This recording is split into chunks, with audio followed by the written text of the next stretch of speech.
All right, I think I'm live. What's up, y'all? Thank you, everybody, for stopping by. Appreciate everybody. Welcome to another episode of Aloha Friday. I already see some folks in the chat. Good to see you, Jay, Lucy, Barry, Will. Appreciate you guys all stopping by. Yeah, definitely was looking forward to today. Have some stuff in the mail. Have some stuff I need to drop in the mail as well. So look out for some items that I meant to send out that I've kind of forgotten about. I haven't forgotten. That will go into the mail pretty soon. But appreciate everybody stopping by. All right. Yeah, today, not too many items as far as pickups are concerned, but I've got a really cool autograph to show. One that, uh, I don't know, it was probably a bit of an impulse buy, but I'm very happy to pick that up for my collection. So we'll start with my pickups for the week.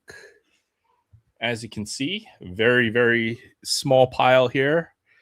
Hey, Gramps, good to see you. Appreciate you stopping by. Good to see Barry as well. Thumbs up, police. Did you do your duty? I did my duty already, at least once today. Hey, Betty, thank you for stopping by. Appreciate you as well. Welcome to Aloha Friday. Hope you guys are all having a great start to your weekend. So, just a few cards, as I mentioned, for my pickups on the week. May as well just show it off. I needed a couple cards to finish a second set of Platinum Anniversary, so I went ahead and grabbed the two cards that I needed to finish up my 500 card set. So first off, we'll start with the Willie Mays, which is card number 24. Needed this one for the set, and I also needed this one as well. Ernie Clement, 151 on the checklist. Hey, Collectorholic, good to see you. Aloha Friday, and yeah, let's get this weekend started. I hope everybody's got, just had a chill Friday night. It's still early for me. I haven't eaten dinner or anything like that. Hope you guys got settled in, all that stuff for the weekend. Hey, good to see you as well. Boom Slang, appreciate you stopping in. So these two cards will finish up my second 500 card Topps Platinum Anniversary set from 2022.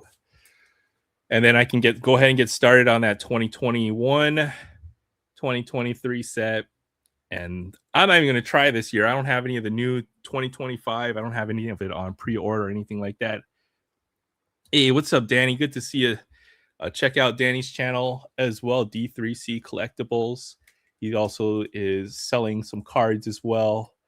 I know a lot of folks are doing that as well. I'm starting to think about doing some on eBay as well. I know Boomslang's got a good eBay channel, has some live streams where he's just sorting cards and going through his stuff as well. So everybody feel free to connect to each other. You guys should all be able to visit each other's channels, sub up to each other and all that good stuff. So I think I paid like $2 for this, but there was a deal. If you buy 3, you get 25% off. So I picked up a couple other cards from that channel. Just some small stuff. Bryce Terang, Chrome rookie card, and a James Wood holiday. I think I paid $3 for those 3 cards. So very happy for that order. $3 with shipping included. So just one big pickup for the week. And I don't even know if it's big. One very small pickup for the week. And let's just say, I'll give you the hint. He's the shortest player in NBA history. Had a pretty long career. I think about 14 years. Could have played a little longer, but retired perhaps a little early. But check out this.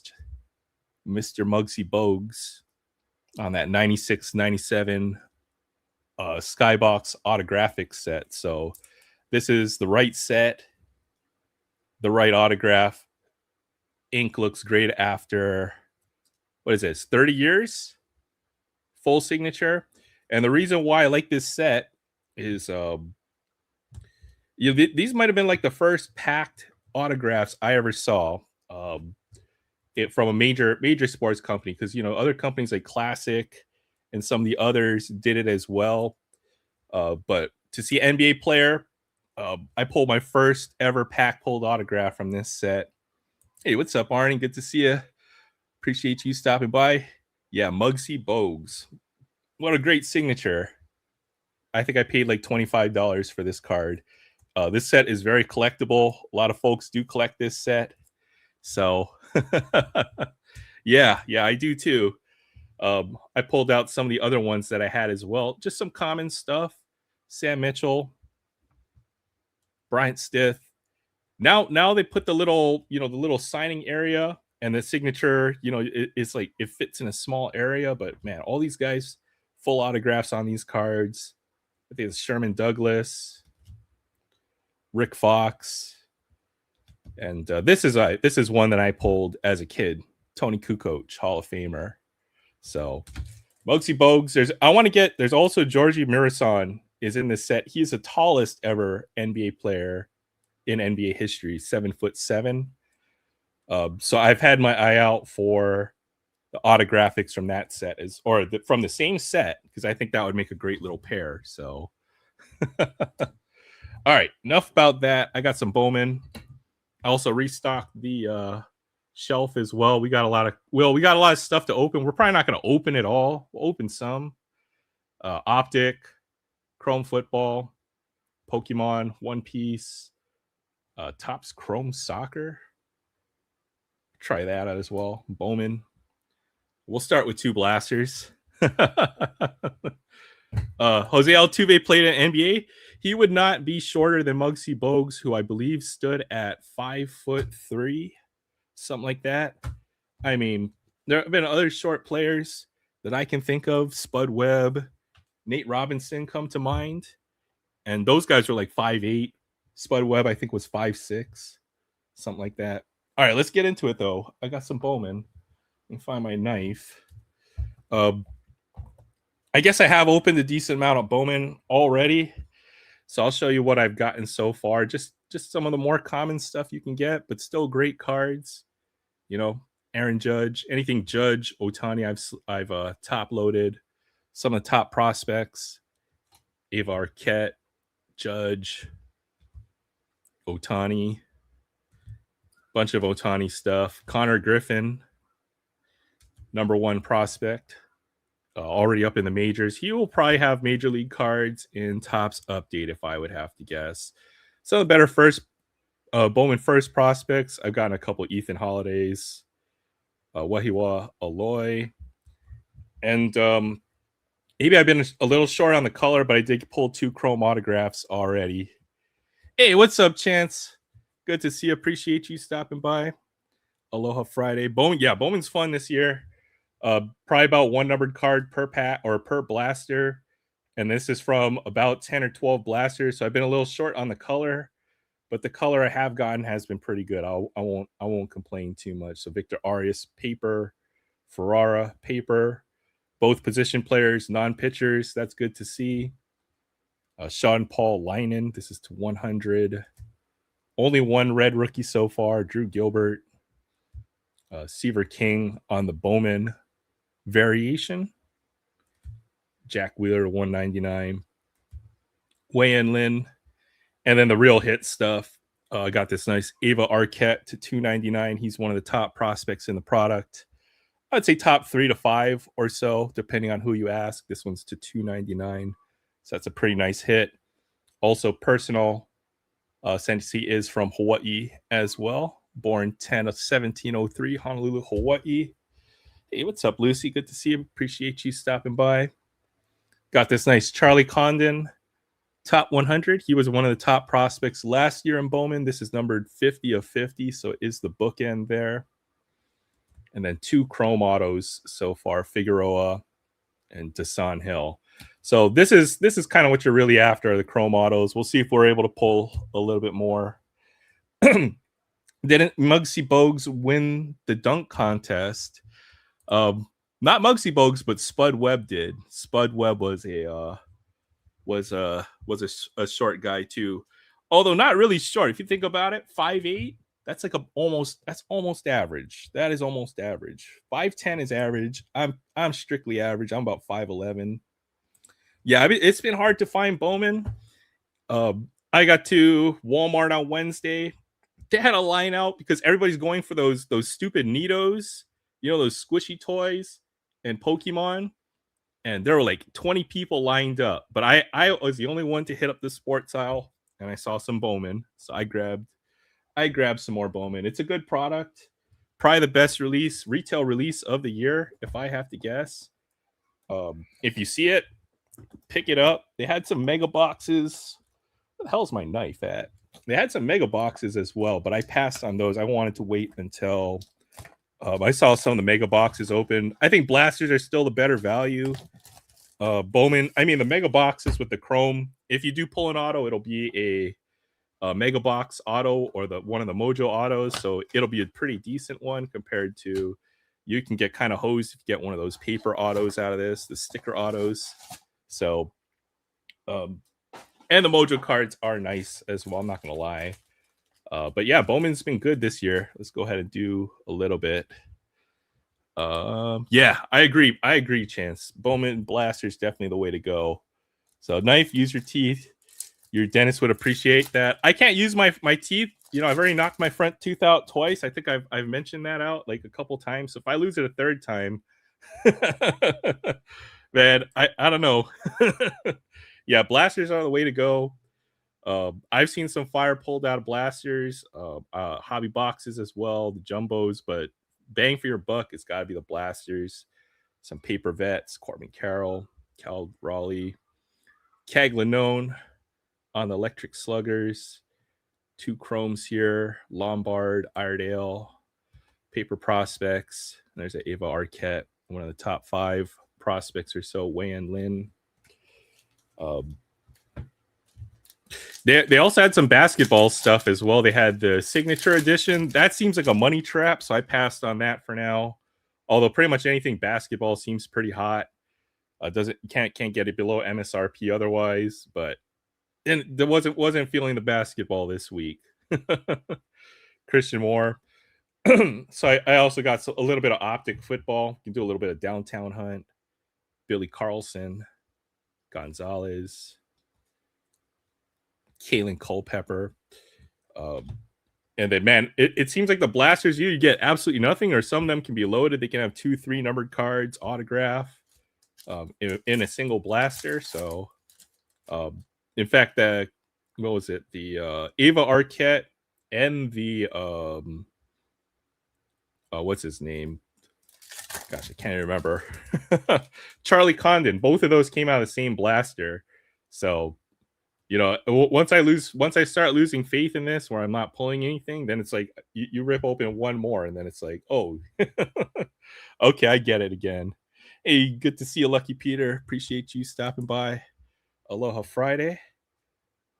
Let's get this weekend started. Got the upside down. That's probably the reptilian parallel there. Giancarlo Sio, Aiden Miller, paper Lombard, Sojun Moon. Top prospect from Korea, skipping professional baseball in the KBO to come straight to the States. But I heard he's got some good stuff. And Connor Griffin, top prospect, number 1. Although he won't be a prospect for much longer since he's already in the major leagues. All right, come on, give us an autograph for some color. Probably just another insert in this one.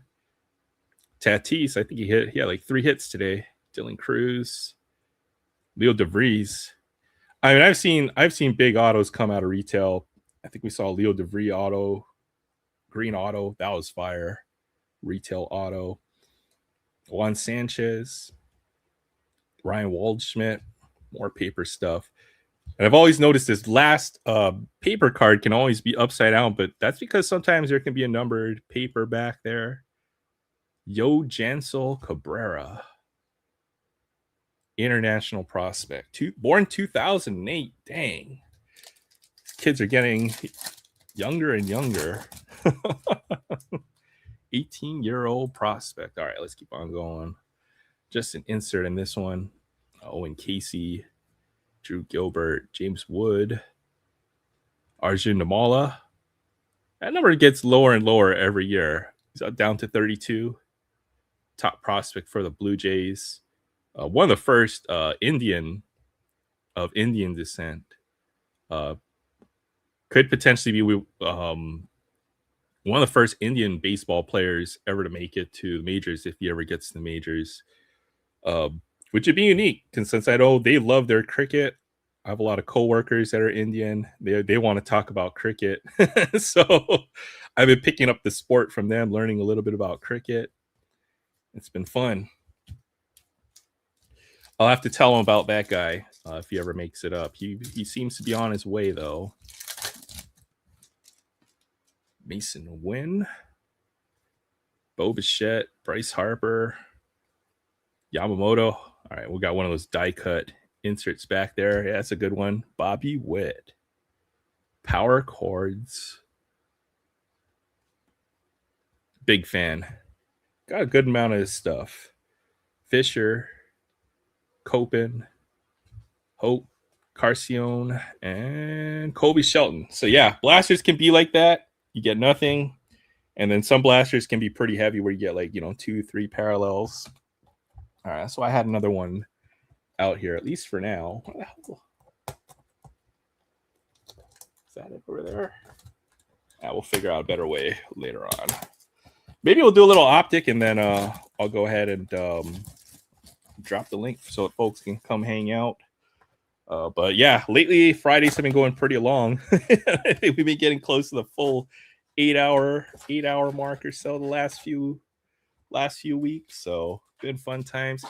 What's good, DK? Good to see you. Yeah, cricket's in that last blast. Let's hope this one gets a little better. Otherwise, we might end up ripping everything in the back wall before we're done with tonight. So, all right, let's see what we got. Just the insert there. All right, we got Wizard Hunt, Tall, Christian Moore, Charlie Condon on the power chords. Maya, Braden Nett, Coy James, Kilby, Andrew Salas. You know what? I've watched a lot of this get opened already. Feels like I see a new name every time. Like, was this dude in this set? I don't remember this guy being in the set, but we'll see. Hey, what's up, Speed Racer? Appreciate you stopping by. Aloha Friday. Good to see you, Troy. Troy as well. Aloha Friday. We got to get back on the Free It Friday train. I know I've missed them. I know I've missed it a couple times, and I got to do a better job making sure to keep us on track. So we do a Free It Friday every Friday for it with Troy's cards, and collectibles. You should do like Troy CCC or something. The channel name or something. Max Clark on the Bowman Sterling. We got Shields, Rodriguez, Paper. Jose De Paula. His number gets lower every year. I think he's like top 10 or 15 right now on that top 100 list. Last I checked. All right, Jackson Holiday. Finally back from injury. Seems to be playing pretty well. Bobby Witt, Justin Crawford, Peterson, Jackson, Kova, Aloy, Dari Fernandez. Oh boy.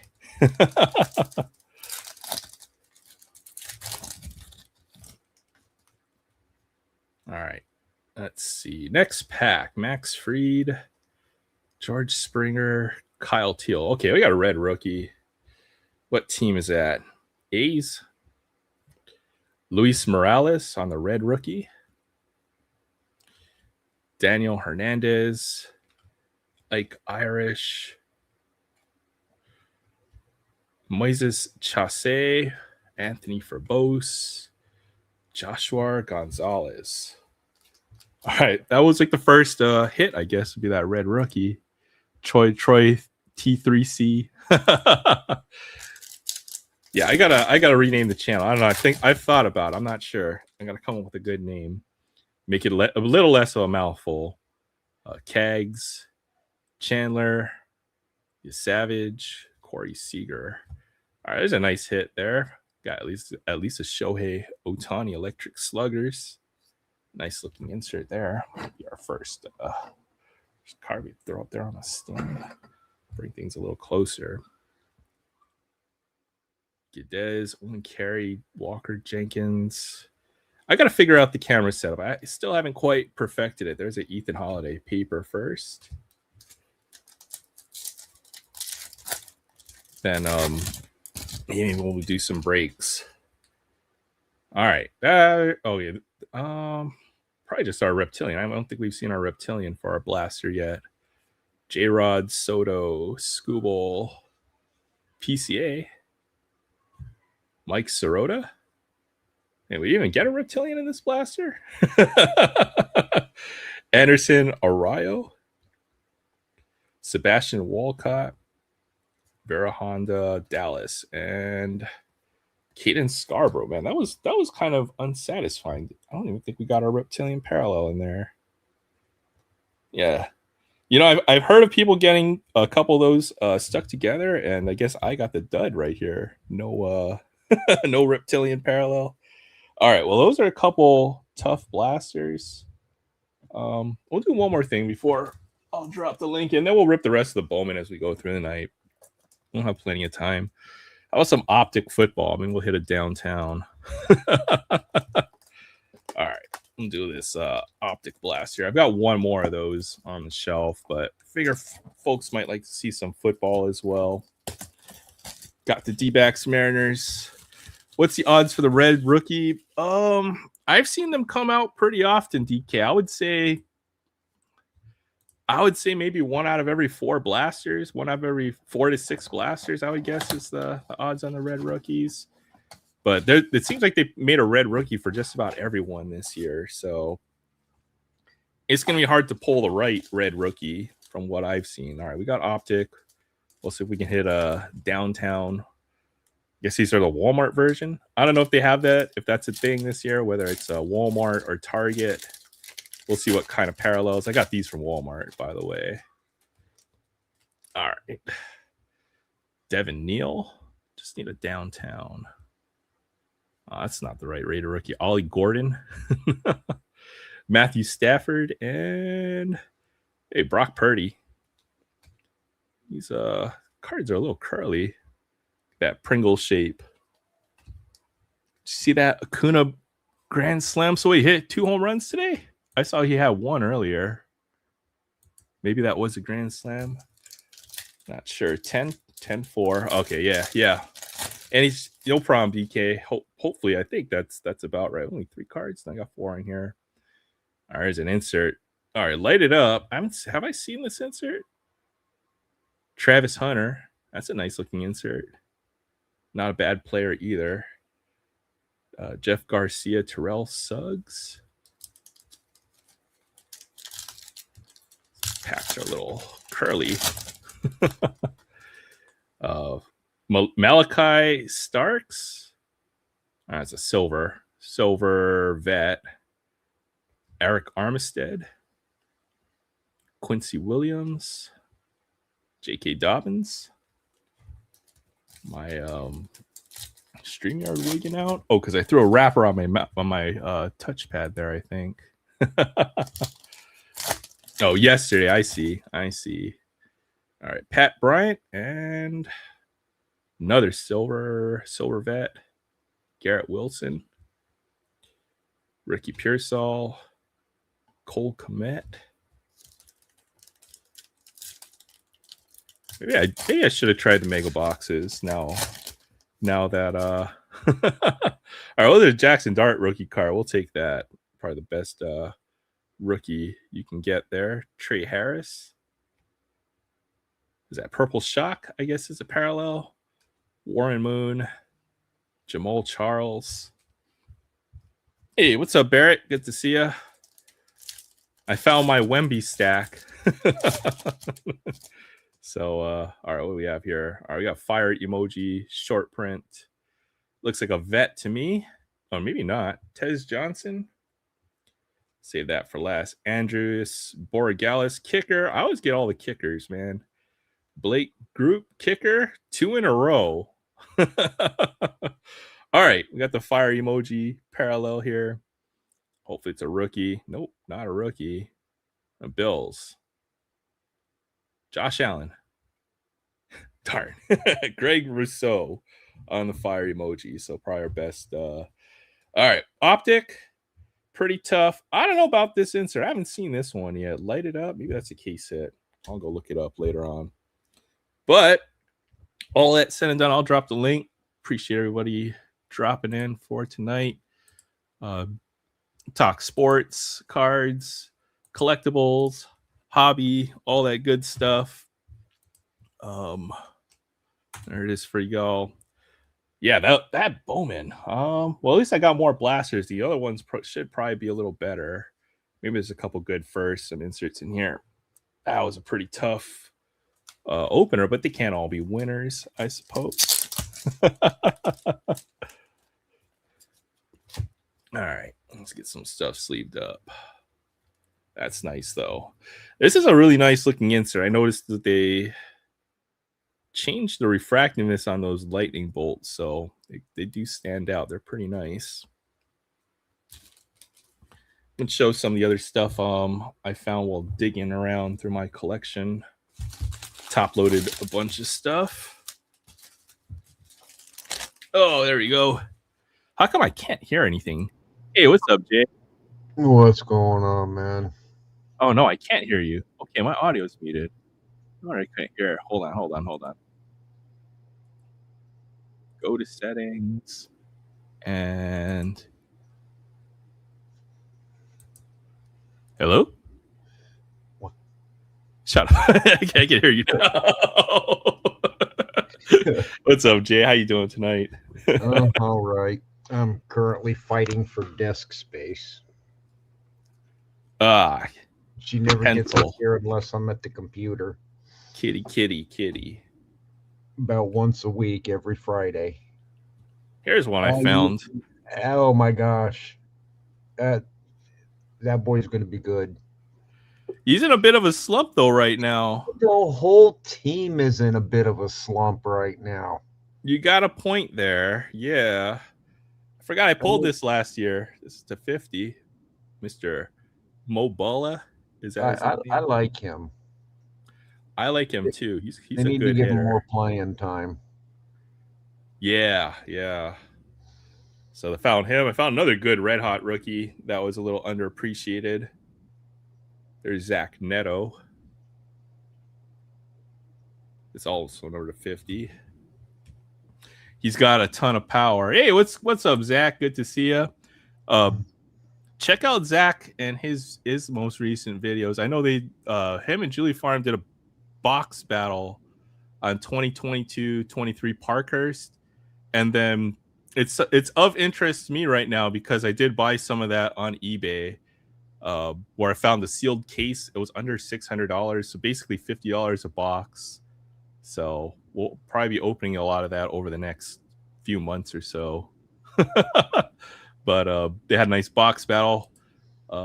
Definitely go check it out. It's a good product. One auto or mem per box, and at $50 a box, I don't think you can go wrong at that price. So yeah, looking forward to it. I think it's a good product. I thought the Cubs are going to go on a 10-game winning streak. That seems to be the pattern, right? You win 10 in a row, you lose 10 in a row, you win 10 in a row. Is that what it is this year? No, it's you win 10 in a row, win 10 in a row, and then lose 10 in a row, and you think your season's freaking over.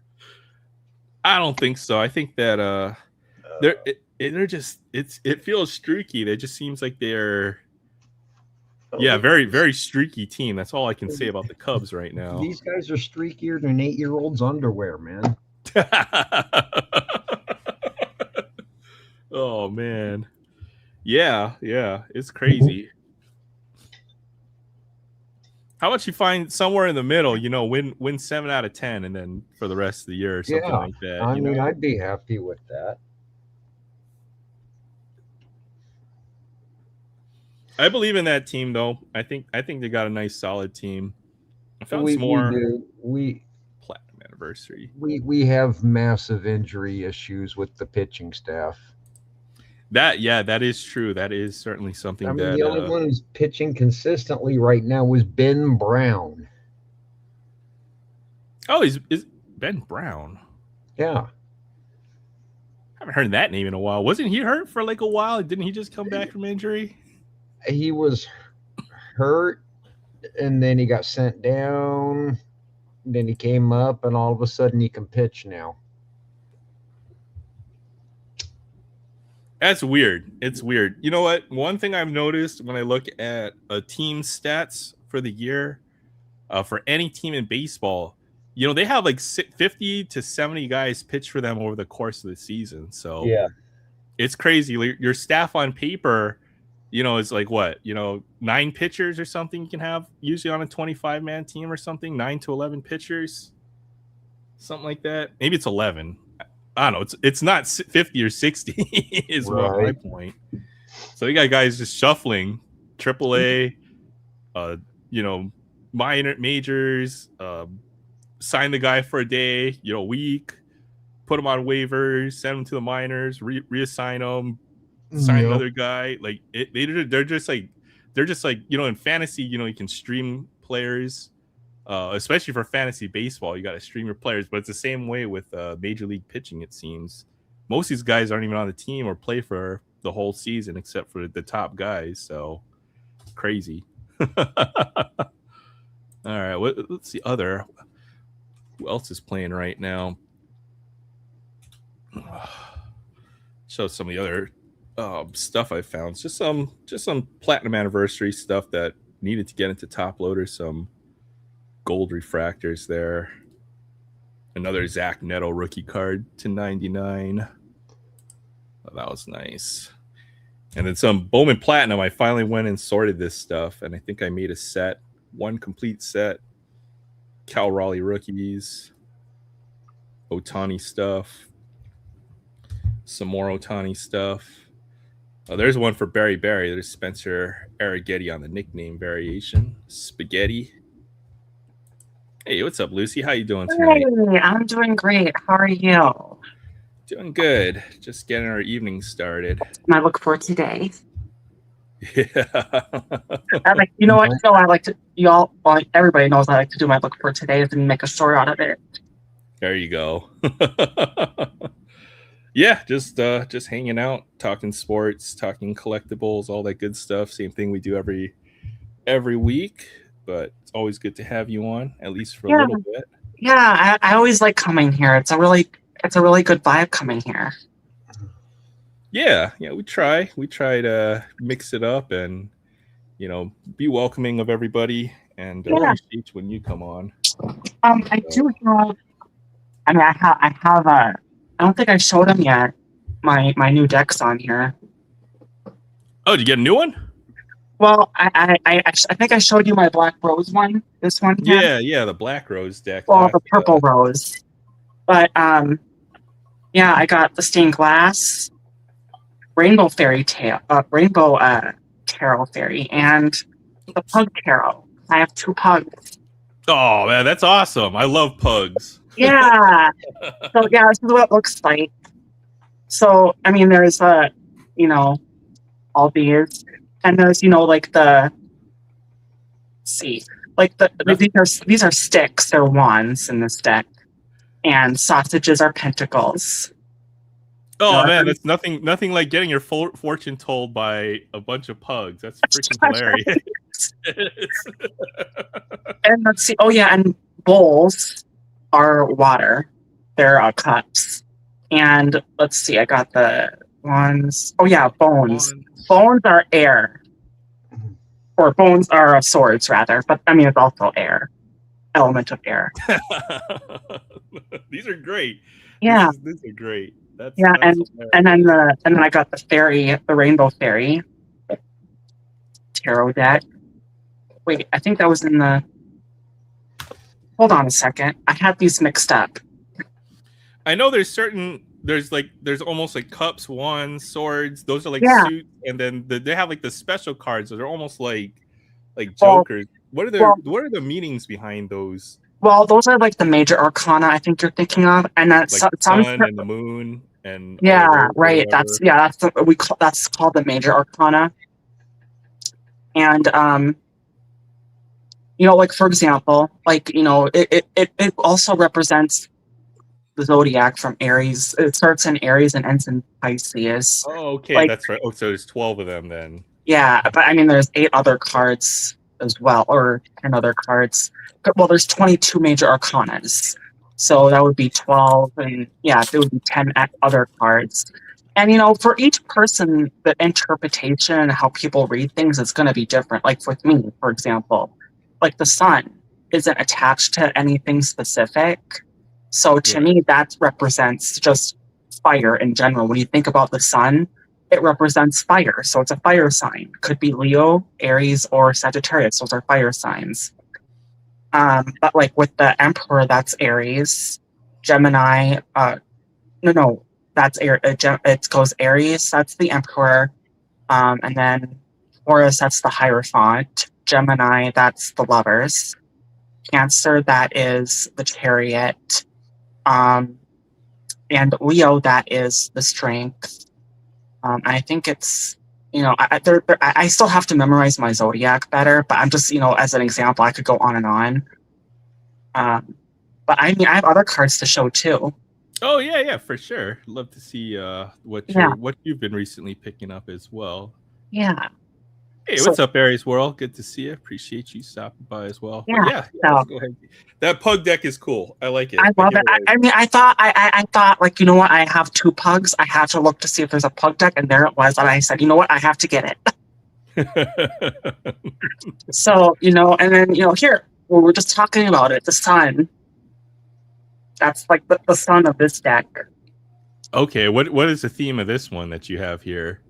It's the stained glass one. I have them mixed up for some reason. I think I put the fairy one in here, the rainbow fairy. So so this is what this is: the stained glass tarot. Oh, those are nice. These are nice. Yeah, they look really beautiful. It's like it reminds me of, like, when you look at a church and how they put that art in the window. It kind of reminds me of that. Yeah. You know what I mean? I know, even for sports cards, they have like a stained glass sets, or certain sets that have, cards that look like stained glass. So those are very prized since they're very, very difficult. But anything with stained glass is just nice to look at, the different colors and the mosaic and all of that. Yeah, well, I'm talking about different colors. This is my rainbow fairy deck that I got too. Very beautiful color. I like that. That's pretty cool too. Yeah, I mean, I could show you every single card, but I don't want to take up the whole show. But you know what I mean. No, I appreciate you at least, coming by, stopping by, and sharing. Yeah, so I'm just, really I'm just showing you some of the cards here through the deck. Are there certain artists that do the tarot cards that are that people are prized or whatever, collectible wise or anything like that? I'm just curious. I'm sure there's a way. I mean, I'm sure. I mean, I don't know, but it does have the artist and where it comes from on there, on these decks. Yeah. So, Sweet. yeah. So. Hey, what's up, Tex? Appreciate you stopping by as well. Aloha Friday. And you could use, like, it doesn't have to necessarily be tarot. You could use anything for divination if that's what you're trying to do. Even like you could use oracle cards or use word phrase decks. You know what I mean? Like word phrase decks, and you use divination on that. Yeah, I think every culture has a different way of doing it, right? Whether it's like, tea leaves or, whatever. Jay just looks to the bottom of his Pepsi bottle, whatever the code is on the bottom. It's his future or something like that. Dude, I'm just kidding. I've been working on that bottle all day. What is that? A 1.5 liter? 1.5 or 1.25 liter. I gotcha. Yeah, those. I've been sipping on it, man. Trying to avoid opening the last one in my fridge. Well, I just poured myself some of this, so I'm gonna die tonight later on. We'll see how much of this I get through. Wait, what is that? That's Maker's Mark, ain't it? No. This is orange liqueur. Is it strong? Yeah, Grand Marnier is pretty strong. It's 40%, but I figure I've had 50% before. Oof, is it 100 proof? This stuff's good. It's really sweet though. It's like orange liqueur. You're supposed to mix it into a cocktail, but I just like to do it. I'll have to try that. It's not bad. I think there's like $20 a bottle or something like that. Hey, what's up, Boom Slam? Appreciate you stopping Well, by as well. you're going to be pretty happy. Well, thanks for sharing those tarot decks. Those are really Yeah, cool. thank you for letting me do it. That was fun. I love doing that. Show and tell. Good to see Do you. it more often, man. Look at that. Oh, shoot. Look at that mountain of cards in the background there. It's good to see you. Thanks for stopping by, Boom Slam. Appreciate you coming in tonight. How you doing? Oh, can you hear it? Are you muted? Oh, okay. Can you hear me? Did I go muted? Oh, you're muted. I see. Yeah. Okay. Gotcha. Appreciate you stopping in though. We'll just hang out for a little bit. But yeah. I mean, let me think. Where were we? Has anyone seen Todd Saw lately? I know he floats around the internet here and there. I haven't seen him make any videos or anything like that, but I know he sent you some stuff, right? He did. He did, and it's arrived, and I blew the whole filming because I'm a dummy. Yeah. So it didn't get filmed. Did you figure out what set those cards are from, or? I did, and I forget what they are. Move your ass, cat. But nephew went and got himself in trouble, so I'm not allowed to give them to him yet. You got to hold on to it. Yeah. I got a nice little pour here. Yeah. I got my Pikachu glass here. I don't know if you can see the Pikachu on there. Nephew's in enough trouble. He's lucky right now. So yeah, he's young. He's of that age where he will be a troublemaker. Yeah. Tex, I don't know if you're still here, but I know there was a Rutger McGrory auto that had your name on it. So try to get a hold of me on through email. Get your address and I'll ship this out to you. Rutger McGrory auto, since I know you mentioned that. Then Pikachu glass. Yeah, I got this at my company's White Elephant a couple years ago for Christmas. So what did I give away? I gave away like a what was it, like a Rubik's Cube and some Pokemon cards. And then I got like, what did I pull? Or White Elephant, right? Where you go open up a present and then you can steal somebody else's present or whatever. So I'll it should be on my channel description. I'll see if I can find the link for you real quick and drop it there. And then you should be able to get a hold of me and stuff. So what did nephew do? I don't know if it's too much to well, we will just say he made his mama cry, and that really pissed off mama's husband and mama's older brother. So yeah. I see. Doesn't get to so how long is he before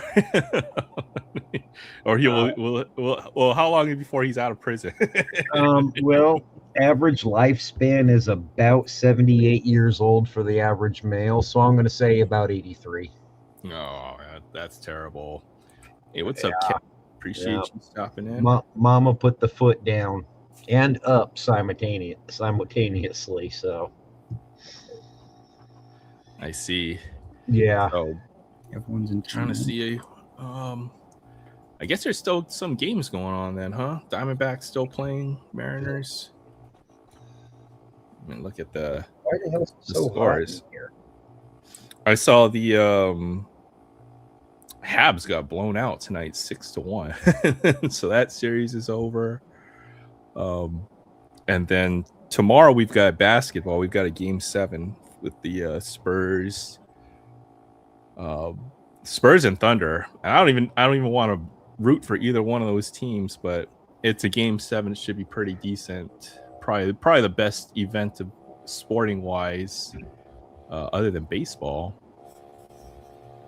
So, kind of getting to that point, once we're done with baseball or basketball and hockey, then we'll have just baseball and football preseason to kind of keep us going. And so, What's up with all these football players getting arrested now? oh, I saw that too with Mr. Former Raider, so Josh Jacobs. Yeah. I'll be back in like 2 minutes. Okay, sounds good. You'll hear. What was it? Was it? Oh no! And then another guy got arrested for driving like 135 miles an hour or something like that. I saw that too. He got arrested because the judge said put the pipe down and he picked it up. So I see. Yeah. Oh no, that was another guy. He was on probation or whatever. Now he has to go for racing 130 miles an hour or whatever. It was that guy, Rashid Rice, maybe. I know. Rashid Rice. He was on like probation, and then he failed a drug test, and then now he's going to jail or he's going to prison or whatever. Yep. So yeah, way to fumble the bag right there. Yeah. Probably due for a big contract and all that. Well, so getting ready to go to top of 5th in Seattle. Oh well, it'll be all right. Since you're on the phone, I'll probably just meet you right there. Bet on OKC in hopes they will lose. I'm a bad gambler. You know what? It's not even like whether which team is going to win in the NBA right now. It seems to be the refs who are deciding the games, right? Where you have a game 5 where SGA shoots like 17 free throws, and then you have a game 6 where SGA shoots like 3 free throws, right? And that's the margin of that game. So it seems like whoever, however the refs call the game is going to be how the game is determined. It's not even the play of the players in the court, which is how it's supposed to be. So sad. It's tough. Yeah, which is tough sad. about the NBA. Yeah, that's a perception right now. But I don't know. I saw SGA. There's a stat where every time he gets the ball, he has like a 40% chance of being on the ground by the end of the play or something like that. Something crazy. So Flopper. Yeah, definitely flopping. He needs to be in the WNBA. I agree. Man, I agree. I watched some of that WNBA, man. That women's a psycho. It's kind of hard to flop when you're being flung to the floor. Actually, you know what? WNBA might be more physical than the men's game at this point, the way that the men's game is called right now. So it's kind of a shame. Yeah, well, maybe the ladies need to teach the men how to actually play. The women players always have better fundamentals in certain aspects. Like women players usually are able to shoot really well. Fundamentally, their footwork in a lot of ways. The way that the men's game is refereed at the NBA is just very lax right now. So we'll see what happens. I wish, SGA is a very talented player. That guy can hoop. He's got all the talent in the world. He doesn't need to do that, to be able to thrive in the NBA. He could do that just on his skill himself. So hopefully he gets past that reputation, just starts playing basketball to win, instead of going to the ground after every play. But DK says the Spurs are going to win on a buzzer beater. Yeah, we'll see. It depends on the Spurs. Should be the better team. It seems like Wemby is just good enough where he dominates he's able to dominate when he's able to play, and the refs are calling it straight. So the Thunder don't seem to have a really good answer to him. Thunder are the deeper team overall, though, I will say. Shay's Butterman. Spurs are playing pretty physical. Yeah, I mean, they have to play physical, and some of the fouls are warranted. It's not going to say he flops on every play, but the ones that are obvious, I think really stand out or end up on the highlight reels. So that's a shame. Well, shit, I just failed. Are you out of Pepsi now? No, but as soon as I crack this one, that means I get to wake up with no Pepsis, and my neighbors is gonna love me.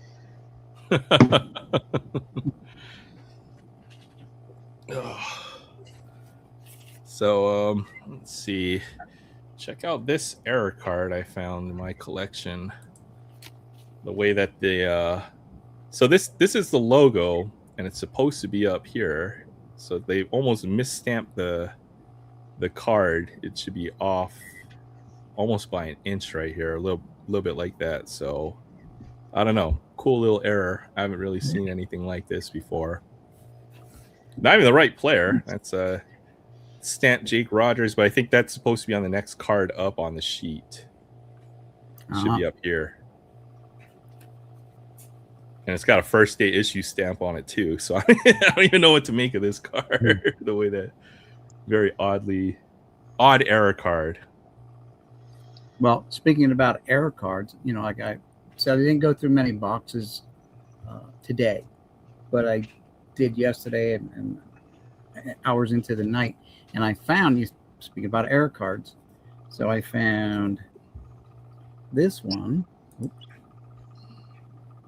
Right, and what's missing, you see where their fingers are poking out over the top of the base? It's supposed to be the date that he broke the record, that Ricky Henderson beat Lou Brock's lifetime stolen base record. Interesting. But I found a stack of them, like literally. Oh my goodness! Yes. Like 100 of them. Well, they're thinner, so thinner than normal cards. These upper deck, so yeah, at least 100, if not more. And then I forgot I had this, and I stumbled across this too. So what this is a slide photo. I don't know if you can see through it. Yeah, so it's Albert Bell. Let's see, we got a white background. Mm-hmm. And what it says is the photographer, I guess, is a guy named J.C. Ridley. And this is a transfer of ownership paper. It says, this note is to confirm that the transfer of ownership copyright of the below slide of Albert Bell number 2000-05 to the person currently in possession of such slide. Please recognize that said person currently in possession now owns the right to reproduce and or publish editorially the image contained in this slide. And I got this one, but also included in that are some more slides of Albert Bell. Now, I'm not a big Albert Bell guy, but yeah, it was interesting to find that in a collection that I had purchased some time back. Like I said, I've been pulling boxes out of my storage unit and finding stuff that I totally forgot that I had. These here were in there too. These were like NASCAR autographs. Now they're not, they must be in persons. And I don't know who Tracy Leslie is or who Tommy Houston is, but I get them a lot when I buy people's collections. Either, like photos of the kids of themselves when they were little and they had, with their pictures of them in their little league uniforms or their favorite major league teams. And and I found some more. And I gotta locate my Ohtani box because I found just a couple Ohtani cards. Really, these are all the Harpers that I stumbled across. That totally had separate. There's more Harper. Where's the Ohtani's at? Here we go. So Ohtani. There we go. So the rest of those big stuff. But these Ohtani, like Future Stars Ohtani, it's pretty cool. I don't know what year this is. Another Ohtani. This is like a '87 Dunruss design, right? That's cool. Here's another Otani rookie. I bought this one at the flea market, and apparently I paid $6 for it, or close to that. Did pretty well on that one. And this one. Oh, the Heritage one. Troy's looking for that card. And this is probably one of the first Otani cards that I remember picking up. And it's like the leaf one, I guess. I don't know. Yeah, it says leaf at the top. So I know I picked up a couple of them. Like the first time I heard about them, I picked up some leaf cards. And I have another box with Otani cards in, but I got to find them. And this one here, I don't know who this lady is. EWA Lawrence. And she's a billiards player. But it came sealed in the blaster box, maybe, with their Diamond Kings logo thing up on top there. I don't know who she is, but PSA 10 to this day, right? It's still sealed basically in its wrapper. There you go. Yeah. And that's. I mean, I found a whole bunch of other stuff, but I don't want to hog up all your time either. Oh, no problem. That's what we're here for. I imagine you find a bunch of stuff. That's quite the collection I know that you have, as far as stuff that you can dig through at any given time. So yeah, like yeah, love to see this stuff. This make them big.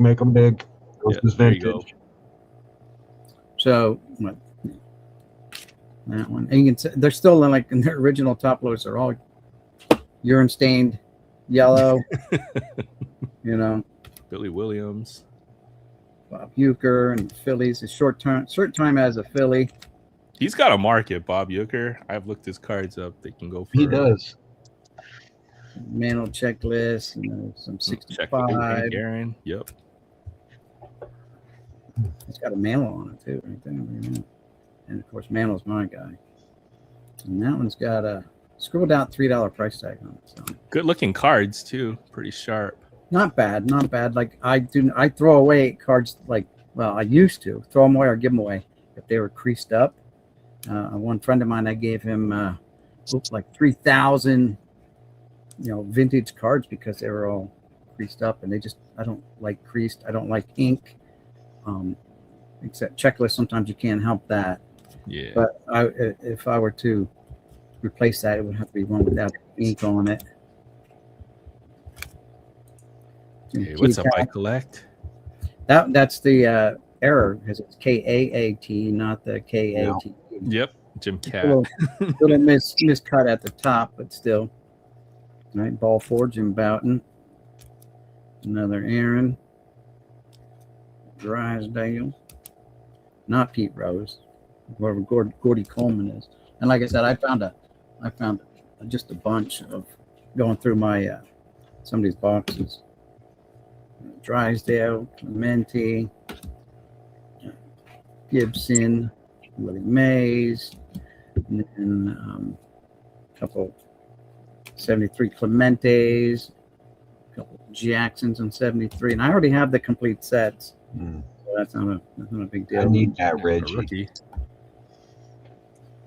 Yeah, the Reggie rookie. Now, this is the only one that I've got, and it's got paper loss in the corner. Like someone had it possibly taped into a scrapbook or something, because all 4 corners have got. The way I view stuff like that is a Porsche, even when it's got a busted headlight, is still a Porsche. Yeah, that's true. And let's see. I mean, I just found a ton of stuff. Like here's one of those porcelain cards, but it's of Lou Gehrig, Henry Louis Gehrig, the Iron Man, Iron Horse, and it's 9 limited card number 91,991 on the back. Yeah. Oh yeah. I remember. I remember them. 1 of 250,000. Yeah. I remember them. Those were the hits back in the day. Limited, very limited. So I was going to try to complete every top set from year 1, but obviously the 52 makes it impossible now because I don't have the manual. I do have playing day mantle cards, I have like 11 or 12 with like one double, like the 68. I have a double with the 68. I happen to be looking pretty hard for a 50 Billy Martin if you happen to have an extra one of them. A what? A 52 Billy Martin. Oh, I found some 52s, but not even. I don't like. I just gave up on that because the males alone were gonna not counting the 52, but everything else was gonna be like $15,000 to $20,000 now because if I buy one, it's got to be graded and it's got to be like a 4 or 5. For my personal standards. Well, that 52 mantle, you've got to get it graded because you need to get authenticated. It's probably one of the most and a PSA one in 2023. They had the national was in Atlantic City, and me and my buddy went, and a different buddy, but still a close friend of mine, and we went, and his goal was to look for a mantle card. He wanted to buy a mantle card, and we found some PSA ones that were totally like creased, like someone took it and just bent it in half several times, like this with it, and that was $47,000. I'm like, holy cow, dude! So he didn't buy that. He bought some other cards that he liked, but he had to skip on that one there. 53 looks pretty nice too. If you can't get the 52 mantle, it's out of reach at this point, right? So at this point, any 50s mantles is going to cost you a bit of money. But to have, even 12 mantle cards, playing days mantle cards, that's a pretty nice collection. Folks just killing just to get one, even. And cases. I'm a lot older. I'll admit that. I'll be 67 this year, and I was fortunate enough to be able to buy those mantle cards for a couple dollars at flea markets as a kid. Before I joined the military, so it was before I was 21. So shortly after high school, I had a job and I had my own car and I'm driving, and I was going to the flea markets picking up these mantle cards for like probably the most was $5 back then. That was late 70s, early 80s, because by 21 I was in the Air Force and gone for years. That's great. That's great. You had a chance to get some of those. Yeah, probably felt expensive at the time too, right? $5 for a card. Yeah, because when you're only making like your annual salary for the year was like $3,000. It's like you think about it. If you look back when you get older, you can. I don't know if any of you can do it, but go back and you might get something from your Social Security, and they'll tell you, or you go onto the website and they'll tell you your annual earnings from the first year you worked. Like my first year of employment was 1974. I was still in high school. Had to get special work permit, to be able to work, under the age of 16 to be working, and so it tracks your employment salary per year.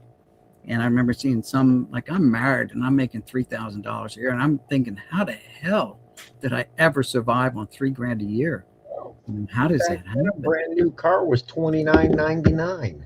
Yeah. So, things are a lot cheaper back then. You get a nice used car for like $600. Yeah. The 51 mantle is much cheaper than the 52.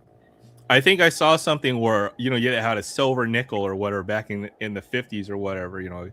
Gas was 5 cents a gallon, right? The same amount of silver today. Well, maybe not now that silver went up. It shot up recently, but that same silver content would pay for a gallon of gas, a few years. Yeah, I remember. I'm the youngest boy in the family, and I remember scraping together pennies to fill my older brother's car, fill his gas tank, so we could go down to the river, down to the Delaware, because we lived in Pennsylvania at the time. We'd go drive to the Delaware River, fill up our inner tubes, and go floating down the Delaware River, from just on pennies that we scraped together as kids to fill his tank for him. So things were a lot cheaper, but we weren't making a lot either. So yeah, it always feels like that mantle is too expensive or whatever, but then whatever price it is throughout the course of time or whatever, it just seems to keep on going up and up and up. And mantle's the card that I think it drives a lot of the vintage stuff. Standard. But not the really, obviously only during his playing time. Prior to that, there's other guys that drive that those cards, like the tobacco cards and stuff like that. People that collect those, good luck. Gouty. I did. I found 3 Goudies. I forgot I even had. I don't know where they're at now, but I had 3 Goudies. I'm like, oh, when did I get these? Where did I get them? Who knows? And yeah, I still have my storage unit, so I got to straighten this mess out. I keep saying that, and I actually built a wall. I got a 3-row boxes, and I put them up over there. And this garage it'll be filled front to back, wall side to side. I probably won't have a path to walk in. I might, because that's what I had, like a real narrow walkway. Who needs a path? Just build a tunnel. Well, I got build your house out of it. Then when you just take a brick out of the wall, and then true that. But the reason I had to take them out is because I had a leak. My house was on a slab, and a pipe broke underneath my slab, so I had to have guys come in and tear up my slab. And the water leaked into my basement, because of the gravity flow. You want your water to leave your house, and so it was destroying the cards because I didn't have it raised up off the floor. I'm like, I'll just put it on the floor. It'd be okay. Some of I built up stuff, shelving to put them on, but once I bought that Trenton lot, which was might have been like 2.5 million cards. It was ridiculous. Oh, geez. You guys, anyone wants to go to my channel and look for the one called the Trenton lot? Because I have a lot of videos, but I haven't broken down into playlists. So you go like the sports card mail call, and it's called the Trenton lot. And you'll see U-Haul truck filled, and not a little U-Haul. It was I'm going to say it was 24-footer. It was a big one. One of those box vans or whatever, or trucks or whatever. Yeah. It was a truck, and that was the last thing. I mean, I bought small collections after that, but it's impressive. I'm at that point. Last year, I'm like, this is ridiculous. Stop. Not like I'm hoarding, but I kind of am.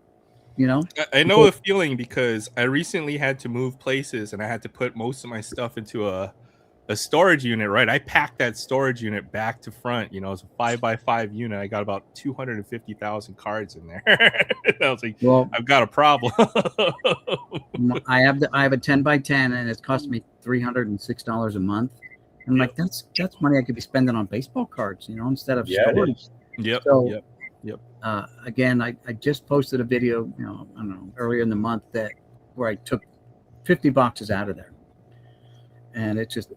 I looked at it, and I know, because when I put it in there, it took me 6 months to fill it, just taking my time. 850 5,000 count boxes. So not only was I paying the storage, but I had to buy all the boxes. And I thought about this a lot. Oh, Jay, Todd's asking if you got. Yep. I got to address him. Yes, I did get the package. I attempted to film it. I screwed it up because I'm an idiot. And then the nephew went and got himself put on perma lockdown until he's like 83. So I'm not allowed to give them to him yet, but I got him sitting right up here, all ready for him. Vintage. There you go. When he gets out, vintage. Oh no, they'll be vintage by the time Mama pulls the foot out of his butt. No, but that's exactly what my state of mind is as well. If you have a 3 or a 4-row 3,200 count box, and you want it's full of commons, you're paying money to store that $10 worth of cards or whatever. So and it adds up. Every month you have that storage unit. So I mean, I only pay, I think, like $50 a month for a 5x5 unit, but it's one of those units that are above another unit, so it's cheap. I don't mind it, but if I have to go beyond that and pay more to store my cards, then it's at that point you really have to think about cutting it down or whatever. So times that problem by 10 for you, since a 2.5 million card collection is crazy. Yeah, so I'm thinking about just putting them out and selling them for like $5 a box, $10 a box. Just have like a yard sale and see if anyone buys them. Just take them, because like you said, they're 90% of them are commons. I mean, I'm still finding some old cards that are in there that I forgot I had in there, but most of them are commons. Junk wax era. Junk wax, and they're not gradable or they're not in mint condition and all that stuff. So I mean, I love my cards, and I pretty much held on to every card I've ever had as a kid, and all of that stuff. Those cards probably won't, but cards that I have, 5, 10 copies, 20 copies, I got to start really just trimming it down to, you don't need all those copies or whatever. You have the card, that's all that matters. Yeah, 100 copies. I got an eBay store, and I put I put a lot of stuff on the eBay store. I started January 1st of 2025, so I had one complete year now on eBay, almost a year and a half now. I'd gone through a box. I found literally like 1,000 of this Ted Williams, Roger Maris, Yogi Berra, and I had some here that I found. It's like, oh, there's more here. The special insert sets that they had, like they had the white ones where they had Yogi and Roger ones and stuff, or at least Roger Maris, but they had one that had a picture of Yogi. And I went through them and I found really like out of like 1,000, and I was really being particular because I know as a buyer, people want the best. And I still have 700 that I put in my store. It's like, and the comment by the card on my face, yeah, at 700. It's not like it's a mistype. I got like 700 of that one card because I did do bulk listings on some of these. Is it just collectors buying other collectors and then buying out former store owners and stuff like that accumulates to that eventually, or is that I heard back in the day that if you're like a guy who owned a shop or something like that, you could order so many of one card, I think, from your distributor or whatever, so that's probably how this guy got them. Whoever I bought these cards, because I bought a lot of collections over the years. So yeah, it's investment lot. 700 copies of it. Yeah. But yeah, there's a lot. If you start selling a lot online, you have to deal with the shipping. Yeah, you have to ship on time. You have to keep your customers happy. And then you have to pay eBay their cut, and then you have to pay postage. I don't even know how people sell on eBay. Well, it boggles my mind. You can have the buyer, pay the shipping. I don't, because as a buyer, when I used to go on there before I opened my own store, I always looked for free shipping first. Yeah, and then I would haggle from there. I said, well, listen, I'll give you full price, but you got to pay the shipping. If it's something I wanted and they wanted me to pay the shipping, I'm like, I'll give you what you're asking, but you pay the shipping cost. And usually that works. The guy's like, oh, yeah. And that was like when it was 69 cents a card. Are you serious, cat? I will beat you. And well, your cat's got to have its close up there. I had the same problem with our cat too. When I used to do some live streams, the cat. The problem is I'm this cat's property, so she gets jealous when I'm paying attention to anybody else. There you go. Yeah. No, I know you do a lot of eBay selling, and it's hard, right? Weird, so even I'm trying to learn the selling aspect as a buyer, because then it'll possibly that can lead into the psychology of figuring out how to get a good deal on eBay. There are plenty out there as well. So yeah, sometimes you type in the name, the player's name wrong, and someone may have typed it in wrong, and you find ones that they mispriced like lower because you type it in exactly what you're looking for. It's not going to bring up the name of the player that was mistyped. So I hear people finding better deals that way because someone mistyped the name and it's up for auction and no one's bidding on it because it's the wrong name by one letter or something. Yeah. And yes, I thought about selling. I used to do TTMs, so selling to people, like listing it on Facebook Marketplace, like TTM fuel. Come and get it, guys. That might work. Yeah, I got tons of TTM fuel. I've got like a saved list of sellers, and they're not like sports cards isn't what they primarily deal with. A lot of the times they're just pickers, or they're antiques, or they're what do you call, like flea market kind of setups. And sometimes they put cards up, but they won't even put the player name on the card or whatever. You'll find some really good deals on stuff, and they come across good stuff. So if I find a good seller, I always make sure to save them to my list of sellers and check every once in a while, see if they got anything new. You never know. So that's a pretty good way to find stuff as well. So Todd asked that question right there. So yeah, like I don't have major sales. Like I made under seven grand last year, like 6,500 in sales, which for me is I'm happy. I don't drink beer, but the joke is, well, that's beer money or whatever, right? But he's asking about 20 items. Okay, so I got a filing cabinet, and I copied this off of another eBay seller, and he's got a filing cabinet, and whatever I load up that day. So you get, instead of buying team bags, like you get these bags that your sleeves come in. I take these bags, and then I'll fill it with the cards. Then I'll take a piece of tape, masking tape, and I'll just use this, and I'll write on the masking tape the date, and that date that I listed it on eBay becomes the SKU number.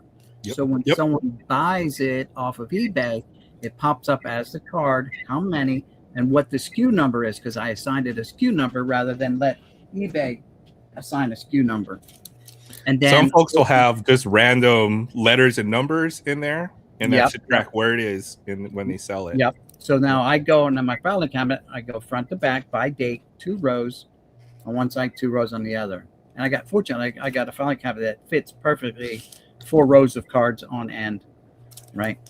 And that's it. So when I get a sale and I go, oh, guy wants one from this date. Okay. Open the drawer, click, pull it out, put the marker in there, pull it out, go through it, pull out the cards, whatever. Because sometimes, like you said, they'll buy 20 different apps. So it might be 20 different bags. For example, today I had a guy who bought 6 of one card because I do bulk listings.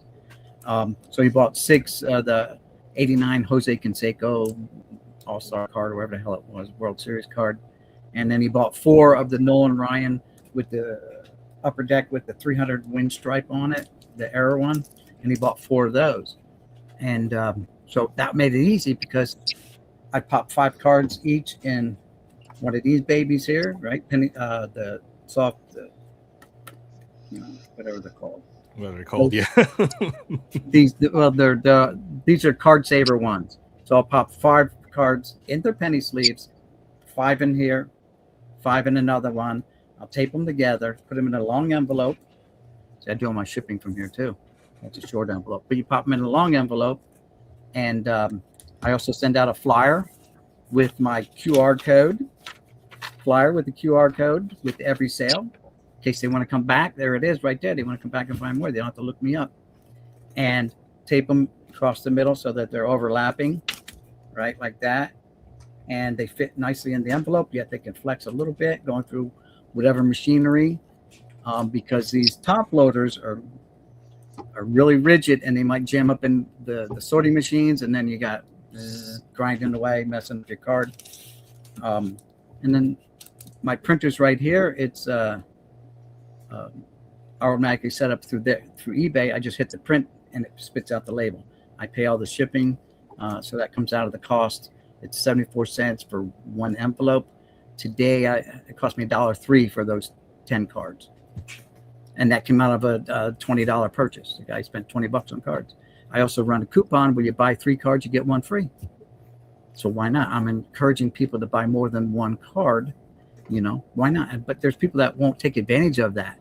This guy, when I first saw it, he goes, why did he not buy 1 more card and get a free card? But he did. When I looked at the number, he said, oh, no, 4 this one, 6 down. Yeah, he took advantage of the coupon. So he's getting free cards out of me too. Mm-hmm. That's fine. I'm trying to encourage people to come to my store. Yeah, I love it.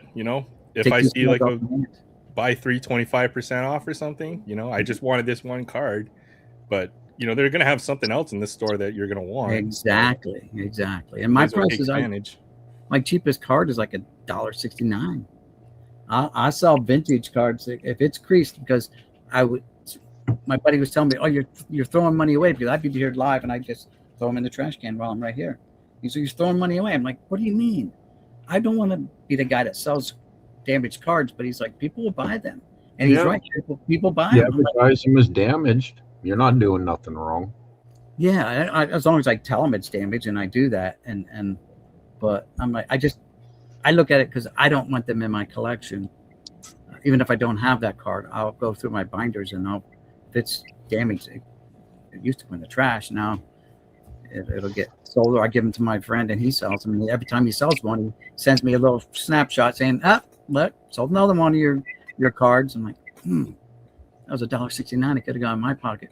Minus 74 cents. So it's about, for $1.69, I'm probably making like 40 to 45 cents per card. So you got to buy cards from dime boxes and stuff like that. Or you bought them when you were younger and you only paid 25 cents for the pack of cards. 39 cents. Bulk collect. Yeah. But nowadays, everything's so overpriced. I don't even buy new stuff. I buy the factory top set. That is my goals from now on. Is I'll continue factory sets. That's it. That's smart. I mean, if there's a card that catches your fancy, you buy it as a single. Even the singles are very expensive, But you have a better chance of getting that card than buying boxes. Yeah, you might get a numbered card or whatever, but I gotta run, guys. I'm getting tired. The cat was there to keep you awake. Oh shoot. Oh yeah, but at least I'll be resting on my back and I can watch on TV. But I may not be here next Friday because the local grocery store is giving away Iowa Cub tickets, and even better, Friday's my birthday. Oh, well, happy birthday! Happy birthday, Jay! Free Cubs game on my birthday. Why not? Yeah. Hey, Todd. And on June 9th, I'm gonna go meet John Daly. Okay. Oh, no kidding. No kidding. Get him sign a beer can or something. Oh my God, he's there for his water vodka or whatever. And I've already worked it out with the store manager. I can go pull one of the John Daly signs off the wall and have him sign it for me. That's cool. That's yeah. But so I may not be around Friday, and if I am around Friday, I'll be at the game. So I'll be in and out showing the game and the fireworks and the celebration they'll be giving me, because that stadium will be packed just because I'm there. Just because you're there. Just because I'm there, damn it. Yeah. Sounds good, Jay. Yeah. But or get him sign like a bag of M&Ms or something like that. I think or a Diet Coke can or something like that. Well, first of all, I'd have to buy a Diet Coke. Oh, that's true. That's true. Yeah. I think what I'm going to do is I'm going to have them sign a bottle of that vodka for me. Yeah, there you go. That's put cool. it up on my shelf. That would be one. John Daly. That's an auto I would want to have in my collection. I don't know though, but if I buy the vodka, even though I don't drink much, and it gets signed, that means I can't drink it, and then all of a sudden I got like 5 bottles of alcohol on my collector's shelf, and no hangover is the reward. There you go. All right, but I'm out. I'm going to go put you on the TV and lay down. All right. Take care, Jay. Good to see you. Yep. Y'all have fun. Good night, Jay. Good night. It was good seeing you. It's been a minute. Have fun. I think at this point, though, with that older 60s and 70s vintage, at least in my era, there might be a local show and, 70 tables show up. Maybe one table is going to have that stuff, just nobody has those cards. They're just not generally available anymore. Not like the new stuff, right? Everybody's got the new cards listed on eBay or listed at their show and stuff, but it's getting hard to come by. So everyone that goes is one that just leaves the world. Yeah. This came out of another box, just loaded with 60s cards, some 50s in here. It's just stuff I totally forgot I had. And I'm putting these sets together, and I'm like, man, I'm missing out on stuff that I already have. Hopefully I didn't buy anything to fill the binders or anything like that with. There you go. You guys ever see anything like this before?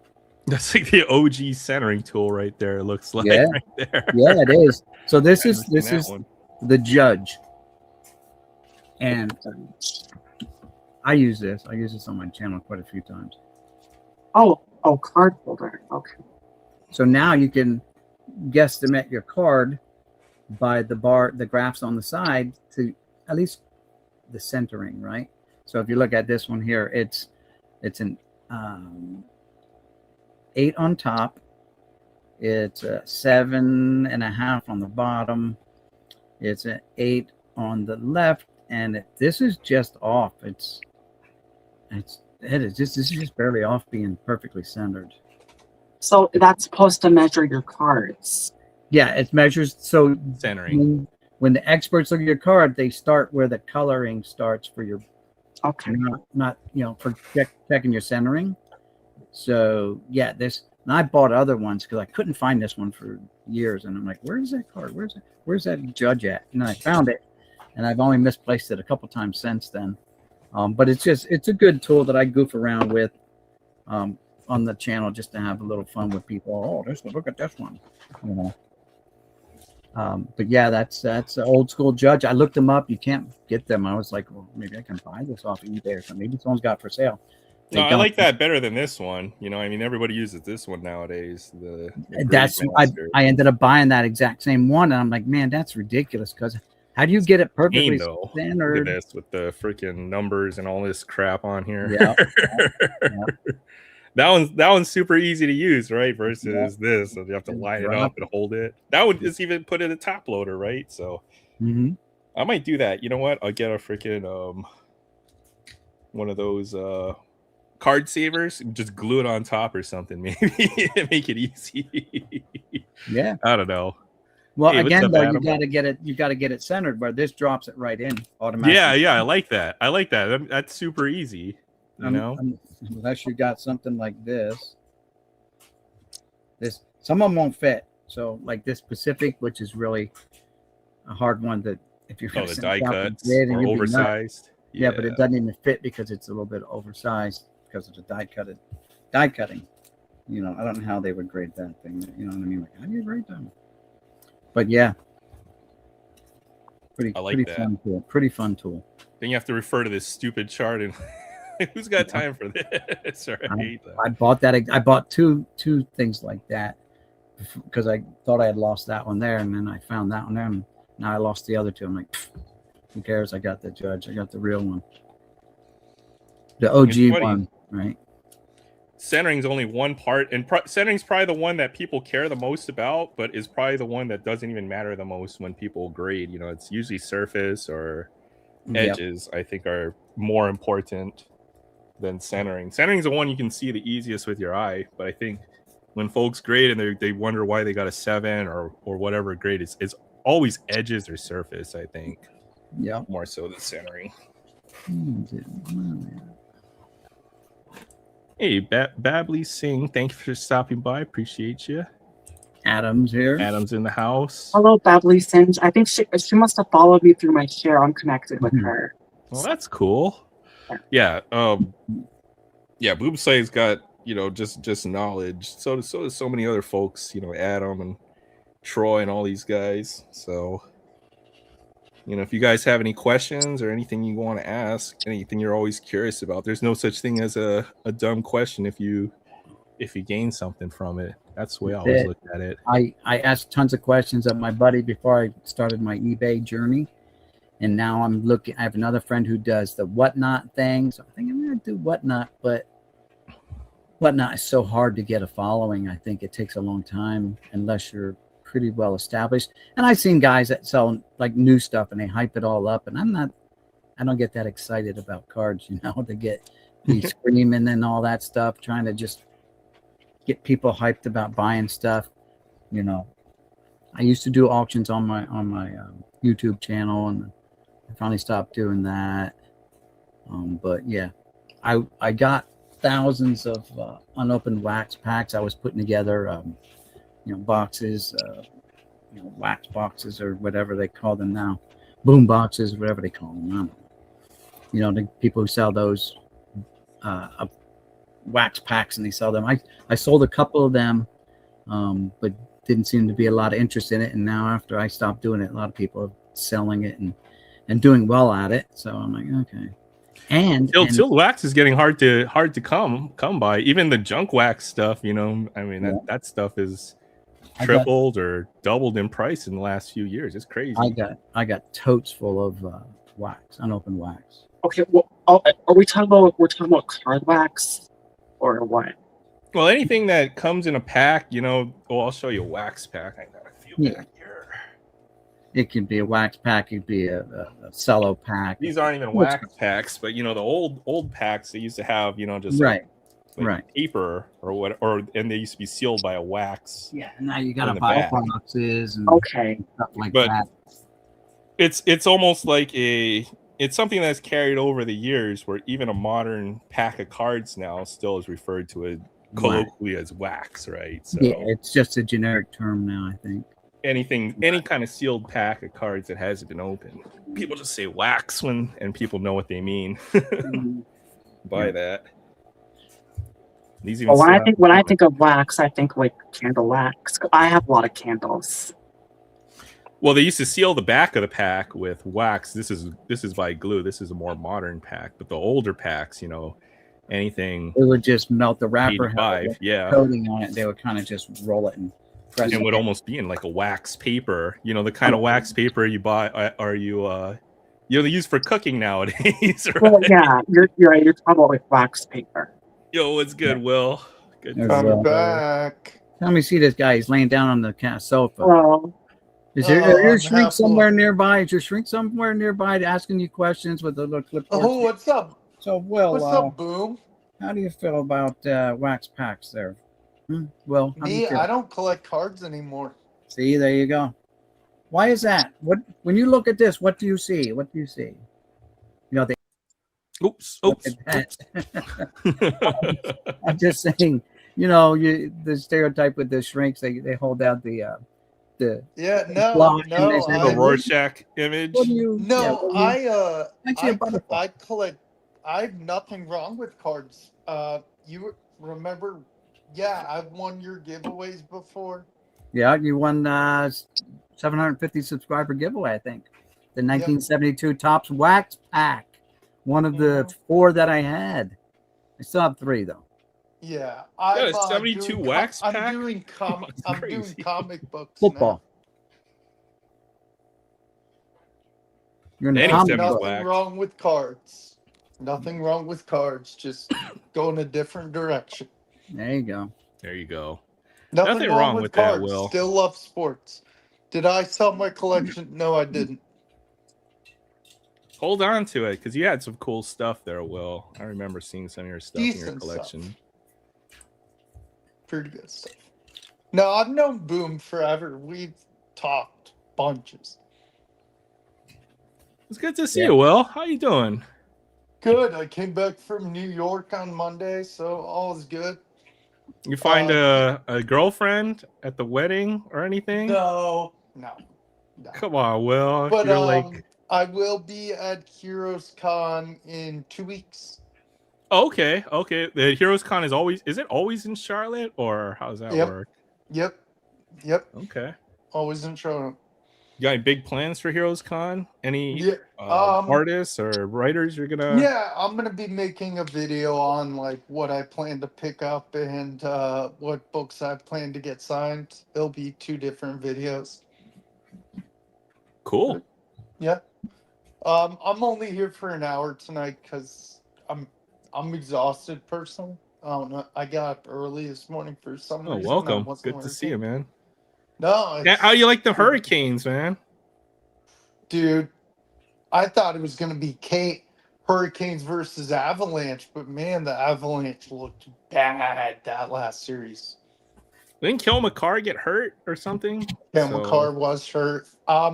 I think this Vegas series is going to be tough. I think it's going 7. I want to know how the Knights got there again. That's crazy. Yeah. They seem to do it everywhere. Dude, it's funny because I have cousins in New York and they're like, dude, we're going to win the NBA Finals. I'm like, hate to tell you, but I think the NBA Finals winner is going to come from the West.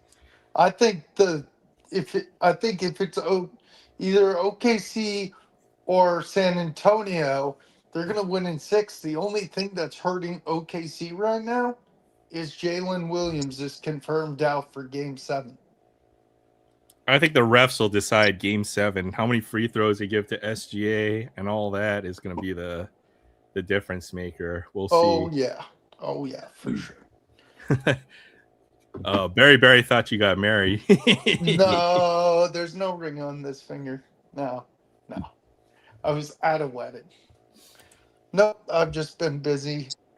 Yeah, I Brent did. Burns left Yeah, I Carolina did, for Ryan. Colorado. But no, I have no travel plans the next few months, so I should be on quite a bit of shows. Oh, good. Also, good, my availability at work, I'm not starting before 10 and I'm not leaving after 8, so I should be on most Aloha Fridays.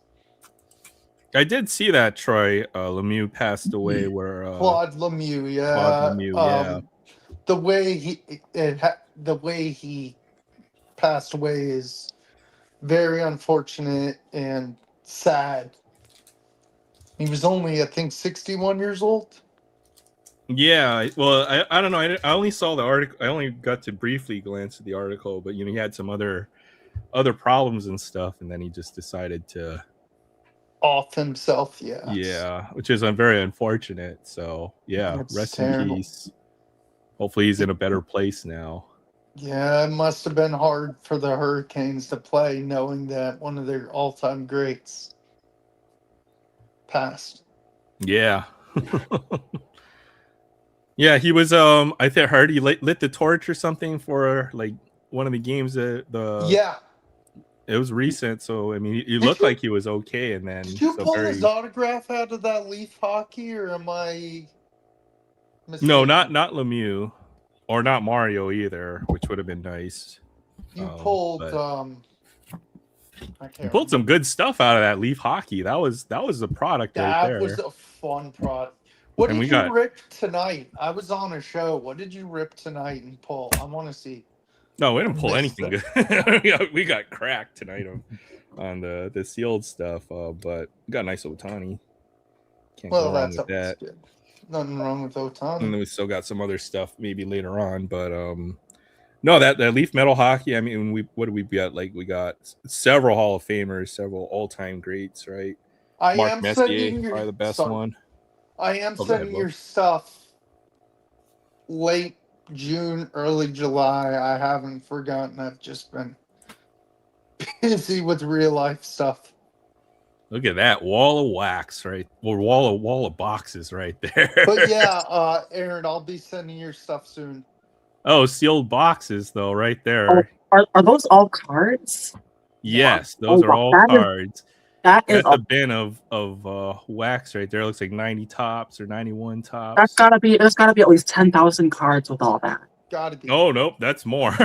That's more. So he's showing the stuff he's pulling out of the tote right there. That's all sealed boxes right there, sealed wax. And there's more. And there's a second tote under there. I just can't. This tote weighs 100 or so pounds. Oh my. Hey, Aaron, can you send me your address again so I have it? Yeah, for sure. Yep, Oh, all yeah, sealed boxes. I recognize some of those. Some of these score based. yeah. Oh yeah, there you go. Fleer 89 clear. Stadium Club, 91, 92 Stadium Club. 88 Dunras. Where'd my YouTube dad go? There's To bed? You went to go lie down right there. So the way I count those boxes is those look to be 800 count boxes, and you just multiply it by how high and how tall the stack is right there. You're So- not wrong. Just that first stack right there is probably about 100,000 cards right there in the middle. Yeah. So Those are rack pack boxes? these are cello boxes Cellos, yeah. of the 89 that Billy Ripken card. Billy Oh, Ripken yeah. era card. So Yeah. this one, when I bought it, I bought this off eBay. The guy said it came guaranteed. It came from a one of those cases, right? And then I bought another one that was just a regular one, and big price difference between the two, obviously.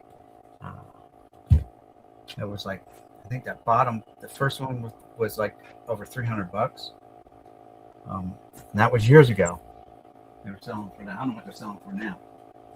But Some of this stuff gets pricey real quick. You know, like 89 Upper Deck is like $20 a pack or something stupid Yeah. like that. there's some Yeah. 86 Leaf when they with a BBCE wrap on it. Yep, even better. You Yeah. get the BBC, for those who don't know, they authenticate sealed boxes, 90 Bowman rack pack, or the cellos. These are the blacks. Oh, okay. But I do have a box, just a couple of boxes just filled with rack packs. I got some cases of stuff around here too, somewhere like here. I'm gonna dig for them. Yeah, this is childhood for a lot of folks. Speed Racer. Yep. I remember going to the card store. They have all these boxes on the wall. You know. Well, so when I first opened up my YouTube studio, I had it here in the garage, and didn't have it cluttered up like this. I had just, I bought a jewel box, not a jewel box, jewelry case, like a display case, like you'll see at the card stores. Right. I paid $10 for it. It was on Facebook Marketplace. Paid $10 for it. I had boxes set up in there like you'd be at a card shop. I had that as my backdrop for my channel, my videos and stuff like that. I bought a vending machine, and I put packs, like a candy vending machine, and put packs of cards in there. We had given away free packs that night, my grand opening and all this stuff. I rolled dice. Okay, you get from whatever slot number 9, and whatever pack was in there would come out, and then I would mail it to the person, send it to them for free, kind of as a grand opening of my studio. YouTube channel, yeah. Right on. But it wasn't a grand opening because I've been doing YouTube for 7 years now or something like that. I've been on here 7-8 years. So 8.5 is a good grade on that card. That's mint right there. So, or near What's that? mint. Oh yeah, well, I bought someone's lot that had 6 F-face knob. Came out of the lot of cards that I bought. There were 6 of them in there. And the guy, they were in top loaders, and the guy put a little green sticky dot over the bottom of each of the knobs, so you couldn't read. What it did. I'm like, why would you do that? It's, but maybe he was selling them. I don't know. It's a vulgar or something like that. So you have to cover it up. I think there's a bunch of different variations of that card. I think there's 4 or so different variations, if I'm not mistaken. So there's the regular F face, there's the F face saw cut, which people don't talk about a lot. But what Fleer did then, once they found out about it, before they started making the changes, they had him run him through a bandsaw, and cut that card like right up through his jersey. And some of them made it out into circulation. They weren't supposed to. And so there's the saw cut, they call it. There's the regular F face. There's the black box. There's the white box. There's the white scribble, and there's the black scribble. And then what a lot of people talk about even less and harder to find. And I just bought one this past weekend, and I don't know where it is. I buy stuff and I don't know where I put it. It's not Alzheimer's or anything like that. It's not dementia. I just got too much junk. Yeah, it's hard to keep track when it gets bad. It's probably upstairs in my bedroom. Boom! Last time it's the prototype, the black and white F face. Yeah, that was a print and run, limited print and run, just a test issue, aqueous, whatever you want to call it. I think Topps called theirs aqueous. Last time I talked to you, I won your giveaway. I won a bunch of those Topps 87 folders and those those Beckett magazines. I actually gave one of my former bosses one of those folders. He was like, "Where'd you get this? It looks like a baseball card." I'm like, "My buddy." Yeah, the stuff I get in people's collection when I buy it, it's like you. And I would do the same thing. If you're buying my collection, you're taking everything. Get your U-Haul, back it up. You're taking everything, and I've done that.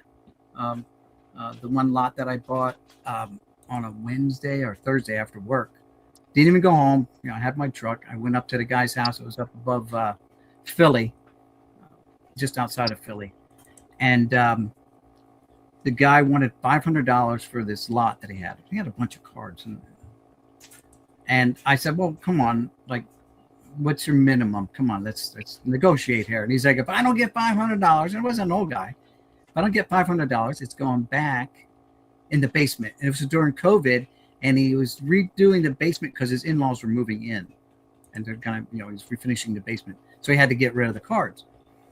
And I tried to use that as leverage, and he didn't go for it.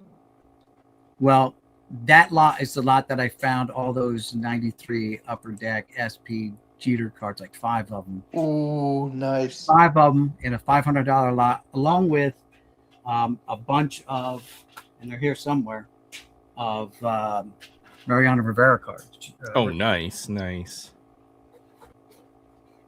I just saw over here is the Mo Riveras. The Mariano Rivera rookie cards. Yeah, I don't even remember the last card I collected. It's been years. So there's 8 of them there, and I've got a couple more sitting around somewhere. So it sometimes, you hit it right when you buy collections. One thing I never went for, and I had some, but I don't know where they're at, some Pokemon cards and stuff like that, because Pokemon's taken off, right? I had some, but I never followed them. But I do have. I went to a flea market a couple years back, and the guy had a Teenage Mutant Ninja Turtle lunchbox, plastic one, like a kid's lunchbox. Yeah. And inside of that, he had some Pokemon cards and the big box toppers, I guess, like were little like birth certificates or whatever the heck they were. I don't know. Yeah. The big things on like, and they were in there. And I said, "Well, how much you get?" Like, "I give me $2 or $3 for it." I'm like, "Okay." And I bought it with the intention of giving the lunchbox to John Jabs, but he probably already has one of his own. What has John Jabs been up to? I haven't seen anything. He just had an auction. The other night. So I haven't paid attention. he does well. He does well on his auctions. He says he might be going back to Whatnot. Whatnot one time was, I think, paid him to do Whatnot. So he's got a good following, so he should. I mean, more power to him to do so, right? I've been bugging him off and on to auction off some of my cards for me, but he's like, I'm too busy selling my stuff. I'm like, okay, I understand, because he gets good prices on his when, if you don't have a lot of people coming in, then you don't get enough competition for a card, and you could sell a $5 card for $1. So, yeah. Well, that's almost what you have to do in order to build a loyal following. You need like, you probably need 15 or so people to fill a break. You need a decent number to get a Whatnot auction up and running. So you have people bidding against each other, right? So that's the hard part. That's the hard part.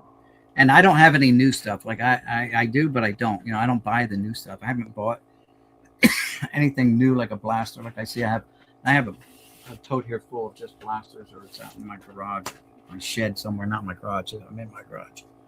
But like a blaster from 2021 holiday or whatever. I know people say, "Well, how can you just not open that?" Like I could never sit around. Or this one here, this, whatever this is. That probably has an autograph in it. I'm getting Panini an auto box or whatever. 5-card, Elite Extra Edition 2023. This is 2021. It's like I was buying blasters back a couple years back, but I stopped. The thing is, modern wax actually appreciates really quickly because people have to open it because of redemptions and all that stuff. Yeah. So once it gets past a certain year, some of these newer sealed products, they're hard to find after a while. Or stuff like this, stuff you get in collections, like supermarket hanger. They call these blister packs and stuff. I you name it, I probably got it. Or any kind of it's basketball wax is super pricey. Anything sealed basketball. I have bought some newer basketball. Price. Trying to get some Wembanyama's rookie cards. Yeah. Last year, and my son bought some WNBA stuff. He got some Paige Becklers or whatever her name is, and some of the other newer, Caitlin Clark and Paige Beckers and some of the other. It's so cold down WNBA here. has a following too nowadays too. So Yes, it does. some of Thanks this to stuff thanks is to Caitlin, yeah, she really made it popular. But you know what? I mean, I like what's her name though, Sophie Cunningham. I think she's Oh, I've always liked a Sophie. good basketball player. And I've never watched it until it was always in the news, and I'm like, well, what's going on over here with this WNBA? And then I'm like, well, that Sophie Cunningham's pretty good too, Mhm. So She is. Oh my Sabrina God, it's Ionescu cold and down here. yeah, but I don't watch any sports. I rarely watch that. I'll just watch a highlight or whatever. I haven't watched baseball. I haven't watched baseball in a couple of years. I just come to World Series. I check where my Yankees are and check the home run listing, see who's leading in the home runs, and that's it. I only People watch get- the Yankees games if they're because I'm a Yankee fan too. If it's televised against the Red Sox, and then I just watch playoffs. I don't think a lot of people sit down and watch a game from start to end and have that attention span anymore. It's the sign of the times. People are more likely to see highlights on TikTok or YouTube or whatever, and that's it. That's it. Or check the box score, Yep. or watch ESPN, watch the highlights. But nobody sits down to. No. Not very many people. I know Troy does, and I know Jay does. To actually sit down and watch every game for their team, it's hard. It's a big time commitment as well. So yeah, but I'd rather be looking at my cards than watching a ball game, because you can always put it on the background. Like I'll listen, watch other people's live streams while I'm just sitting here going through my cards, and every once in a while I might chirp in with a type at a comment or whatever, and then I'm back doing my cards. Because I've always had something to sort. There's nice Jeter. Yeah, I got a Jeter binder that I got somewhere. Is it upstairs? I think it is. That's my favorite player of all time. Yeah. There's another Jeter. This is from the recent heritage right there. I was so sad when I heard John Sterling passed away a few weeks ago, but he was old. Mel Allen was good. Yeah. There's an Andrew Jones rookie card I picked up recently. Okay, yeah. I just recently started pulling them out. Last year, started pulling them out of these boxes. The Andrew Jones, because I had a hunch. And the same way with the Carlos Beltran. Towards the end of the year, I started pulling his cards because I'm like, I think he's going to make the Hall of Fame. And yeah, I wonder who's going to get in next year.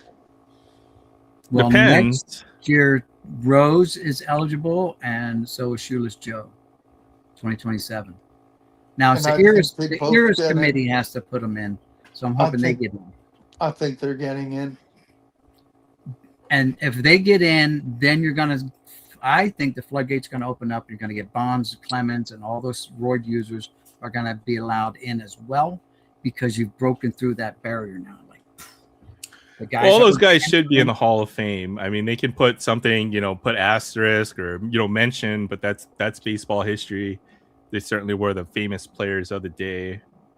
That was just part of the game at that time. You can note, that their whatever their accomplishments may not necessarily be what they were, but they certainly deserve to be in the Hall of Fame. They do, but someone has to break that ice. And now like Jackie Robinson broke the color barrier, and then you had a flood of, even before Jackie though, they had some colored players were in, but they were considered like Hispanic or Cuban, not quite like black, but they were. But the team kind of hid that fact. But when Jackie broke the color barrier, then you had a flood of you had Kurt Flood. Yeah, and Kurt Flood tried to break the barrier for free agency, and he paid the price for it. Yeah, he did. But he started it, and other people followed up and were able to be successful. So that's why I think when Rose and Shoeless Joe get in, you're going to see Bonds and Clemens automatically get in. Agree. It may be by the Eras Committee, but they'll get in, and people are accepting of it now. I wasn't at first, but once they took Rose off the ineligible list, and said he's going to be on the ballot, and they did that same thing for Shoeless Joe and all the other Black Sox that were in that scandal, right?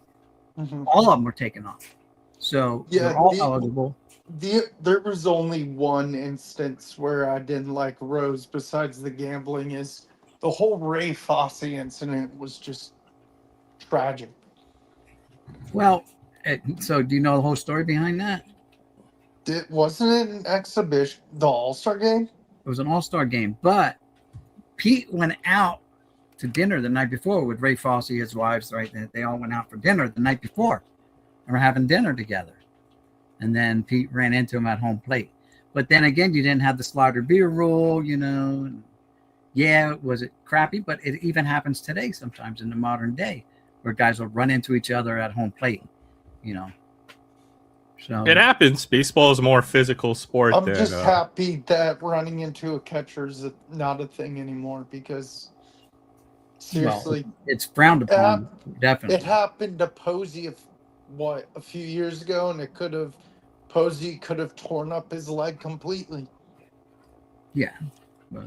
Well, he was a driver for the most recent rule change, right, where you can't do that anymore. So, right. But you know, that I just feel once Rose gets in, that the other guys are going to be in, and it's going to be accepted. It'll be accepted by everybody. Because how can you hold anything against anybody now once you let the gamblers in?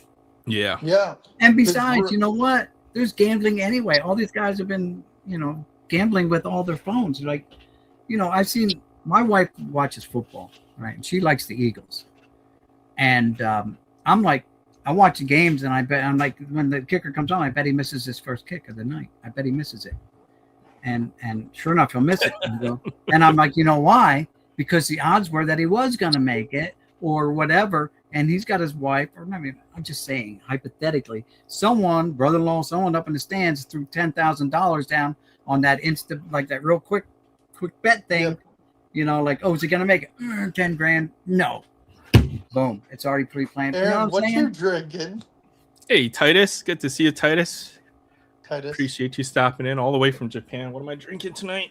Some Grand Marnier, orange liquor, something like that, in a Pikachu glass.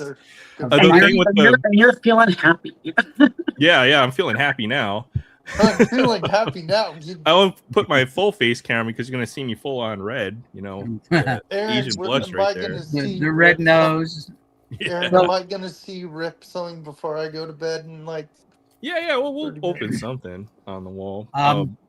Real quick, since Titus is here, he was asking about some Japanese ball players. Irabu. So I pulled out some Japanese player cards. Oka. Yep. I remember when Nomo was the big deal. Nomo, Daisuke, Kenji Dojima as well. Even some guys are American born too. Yu Darvish is still pitching. So these are just some that I pulled out just within the last, this month, going through boxes. I heard that White Sox rookie is playing pretty well, even though he just got hurt. Murakami. Hey, he's got 20 home runs on the year. Dude, that's crazy. So I don't know if Titus has any of these or what. He's supposed to email me, but I haven't seen anything yet. Oh, was that Kentema 8? Send an email over, Titus, to Boomslang when you get a chance, and maybe you guys can get in touch. I gave him my email. It's also on my About tab on my YouTube channel. Aaron, tab. Aaron, did you like G-Man Choi? G-Man Choi? Yeah, I mean, he had a nice career. He's Korean, though. Oh, right. Right. You can usually tell. He wanted MLB Japanese. Kenji Dojima. Yeah. Rabu. Koji Uehara, was he Japanese? Sounds like it. And Kenji Dojima. Yep. So that's what I came up with so far. I would send another one, maybe. Yeah, I didn't see it, and I checked my junk mail too, and I didn't see it. But yeah, send another one. There you go. Let's see what we got here. Where's my phone? Oh, my wife sent me 2 Aaron, where did you get that Muggsy Bogues auto? Oh yeah, check this out. Yeah, I You Yeah. bought know this I'm off a of Hornets eBay. fan. Look at that bad boy right there. Did you buy that? Yeah, I bought this off of eBay. Good for you, man. It came in a weird case. Let me see if I can find that case it came in. But Sorry, it looks like Troy, it I'm was gonna one of those miss you cases tonight. somebody put on their wall. I took it. I put a nice one touch there. No, I'll be right back. PC. sounds good. Oh, Muggsy Bogues, shortest NBA player in history. Look how zoomed in that is. Look how big and the I've ball met is. him when I was younger. They have Georgie Mirasan as well in this set, so I've been Yeah, keeping my eye out for I him. met Muggsy Bogues at my first job like 13 years ago. Yeah, well, we could rip some Bowman, I guess, while you're here. Yep. You want to go full screen? Should be. Why is my camera acting stupid? It's dumb. It's Ugh. plain dumb. Who are the main guys in this?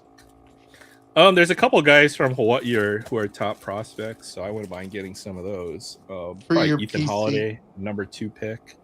Who for are the the year. Hawaii guys? I have them in a pile over here somewhere. Too many questions, Will. Yeah. This dude, Ava Arquette, he went to St. Louis, same high school as Tua and all those guys. Yep. Ethan Holiday, he's not from Hawaii, but he's a number 2 draft pick. That's Jackson's little bro and Matt's dad. And then Wahiwa Aloy, Maui boy right there. So couple Hawaii born prospects there. Okay, yeah, I'll make sure when he comes back. I think he stepped away for a second there, but Yeah. I'll make sure to mention the Oh, email. Aaron, by the way, I'm keeping the beard.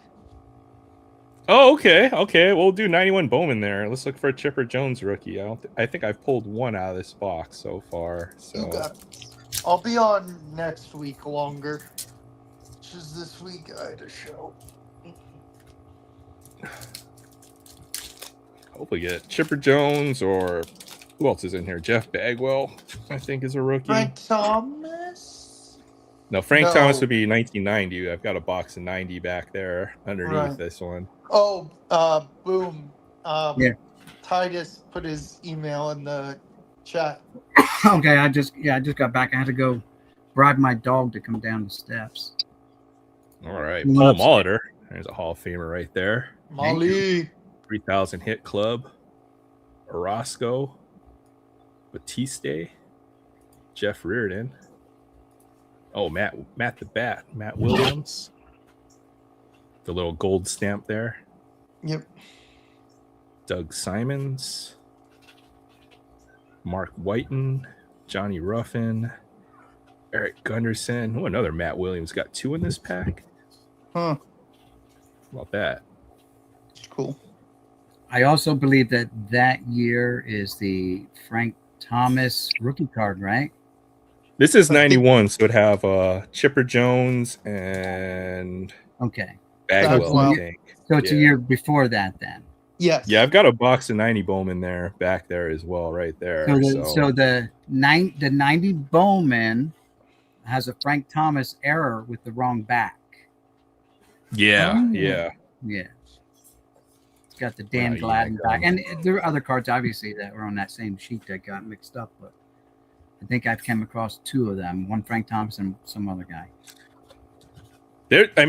Some of the stuff in the late 90s, late 80s, early 90s, there's a lot of variations and error cards. I'll just open a couple packs. This is a newer Bowman, 26 Bowman. So this has been a pretty decent product. Good chance to pull some nice stuff, but Is there numbered cards in this? yeah, there can be. There's a Cam Schlittler. He could be rookie of the year. Oh, year. he's so good for the Yankees. He's been lights out this year. There's Jimmy Crooks. Okamoto. He's been pretty good for the Jays. Is he Japanese? Oh, what a run of rookies right there. It's a good rookie class too. There's Roman Anthony, Yeah, that's a top good rookie. one. Roman Anthony's having a rough time, isn't he, though, right now? Bit of a down year. Oh wow. Oh boom. Look at that right there. There's your That's a top prospect good for the one. Yankees right there. He's not George Lombard. He's a beast. Yeah, that's a good one right there. That's That's a a refractor. really good one. Sleeve and top load that. Or Yeah, it's one numbered of to 499. So Congrats, buddy. he might get That's- called up at some point of this year. So that's He the right will. time to pull it right He will there. for sure. That's I probably the best guarantee it. thing we've pulled all night. Dude, nice. Kaner Martinez and then some paper prospects back there. You Hartman, got the Trevor. Yankees luck with 2 Yankee fans Yeah, I on got the this team. Flittler rookie card too. What a pack. Yeah, that was good. Yeah, dude. It's good having Cam Fittler because what's his name? Max Fried's injured right now. Garrett Cole's been pitching pretty good. Did you hear about what's his name? That Mizorowski kid from the Brewers. I think he pitched over 50 and I forgot how many pitches he pitched one night. He pitched over 150 times. No, that in guy one throws start. gas. Yeah, Mizorowski, he's a rookie in here as well. It's a freak. He throws over 100 like that's normal for him. Like he's like Jacob DeGrom on crack. Dude, on I'm just steroids. afraid.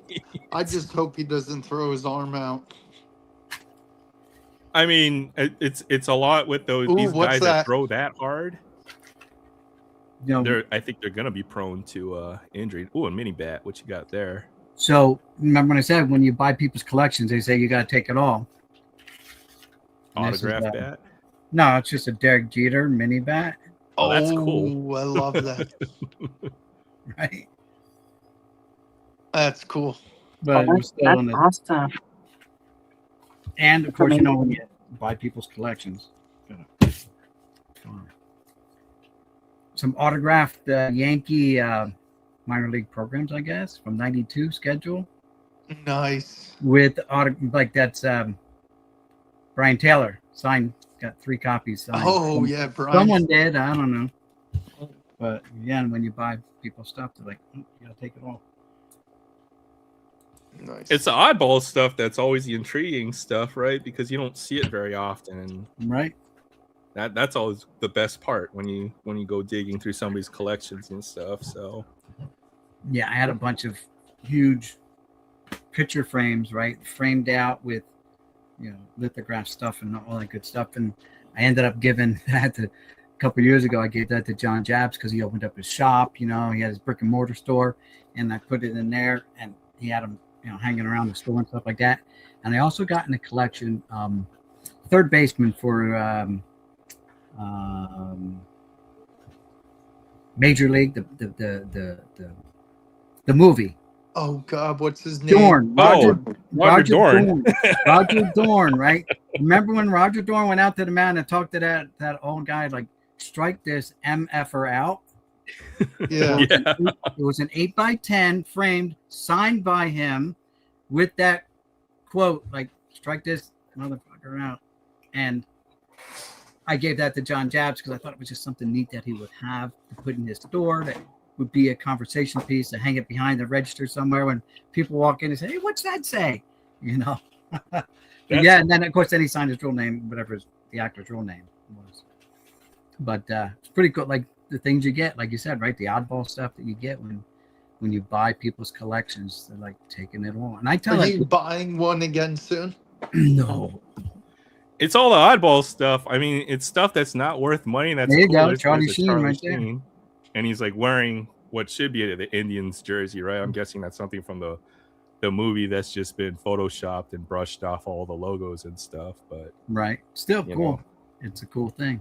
cool stuff like that. Yeah. And all that stuff, even like mascots. We got a bunch of mascot cards over here. Oh, this one. I love this card. It's sexy. It's sexy. Yeah. Yeah. That was Nickname variation. I mean, it's like a 50-cent card, but it's one of my favorite cards in my collection, no doubt. The Santa Claus stuff, mascots. I love to collect this. I'm kind of stuff sending you too. some mascots, Aaron. I've got a Philly Fanatic PC going on here. Yeah, Aaron, you're gonna love So- the mascots I'm sending you. Gritty, the Oh, dude, that craziest looking gritty is mascot ever. creepy. So yeah, I love that. I love that kind of stuff. It's great. Oh, And I last year, because I only been doing it for over a year, I had a person buy some cards off of me. Right? mhm. She bought one card, and it's curious because the player's name on the card matched the buyer's name, right? To where I was Mhm. shipping it to. And I'm like, So I included a little letter when I sent it back. Or no, I messaged them through eBay and I said, you happen to be related to this player? And she goes, yeah, that's my father. So this guy played for the Padres. I lived in Las Vegas during his minor league time. So he was playing, we would watch him go play and stuff, right? And I'm like, okay, that's pretty cool. I said, I've got a program with your father's picture in and whatever. So I got some stuff that I will send you as soon as I locate it, right? Well, so again, within the last couple months, I found more of her father's card, and it is a guy named Doug Brokaw, Okay. right? And he played for the Padres and Name Yeah. sounds vaguely familiar. That's cool. So his daughter, one of his daughters, I think he ended up having 3 daughters. And I checked, he's still alive. He's coaching somewhere in Texas, I think now. And I said, listen, when I find more stuff, I'll send it to you for free of charge because it's your father. It's got to have that more sentimental value to you, or could, than it could ever do for me. To me, it's just a guy on a card that I've never met before. I've watched him pitch maybe once or twice. Yeah, this one's from Leaf, some Leaf product that they had, Leaf Metal, probably something, Leaf Metal Yeah. Baseball. That's a good question I just saw. And this one is from 21 Donruss, but hold on. Yeah, 50-cent card right here. There's an email right there. So Titus sent you another email. I guess you'll want to definitely check out and look out for that. Here's a cool Aaron Judge card I found. So this is a Chrome version of this card. Oh, heck yeah. And I remember pulling this. You might have been on that live stream a couple years ago, but it's the 3D version. I think I was, card. yeah. Yeah, that's a cool one. The Topps put out some cards like that too, and sets like random inserts years back too. Yeah, the sports flicks or the 3Ds. Or no, it was actually a Topps product, and I would tell you, I've only seen a couple in my days of lenticular. Yes, that was more of an upper deck thing with the holograms. You remember all the upper deck holograms? Always used to have that as well. I got a box full of them, plus a bunch of the Jordan ones from basketball and stuff like that. So Collectaholic has a question. That's a good question. So to answer that question, and it's fine, would have to be those 5 Derek Jeter 93 upper deck SPs for sure, for $500 lot. Now that lot, and I put a video of it out on my channel. The actual, I'm pretty sure I took video of the bed. Now I have a 2020 Chevy Silverado 1500. I filled the bed up to almost to the top of the bed, and it was drizzling. So I took tarps, with me to cover that up, and I bungee corded everything down. I filled up. It's a king cap, so I filled up the back seat with stuff, and I filled up the passenger seat with stuff. Now I've overloaded vehicles before with cars, and all the videos are on my channel. You just gotta be able to look for them. But that's that $500 lot. It was way more than I thought. There were two of the Mariano Rivera's were in there that I know of, because I may have found more later, but I know because there was 2 complete Bowman sets there from that year. There was the Stadium Club dome set that had the Jeter card in it. So it wasn't the and I have the 91. So it was like a 92 Stadium set or something like that. You know I'm talking about, the dome sets. Is that the one with the plastic stadium on it? The collectors? That's what I was thinking of. I'm starting to feel like John Jabs, where everything is like right there, like on the floor somewhere, where someone asked a question. So this isn't the one. This is the Seattle Silverdome or whatever. This is the year that was. The other one was a bigger dome. It was a bigger box. I've seen a couple of those. Yeah. That was there, and I'm like doing the math in my head. He wants $500. the Jeter card, I was outbid. It was, like going on $300 on eBay, and I'm getting outbid.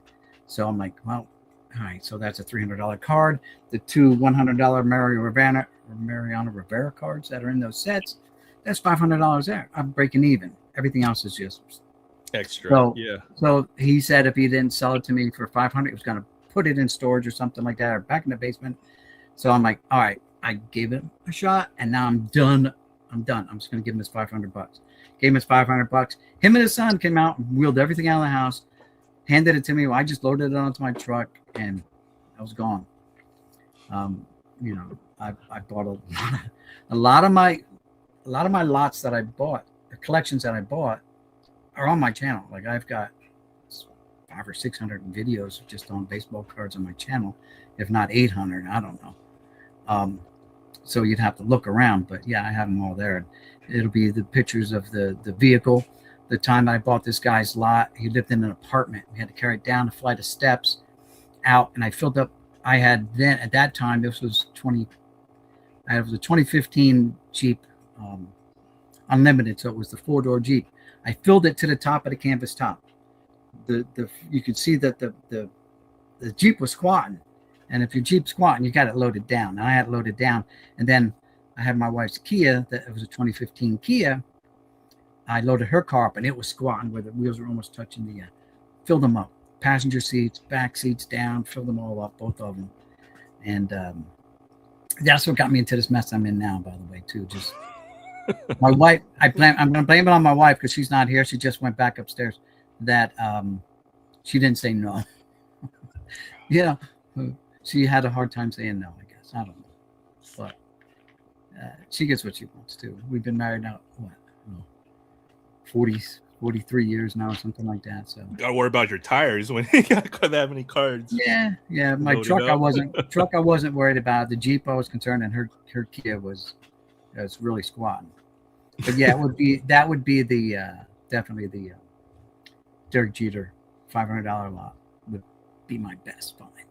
Yeah, that card, the Mariano Rivera. I mean, there aren't too many big value cards, but those are certainly among the top as far as key cards from that era. Right, and it's hard to get a 10, and I think there was a 10 that had sold for $99,000 just prior, especially on that Jeter foil board. Yeah. None of those ever came out in good condition, even straight out of a pack and stuff. So, all right. So I took a picture of the email, so I'm good.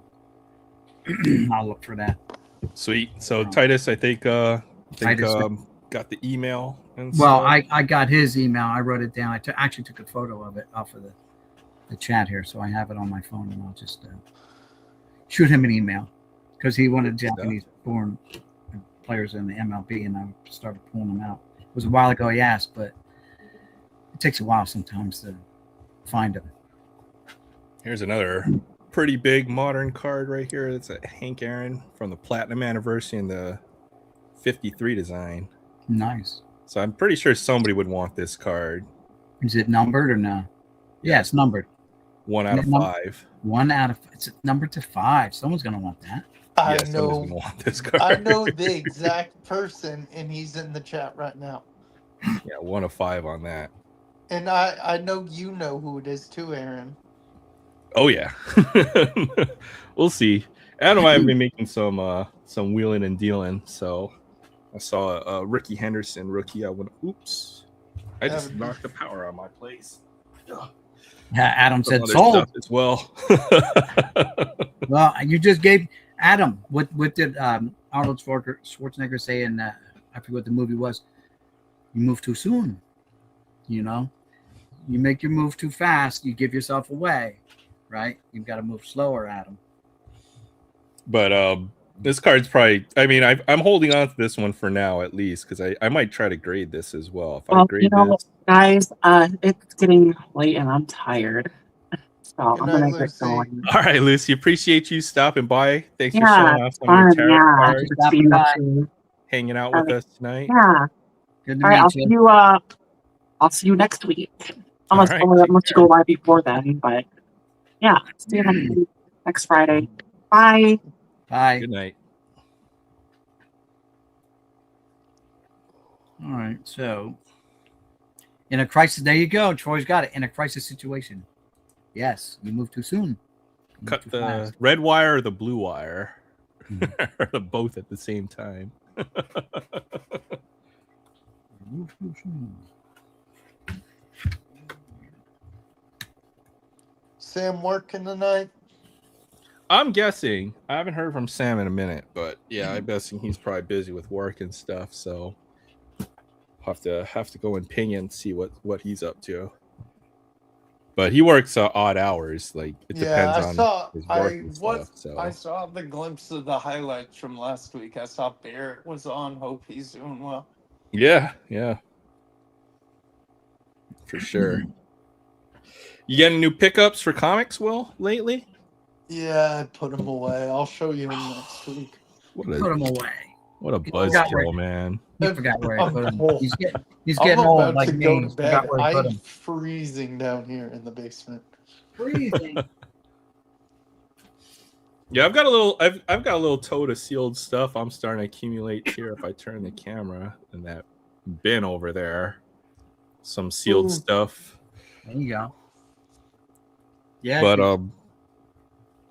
yeah, you open the packs and people want it sealed, so best to just keep it sealed nowadays.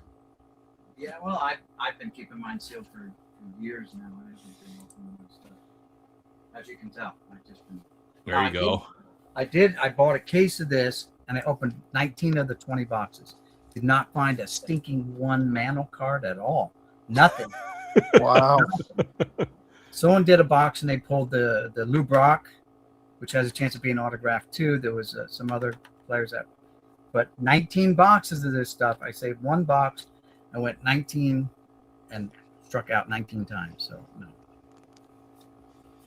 I'm not going to open this one here because it's just, I guarantee nothing further. If you're looking for a 90s chase card, I mean, those were just, you had to just be exceptionally lucky to find some of that stuff. You know, they had the upper deck with the autograph Reggie Jacksons and stuff like that. Never seen any of them, and I've opened cases of them too. I still have a case. What else? I was going to say something else, and I totally forgot. Yeah, the more of this stuff I drink, the better. The more I feel the same way. No, there was something I was going to say. It might come to me afterwards. But I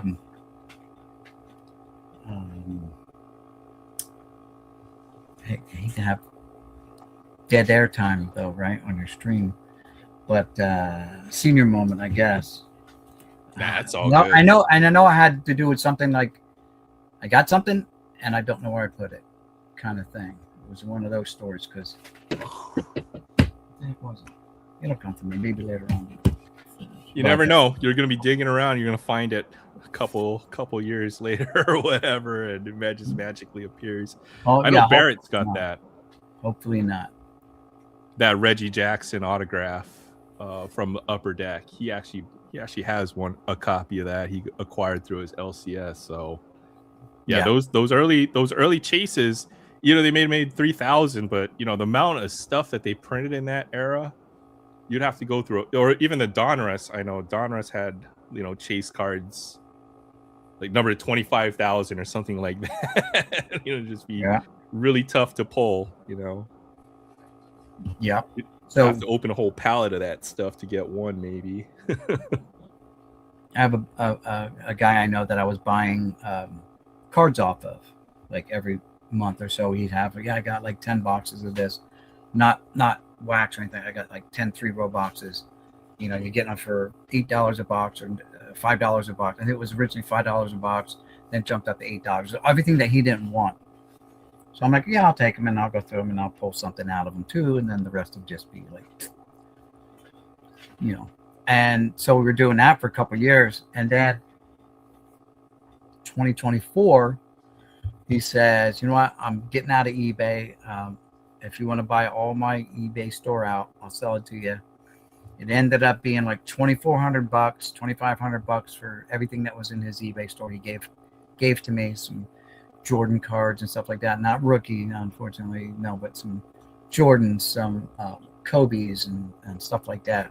A lot of nice cards that I sold with no problem. And then he called me like last month saying, "Hey, do you have any cards from like the 2020s and stuff? I'm looking to buy some." I'm like, "Why did you sell me your collection? Why did you sell me your shit if you were going to come back?"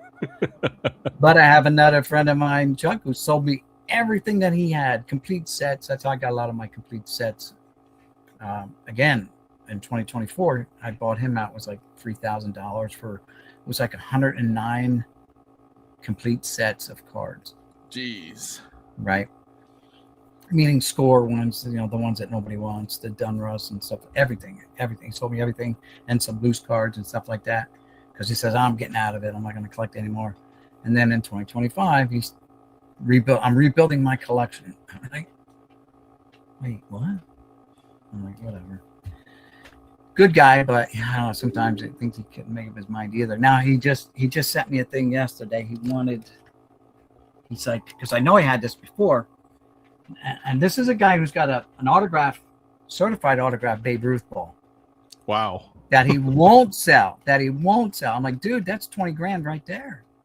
Yeah, that's insane. That's some cool. Some guy offered him like 18 for it, and he said no. I'm okay. I mean, you got to leave a little meat on the bone for the buyer, so he can flip it make 2 grand off of it or something. You're getting 18 grand. You got it from your grandfather for nothing, right? But once a collector, always a collector is what it is, Troy. And that's the thing. So he putting together a bunch of like rookie cards and stuff like that, and he's asking me, he sent me a picture of some. I'm like, why? I'm pretty sure I could find you one of those, and some other ones. I'm like, dude, some of them, I only have one of like, so some of them I didn't even have, like it is what it is, Mm-hmm. Yeah, and might as well stay once for a the collector, end of this always a collector. Diamondbacks. What was that? I said I'm going to stay for the end of this Diamondbacks game that Troy's talking about. Oh, okay. And once a collector, always a collector, and it took me a year to get to that point. At the end of 2024, I'm now at that point where I'm forcing myself to not be the collector. And every day it's a struggle, but I've managed in 2025 to open up my eBay store, sell off some cards. So that's helped me become not a collector. And now I'm at the point where I don't buy anything, blaster box, anything like that. All I'm going to do is buy the factory sets when they come out, and that's it. Binderize it and check it with my sons. Don't want my stuff, my cards. They're not interested. And now I'm hoping, I know my granddaughters really won't. They like to open them up, but that's it. Like we would rip Pokemon cards and stuff like that. But my grandson, who's 6 years old now, I'm waiting for him to be able to make a good, conscious decision. Because at 6 years old, you don't know yet. You can say yes, and then at 7 years old, you're like, nah. So I'll wait till he gets a little older, and then I'll say, hey, do you want any of this? If not, then gone. And I've taken bricks over to their house, because I've stuffed bricks up. And I've taken bricks over to their house, and when they had a fire pit going, I'm like, good, I'm bringing bricks. And the kids, I even have a video of us unbricking cards at their thing. And my granddaughter, she's got an axe, and she's chopping the things on a stump. She's chopping the cards, and I'm saying, yes, that's how we unbrick them. That's how we unbrick them. And she's chopping them up, and they're loving every minute. And she's funny because it was chilly out, so she had a jacket on. But she had her motorcycle helmet on too. She had her helmet on, and she's chopping away, so no one could really see her, but they could see a little kid chopping away at cards, and I'm sure it was funny for some people to see. But yeah, I've still come across bricks. Like I found a bunch of scorecards, and I happen to be separating. There's a Jeter, and it's got all kinds of paper loss on the front. That it's snowing, and I'm like, oh, there's a dead Jeter card there, and. Mm-hmm. Basketball cards, or whatever. Yeah. Hey Troy, there's a guy in the the D-backs named Tommy Troy. You should get his jersey so it'll be Troy on the back. That's right. That's right. Because his last name. When I was 7, my uncle gave me cards. He gave me his Nintendo, which I still have, the original Nintendo with all the games and stuff. He gave me a box of 91 Hoops basketball, and I remember opening that up and going through all the cards. He gave me the binder and the pages to put them in, and that was the start of the collecting. And I quit for I collected maybe until 98 or 99 or whatever. Then I ran out of money. I had to go to school, all that stuff, life, and then come back to it about 15 or 20 years later. And it's like, it's still there. All my old collection and stuff, going back through it and all that. So, I mean, even for all the new stuff, if you wanted all the new stuff, you probably have enough to trade for whatever you have. And it's that mindset, you have enough into your collection. Do you need more is the question that you have to ask yourself. That's something I've been asking myself as well. How many more cards do I need to have, or how much more money do I need to put in my collection when I can, buy, sell, trade for this stuff that I want at this point? So that's kind of where I'm at with the mindset. Bunch of mini bricks. Like I tried separating these, and it just like these, like 93 or 94 upper decks. All that glossy, there's none of that stuff survives. Yeah. Anyway, guys, you have a good night. I'll see you on the next one. All right. Good night, Will. Take care, man. Have a great weekend. Good to see you. You too, guys. Yep. So,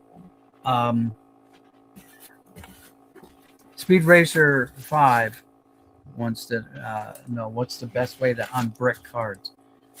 Again, I made a lot of videos, and I made videos about unbricking. I froze them for months in a coffin type freezer, and then popped them out, and with them being frozen, tried to pop them. It doesn't work. It's a humidity change, right? Because when you throw in the freezer, there's low humidity, right? And when you unbrick, when it comes up to temperature, all of that frozen or whatever moisture, but it's got to get in between the card, and when that loosens up, you have a chance of unbricking it, is what it is with the temperature change. Yeah. I've tried heat guns. I've taken them to work, and we've got these heat guns, and I have the heat gun heating them up, and they're not coming apart very well. Some of them were, some of them weren't. And I was at the point where, I'm just gonna have fun, and I'm burning the edge of the cards brown. I'm burning them brown. I'm turning them brown. And I'm like, oh shit! If these things catch fire, I might set up a smoke alarm. I better stop. But I tried unbricking them at work, and again, I have videos of this on my channel. Just you got to look for it, because those were not specifically marked as unbricking, I don't think. But yeah, here's I don't know, some kind of, it's a box that said 84 teams on it, but it's full of some of the bricks, score bricks, and I've got more 800 count boxes over there that I'm going to take over next time my son has a fire pit, and we're going to burn them up. That's what I've had some success unbricking stuff. Like I've got some Archives basketball. You can pull a nice Jordan out of those, and then I threw them in the freezer, took them out. You just got to change the temperature and get the moisture, humidity. So it might not be as moist and humid wise on the mainland, but it is humid over here in Hawaii, so that works a little bit better. So sometimes you might even need like a humidor, like a cigar humidor, or something that will control the humidity. But in a high humidity situation with a little bit of heat, you might have a little success where the gloss might unstick a little bit. So that's your what best John shot. Jab says. Yeah, but I've tried unbricking. I've got. Oh, it's a brick, right? Yeah. There's no, when it's bricked up like that, there's no coming back from it. Yeah, that's like one solid piece of cardboard at that point. Yeah, so. It's just like, and some of my grandkids, they love trying to pop them, or they'll chop them with an axe or whatever. And there might be some good cards in here, but you know what? They're no good now because they made it to the brickyard. Yeah, any of that 90s stuff with the gloss, I mean, you got to be careful. Even modern Stadium Club high gloss cards, they all brick up. Bricked up, paper loss. There's a Cal Ripken, a pretty cool Cal Ripken card. It's just nuts. Here's a Bo Jackson that you may not see it, but it's got all kinds of paper loss on the front. The snowing effect that you get. Yep, it's a mess. Here's a new Hall of Famer, right? Carlos Beltran. He's got still a little brick and Few he's cards attached to him. paper loss on the front. Yeah, it's you know.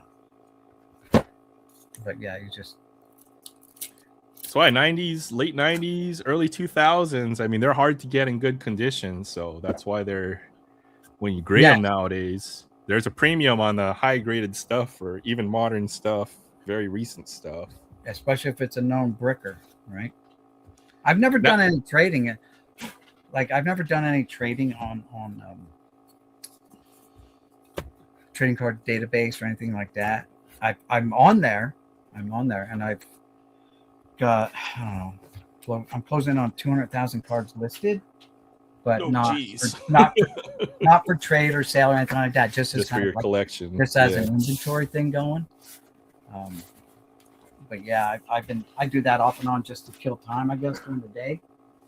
When I get bored with sorting, because let's face it, when you're going through boxes, you'll be like, sometimes you're like, all right, I can't do it. I got to walk away. I mean, it's taken me months to sort all the sets and just the flagship I've accumulated over the last few years or whatever. It's taken me months to just sort it a couple hours at a time, build sets, all that stuff. But you have a job, right? Yeah, yeah. I'm retired. A couple hours a day, so I can do it all day long, and I don't do it all day long every day.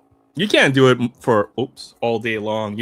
I mean, at the most, might be 2 or 3 hours is the most I can take sorting or building. Yeah, sorting countless, endless 4-row boxes and stuff. So, well, I've sorted quite a few. Like again, I picked up those 50 boxes, 3,200 count boxes. I've gone through all of them now and pulled out what I wanted to pull out. The rest are like kind of TTM fuel, whatever. I don't know. Throw them out to the dumpster. I don't care. Kind of cards. There may be some future Hall of Famers in there, but they're not in the Hall of Fame now. So maybe do team lots or something, like 800 card, one team lot or something. Try to reduce the duplication and maybe sell it as a lot or something. That might be a way to go. So I know Troy was asking about some heritage stuff too. I've been pulling out heritage, but I've got a 3,200 count box upstairs of heritage right now. But he's looking. I know he said he was looking for some high numbers in certain years and stuff. So, yeah. But I've been pulling out everything heritage anyway, just in case. Yeah, I mean, the modern hobby isn't about set collecting. I mean, a few people do it. But if it ever goes back to where people are trying to assemble those sets, I mean, it's going to be so hard to build these modern sets for a lot of stuff. All the parallels, too. If you're going to I want the blue, I want the pink, I want the purple, I want the Mojo refractor, I want the Mojo this, I want the... Oh, yeah, I won't even dream about building a parallel set. Yeah, like... For the older stuff, I'm trying to build master sets. Mm-hmm. So those are just like variations. Like the 62 Tops has a green tint variation on a whole bunch of cards. To me, that's going to be a hard set to put together because I don't even see them that often. The green tinted ones. Yeah, the variations with the different color backs and stuff like that. Yep, white backs, gray backs. Yep. Or even if it's the reverse negative, the 90 Dunruss, Juan Gonzalez. Look at him right here, Juan Gonzalez, right? But it's the 90 Dunruss, and I just came across that here. By the way, here we go. Where's the phone? What did I do with you, Juan Gon? I just came across them somewhere. Oh, going to extra innings on that game.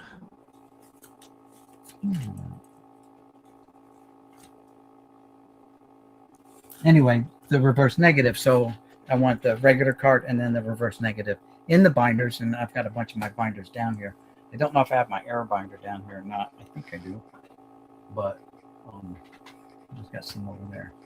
But yeah, I'm putting them by years, kind of like Geez Mikey does, and some other guys. They put them in by their year, you know. And I want to do that one day. Have set up a card room with my binders in the background and stuff like that. All the sets and stuff. Yeah. Yes, for the sets, the years, but focusing on tops first. But I have like from Dunruss when they first came out in 81 and the Fleer when they came out in 81, up until they stopped, and then they come back periodically doing like disguises Panini or whatever. I'm not worried about that stuff. But even if you were to build like some fairly common sets, you know, maybe not flagship tops, maybe something like, you know, 2007 Allen and Ginter or something like that, right? You can't find any sealed wax. You can't even find lots of cards of that on eBay or stuff like that, you know. So it's tough to build these sets these days. No. Okay. So yeah, I'll check with that. I'll send you an email for sure, text, and we'll get in touch. I got a couple cards to send your way. People don't even hold on to the base set cards anymore. So breakers would be throwing them away. Like you only get the good stuff, like the number. They won't even ship them. You know, if you buy a spot in a break on a major breaker, they won't even ship any of the base cards. It's just the hit. So I don't know what you're paying for. You know, you get skunked on the break. You know, exactly. At least I want the base cards or something. And I used to do that. I would buy into some people's breaks and stuff like that, and I stopped doing all that too because, you know, especially if it's a random, you know, like I want one, I'd want like the Yankees or the Angels, you know, because I like Mike Trout. And now it's the Dodgers for Ohtani, you know, and Yankees, of course, not so much for Judge, but just because I'm a Yankee guy. Yankees, yeah. You know, but even then, I told my wife, because there's supposed to be a card show coming up in Williamstown, my hometown. Adam's here. What's up? Good to see Adam. And in my hometown of Williamstown, a buddy of mine told me about it. Hey, there's a card show in town coming up. And are we going? And I'm like, yeah, we'll go. And then my wife asked me today, and I'm like, no, I don't think I'm going to go. Because I got a guy that I've got a rapport with now that's up in Pennsylvania that I go to up there, my in-laws and my mom. And when I go up there, I can just go see him and buy all the vintage that I want. Vintage 53 Bowmans, 50 Bowmans, 52 tops, you know.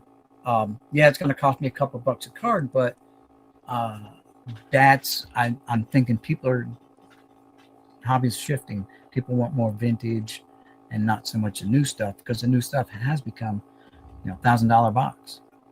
You know, there's definitely folks who are switching over to vintage. You know, they're tired of getting burned in the modern world and breaks and sealed wax. The prices are just too crazy for your average collector. So people are looking back on all the years they didn't collect and stuff. So that's kind of where I'm at as well. So yeah, you know, vintage stuff is definitely good in good condition. It's getting very hard to find, and it's non-existent where I live in Hawaii. There's no vintage dealer or anything like that here.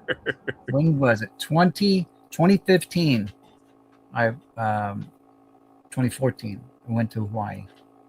And I've been there for overnight because I was in the Air Force, and we would fly through there going to Japan or somewhere like Thailand or wherever we were going. But this time I went there and I got to spend 18 days in Hawaii I believe it's a big island because that's where the Air Force base is. And we got to go to Pearl Harbor and see the memorial.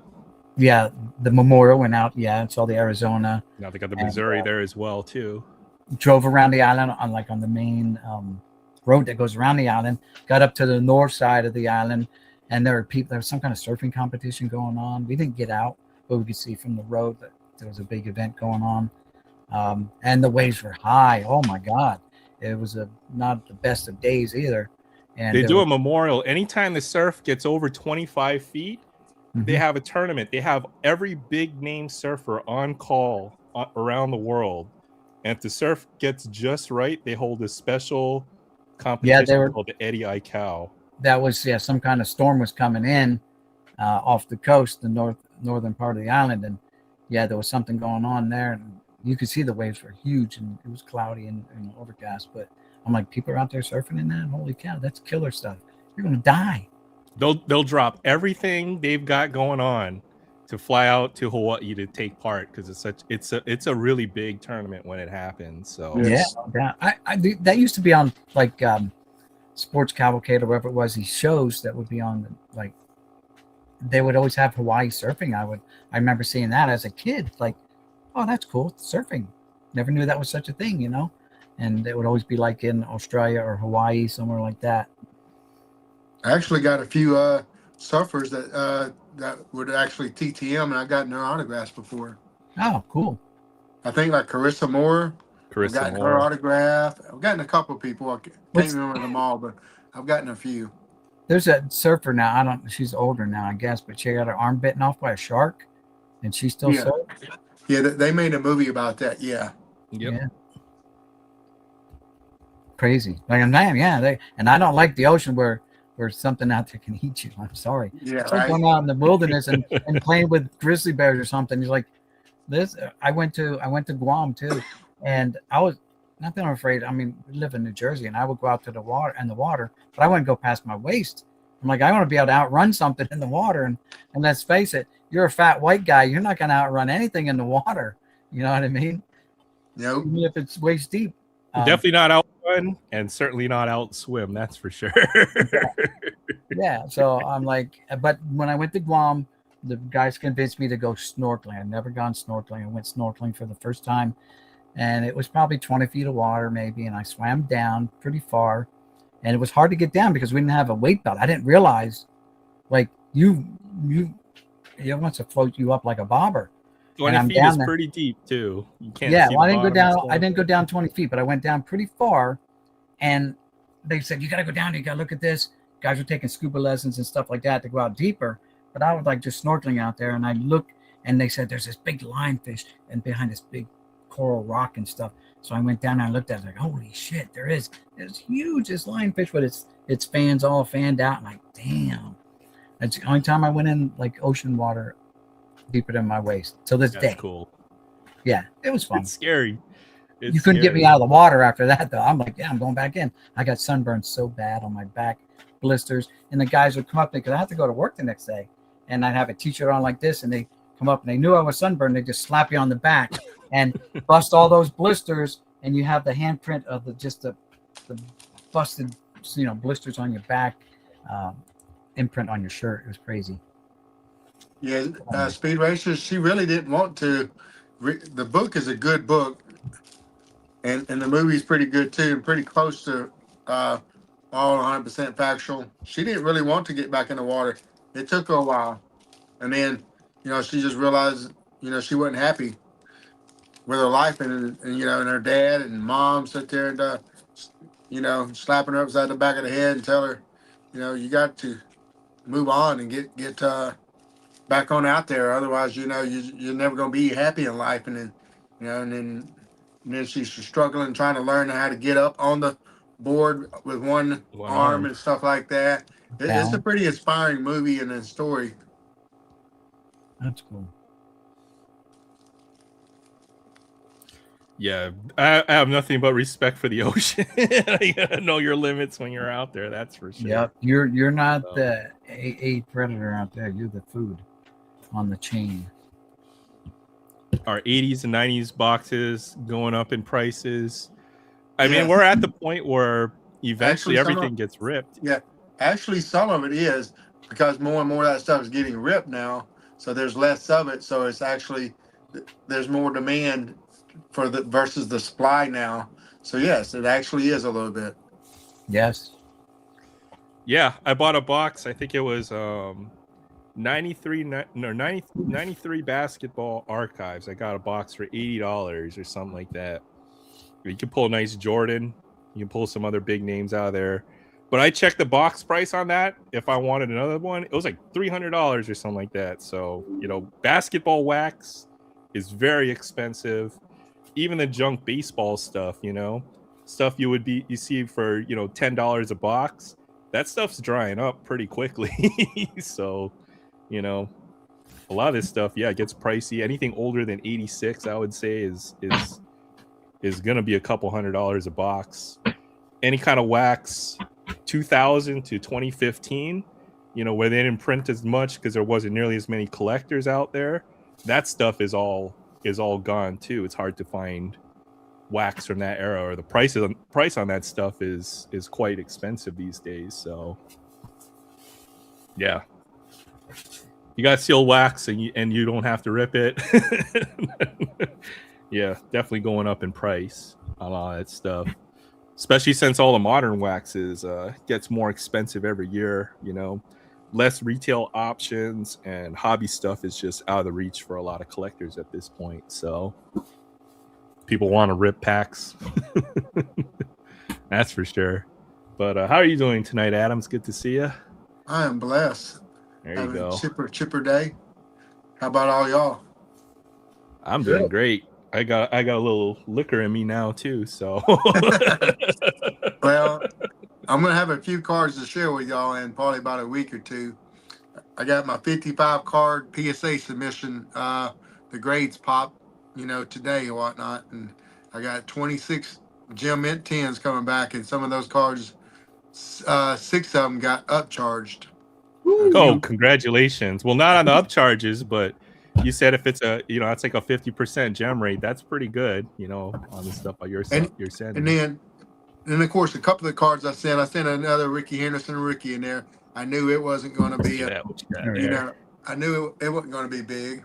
And then as well I sent a Chipper grand. Jones Desert Shield in that looks like it was going to be a 4, and it wound up getting a 6. It got an upcharge.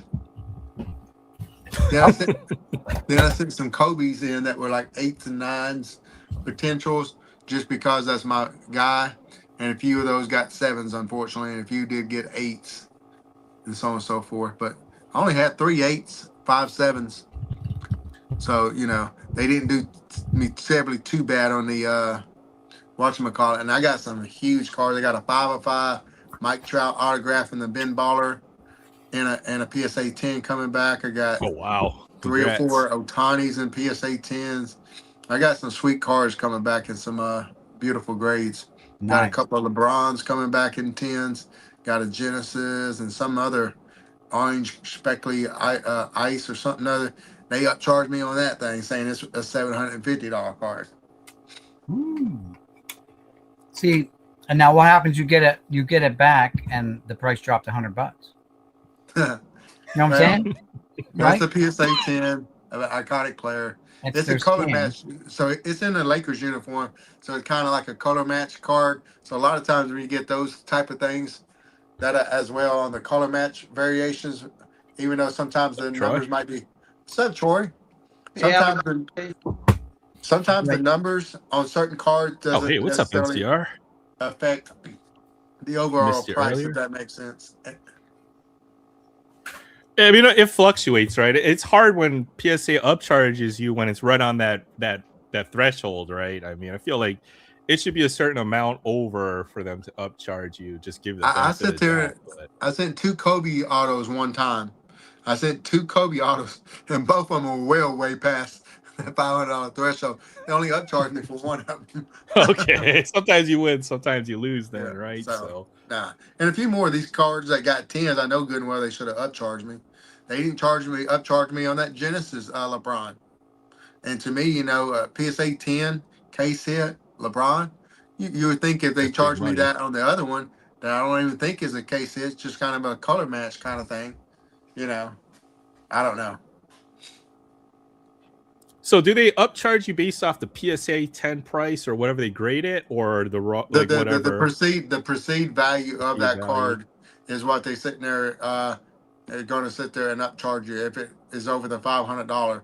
But a lot of times, if it's really like $600, $700, $800 bucks, a lot of times they don't upcharge you for that stuff. And then randomly they will on 1 or 2. But like me, I probably got a few cards that are over that $500, and they only upcharged me on 6 of them. But of course, 4 or 5 of them are $2,000 cards. So that no offense, they should have charged me on. You know what I'm saying? So I got a couple of huge Kobe's that come back PSA 10s, that are $2,000 cards now. So yeah, please upcharge me if they're, that kind of high dollar over, 500, But when it's just once again, like you just sit there and alluded to, a percentage fraction off, nah.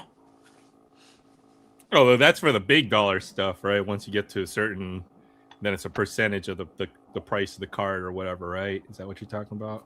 No, I'm talking about a percentage, like uh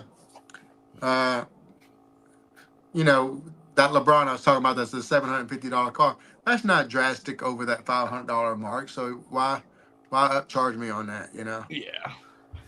You Those gonna Yak upcharge me if Pack a card is like boxes. $501? No. Do you do on the declaration or whatever? You kind of have an idea or whatever on which cards are supposed to be upcharged or whatever? Because I know they make you do that when you do the submission and Yeah, stuff. yeah, they do, and that's kind of that way you can get them insured on the way back. But I think we just did the $500 value on them, kind of, and stuff like that, and because if you sit there and perceive them all to be like Gem Mint 10s, and are they going to grade them all Gem Mint 10s? No, No. so it's kind of catch-22. Do they actually grade according to what you're trying to sit there and insure them? No. So, I don't think they look at the insure, how much you insured them for, or how much you're saying they're worth. I just think the graders look at the card and grade them whatever they're going to grade them that day. Yeah, for sure. Only collect soccer. Yeah, you know what? I bought a Lamine Yamal rookie card this week. I got that coming in the mail. I'm gonna have one. I'm gonna have one for sale on my next card sale. Yep. But I did stack up me a few PSA 10s of his when they were a little bit lower. Thank goodness. His stuff is just doubling. I bet you if he scores that first goal he scores in the World Cup, his stuff's just gonna shoot to the Gonna moon. go crazy. Yeah, he's the boy wonder for soccer right now. If you guys don't know, Lamine Yamal. So I just picked up a cheap rookie card, $10-12 rookie card or whatever. Oh, that's And then smart. even just in the days, like the last few days, I can't find another copy for under $20 now. So Right? it's ridiculous, right? So The copy I'm gonna sit there and sell. I think it's going for about 20 to 40ish range or whatnot, and I got it priced somewhere in the middle. And but I bought the card for like $5. yeah. A hot minute back because I was hearing, I was hearing the hype. So, but of course, where I live at, they don't sell soccer cards typically at the shows and stuff There's like not that. that much of it Card out of shop. there. Yeah, So yeah. So it's just hard for me to find it. So Ryan M. Diego Maradona, was he a good soccer player? he's pretty good. Well, he's all right.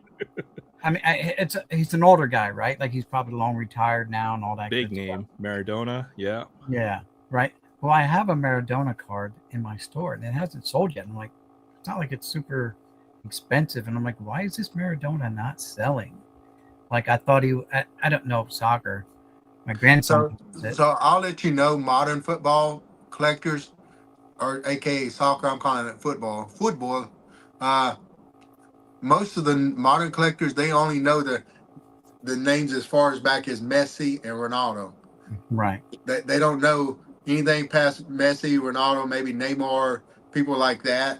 Not even Beckham, right? Beckham was a Nope. good. They're only collecting the boy wonders from this era right now. Yeah. Guys. Messi and Ronaldo, and that's where it starts for a lot of these guys. Mbappe, who was just Neymar. Yamal. Yeah.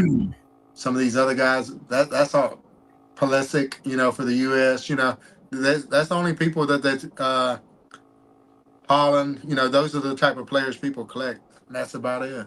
Yeah, Collectaholics got a good point about stealing from you just because they're grading it regardless. Why do they got to charge you more for that card versus this? They are. Because they can. Because Right. we allowed them to. And people But- back in the day would not allow, stop, and went to the companies that charged a flat fee. It should be all like BGS and SGC did. It's a flat fee for your card, for your authentication, et cetera, of autographs. I don't even think they should be charging, the observed amount that they charge for a Babe Ruth authentication or Michael Jordan. These it should be one flat number they charging for authenticating or grading any dang thing. Facts.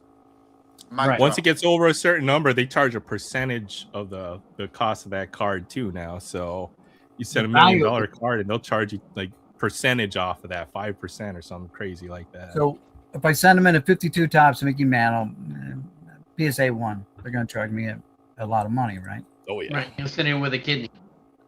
Yeah, or an arm and a leg, and I won't be able to surf without a leg.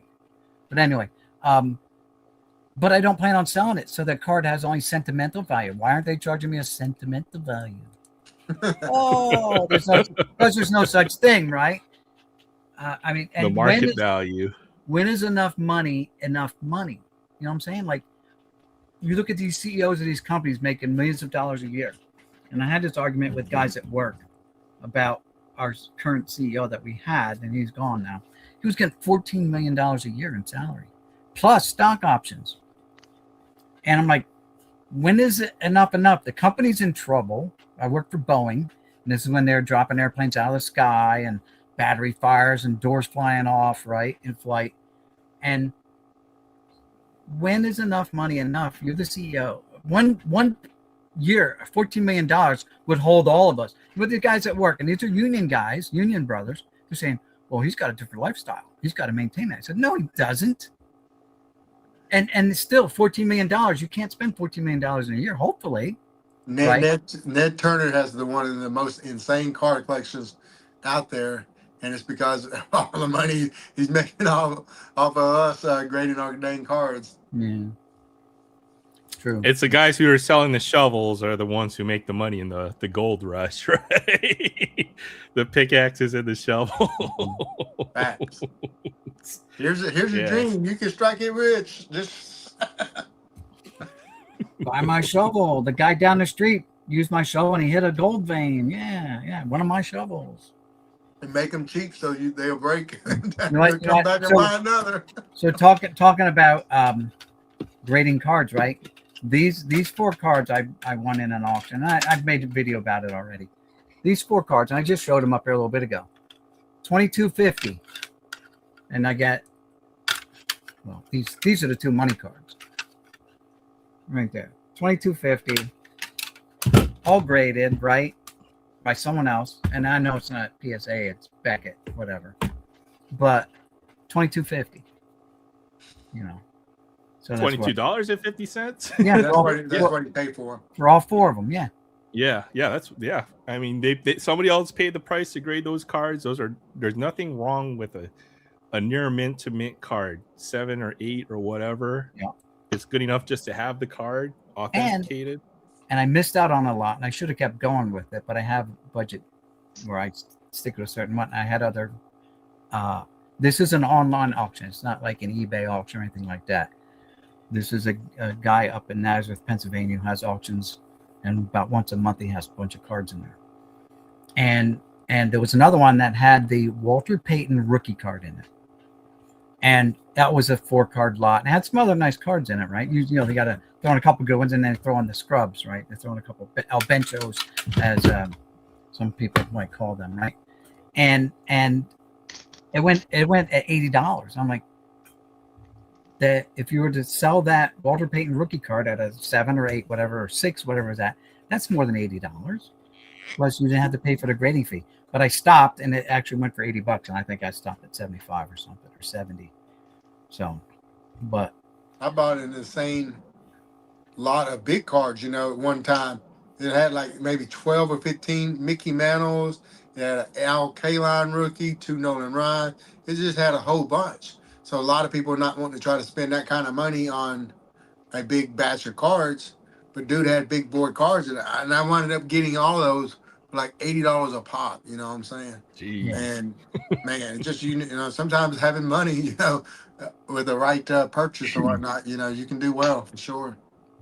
What's up, Dan? Appreciate you stopping by. And then going back to sealed TCG, this stuff like doubles or triples in price if it's sealed or whatever, just in like 10 years or 5 years or whatever. So Hey, Anything TCG, I just keep sealed too. You know, Aaron, I got a Pokemon stuff. question for you. What was the original year of Japanese Pokemon? Probably 96 or 97, I'm guessing. Yeah, I was trying to research that a little bit, but I knew you was more of a Pokemon guy than I am. And one of my coworkers tonight told me he's got a whole box, I think maybe a case. I can't remember exactly what he said, of original Japanese Pokemon is how he worded it. So I'm gonna be trying to work on snagging that up off of him. I'm an I told him, interested buyer, so let me know So- what you get out of there. So I heard that the Japanese ones are not as valuable as the English ones, Series 1. No, I know the they're Japanese not. came first, but I heard that the Japanese ones are not as valuable as Series 1 in English. Folks definitely want the English cards more, especially the first edition, which have first Yes. edition stamp, the second printing, the shadowless border on the portrait, and then there's an unlimited printing on the base set. So the English printing, whether it be the first edition or that second printing, generally are the big money cards when it comes to that base set Pokemon. But stateside Pokemon didn't hit until 98 or 99, so Japanese would be only be a 99, year or two 99, before. Yeah, probably Yeah. 97 or 98 or somewhere around there. But yeah, I'm hoping to be able to snag that. It's still not something that people not gonna Pokemon people not gonna be shot and bashful to maybe try to chase and buy and collect though. Even though it's maybe not as necessarily as popular as the original U.S. version, but I know people still like first series and stuff. I'll take it all off your hands, whatever you're looking for.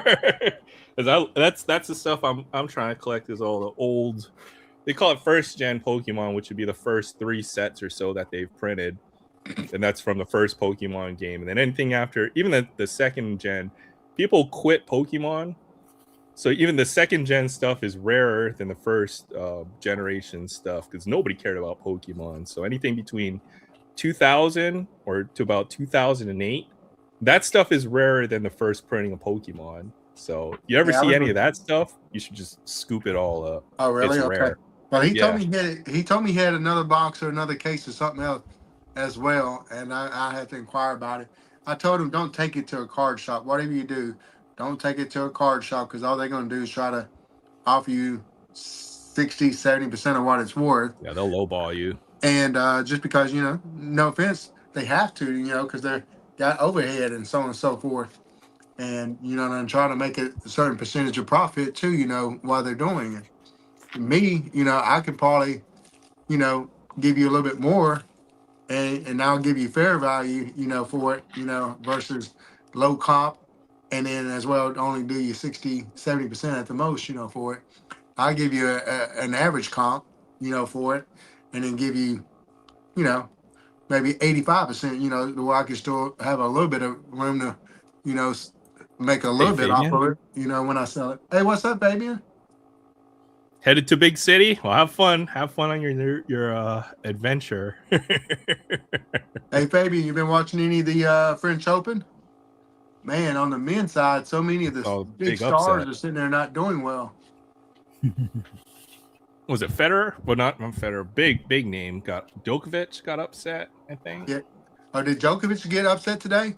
I know. That was a big Sinner, name. It was either I Federer know. or Djokovic or Nadal. Sinner, the number one guy, definitely know he got upset. And Carlos Alcaraz, the guy that would be the hands down favorite, wasn't able to play because of injury. Interesting. Today, when I left the house, Joker was in the 4th set against some guy that's, I think, in the mid 20s rankings, and it was a close match, 2 sets to 1, and then the 4th set was close. So he could have lost. I didn't get a chance to see what the score was. Oh yeah, Djokovic got upset, but I think it was like some young teenage player too, so he could be the next big name.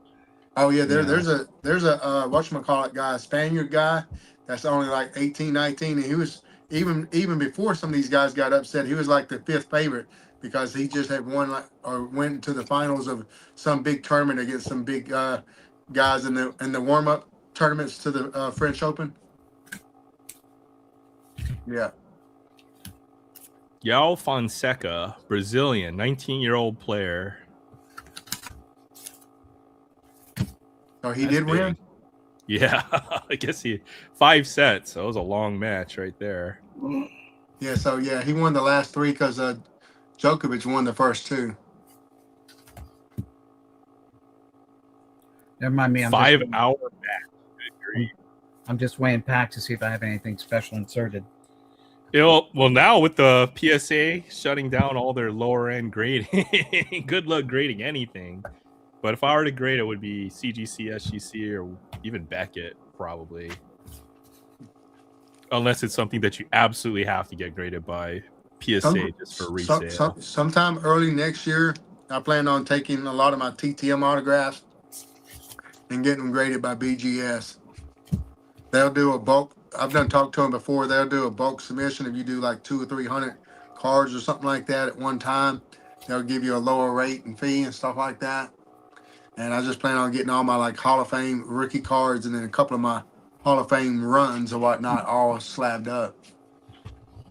It's a good idea. I got a whole bunch of Hall of Fame rookie cards already, TTM and autograph.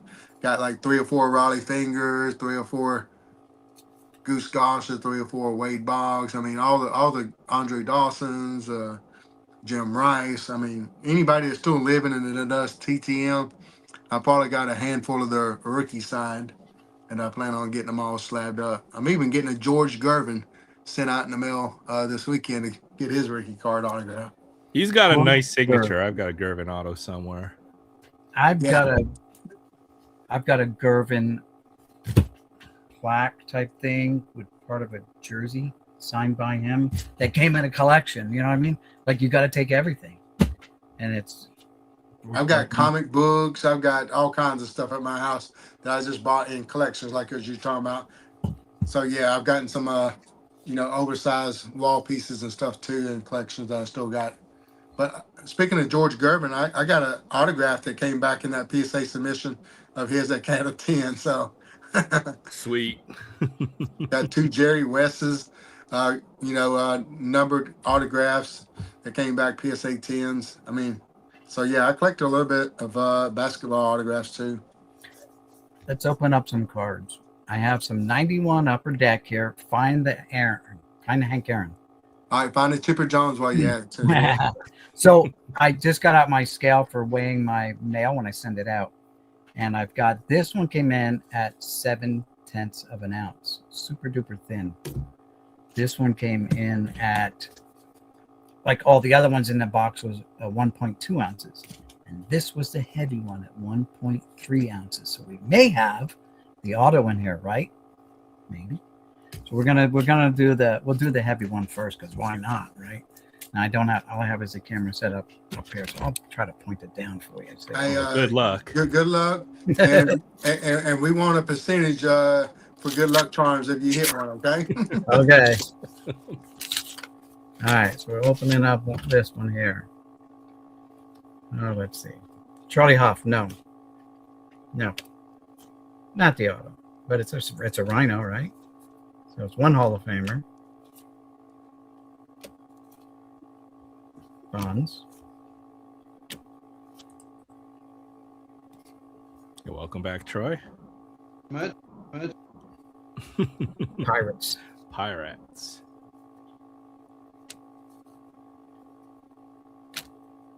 Was Vicky just talking about weighing pack? Yeah, I just weighed it. This was a heavy one. This was 1.3 ounces. The other ones in the box were 1.2 ounce. And then I had the light one, what was 0.7 of an ounce, like 3/4 of an ounce. Got a Rock Reigns. Nothing.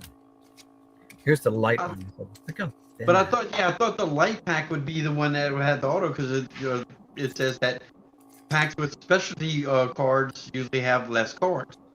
Maybe, but all of them weighed 1.2 ounces. So then that would mean I have an autograph in every one. Or specialty card, right? Yeah. So here's the one that's... Now, again, you're supposed to get... How many cards per pack? 15 cards per pack. Well, this one already starts with the sticker. Instead of in the middle, it's on the back. So I got half a pack here, basically. Twins. Oh, and look, it's a Charlie Hoff. I don't. Whoop. Okay. I don't think we're gonna find anything. And the camera's going nuts, or is that something on your end? I And think this the is freedom what, is- early 90s upper deck or 89? 91 upper deck. 91 upper deck. So that's that. And here's the third pack, which was basically the same as all that ones. Same, Looking same for the Hank on. I've never, and I've got a case of these over there. Of Find the Hanks. And I had a case of Find the Nolans, and didn't find. I opened up all but one box of the Nolans. Yeah, I remember you saying that earlier. Yes. 19 for over 19, I think you said. Yep, that was for the Mantle on the score. What 91 score series 2 or something like that. The pink box, right? Oh, man.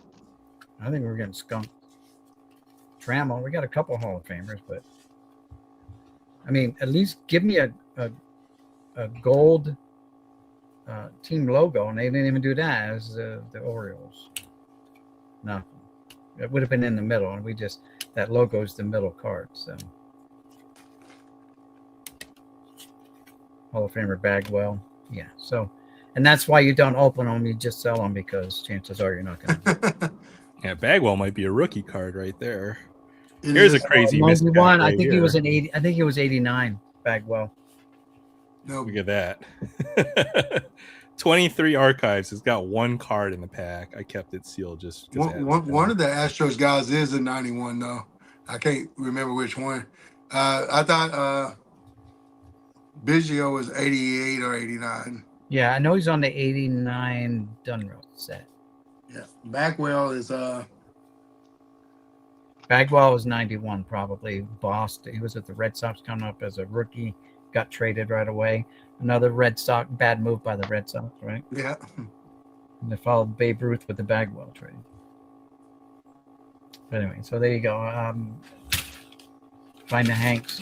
We only have one box to Find the Nolans left. I still have. No, I gave it a shot.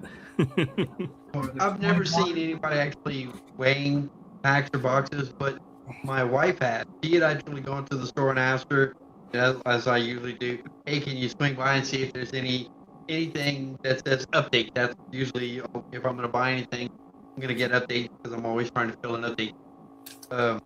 And she said she was at Target, and sure enough, there was some older fella there with a scale weighing the packs and boxes.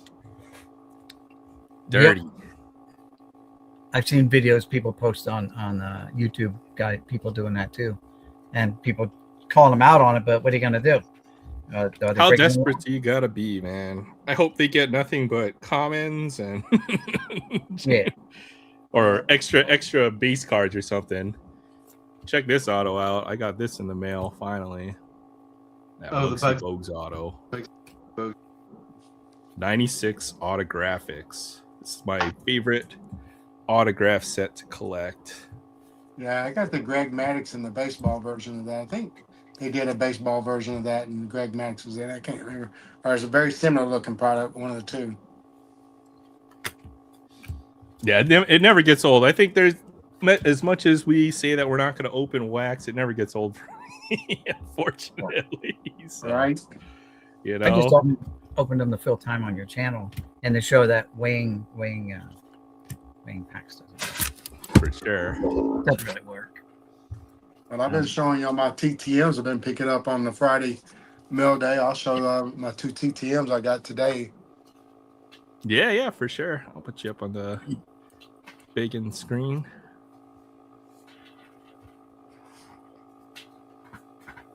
I can get myself to up to where I can do the camera. Never mind. I guess I can't work my phone right That's now. exactly what it is, NCR. I agree. All right, this is the player. That's the autograph. He found one of my index cards. Anybody know who that is? Something. All right, he's a football player. Paul, don't know. Yep, Paul's the first name. Don't know. Paul Seymour Seymour. Okay. played for the Buffalo Bills. Well, that his signature Seymour didn't look like anything like a Seymour. And then I got 2 of those. Nice. Sweet. He signed all 3. So that's pretty cool. And then gave me an index card. Vintage football, tight end for the Bills. Played right along the same time as my Arkansas quarterback. What in the heck is his name? Ferguson. So then the next card I got is a No, not Joe Ferguson. What, Joe Ferguson? Yeah, it's Joe Ferguson. That's right. So I got a beautiful 69 top sign by Mr. Lynn Gabrielson. Gabrielson. Played for the Dodgers. Very nice. So those are my 2 TTMs I got back today. Got some really cool ones for this week. Some sweet Hall of Famers. You got to stay tuned for the TTM episode to get them all. You know what I didn't get in the mail for TTM today? Nothing? What I didn't get in the mail today for TTMs. Okay, I see it now on the screen. Hall of Fame auto. There we go. Cool. Jim Palmer. But not in the mail. These came in like collections that I bought. These are from Nabisco. Yep. Frank Robinson, nice. Bob Gibson, wow. Bob Gibson. Yeah. So. I think there's like 6 players in that set or something like that. Right. I think there's supposed to be a Yogi, right? I think is Yogi. I can't remember, but I've been told that you can buy the sets of those for people selling the set, and you can get them cheaper, that way as well. Those are typically a good way to get those players' autographs too, because you can typically get them at a good price point because of each one comes with a little certificate. Away. Yeah, Bob Gibson. I've got 1 Bob Gibson auto. That's definitely not going anywhere soon. I showed y'all one of my favorite Bob Gibson autos with the Stan Musier with the flag a few weeks back. That flag patch one. Mm-hmm. Yeah, that's beautiful. And of course, A-Rod. A-Rod. The die cut. That's a rookie year. 94s. And the non-die cut. Is that SP? Yes, 94 SP Upper Deck SPs. Beautiful. Yeah, I always look forward to the TTM episodes because Adam always gets fire returns, Hall of Famers, obscure names. It rings a bell, and then you see the auto, you're like, okay, that's cool. So, yeah, I got a wrestling one with Cowboy Bob Orton that came in this week. That's awesome. That's this is a light week this week because of the holiday and stuff. So I'm expecting to get a whole bunch of more. But the week before, I was loaded. I got a Tony La Russa that came back the week before that. I still got to show that video. Let's see who else came in. Bunch of vintage ones in this one. Jose Canseco, Craig Elo. Remember Craig Elo? I remember Jordan doing some dirty. Tony Oliva. Cowboy Joe West, that umpire that will be a Hall of Famer one day. Keith Hernandez should be a Hall of Famer. 11 Gold Gloves and not a Hall of Famer. That was an expensive one. And I'll just let the cat out of the bag. That's a rookie card as well. Nice. Sweet. Dan Deerdorf, Hall of Famer, rookie. Okay. Bill Matlock, Jim Rice, Jim Rice is a given one. Dave Waddle, a gold medalist, track star. Waddle, the runner. Yeah. Yep. Distance runner. Yep. Didn't his shoe come off during the race and he still won the race? Was that him? I don't know his whole story. I just seen one of my TTM friends get it, and so on and so forth. And I got I'm not sure if y'all are familiar with Matt at Straight Race Cards. He's a newer YouTuber, and but he went to Baylor underneath a track scholarship and stuff. So he's a track guy. He's one of my kind of friends in the hobby, so I've been chasing a few track autos, to be able to gift him, a few autos and stuff like that. I got a Edwin Moses autograph to gift. Yep, I Him, got that's a big name, stuff like that. And another really cool one is a Heisman Trophy winner, Mike Oh, Rozier. nice. Who's So his that's brother, the week Rozier? before. That's what a typical week has kind of been looking like for me lately with my TTM autos. That pile right there. That's all gas right there too.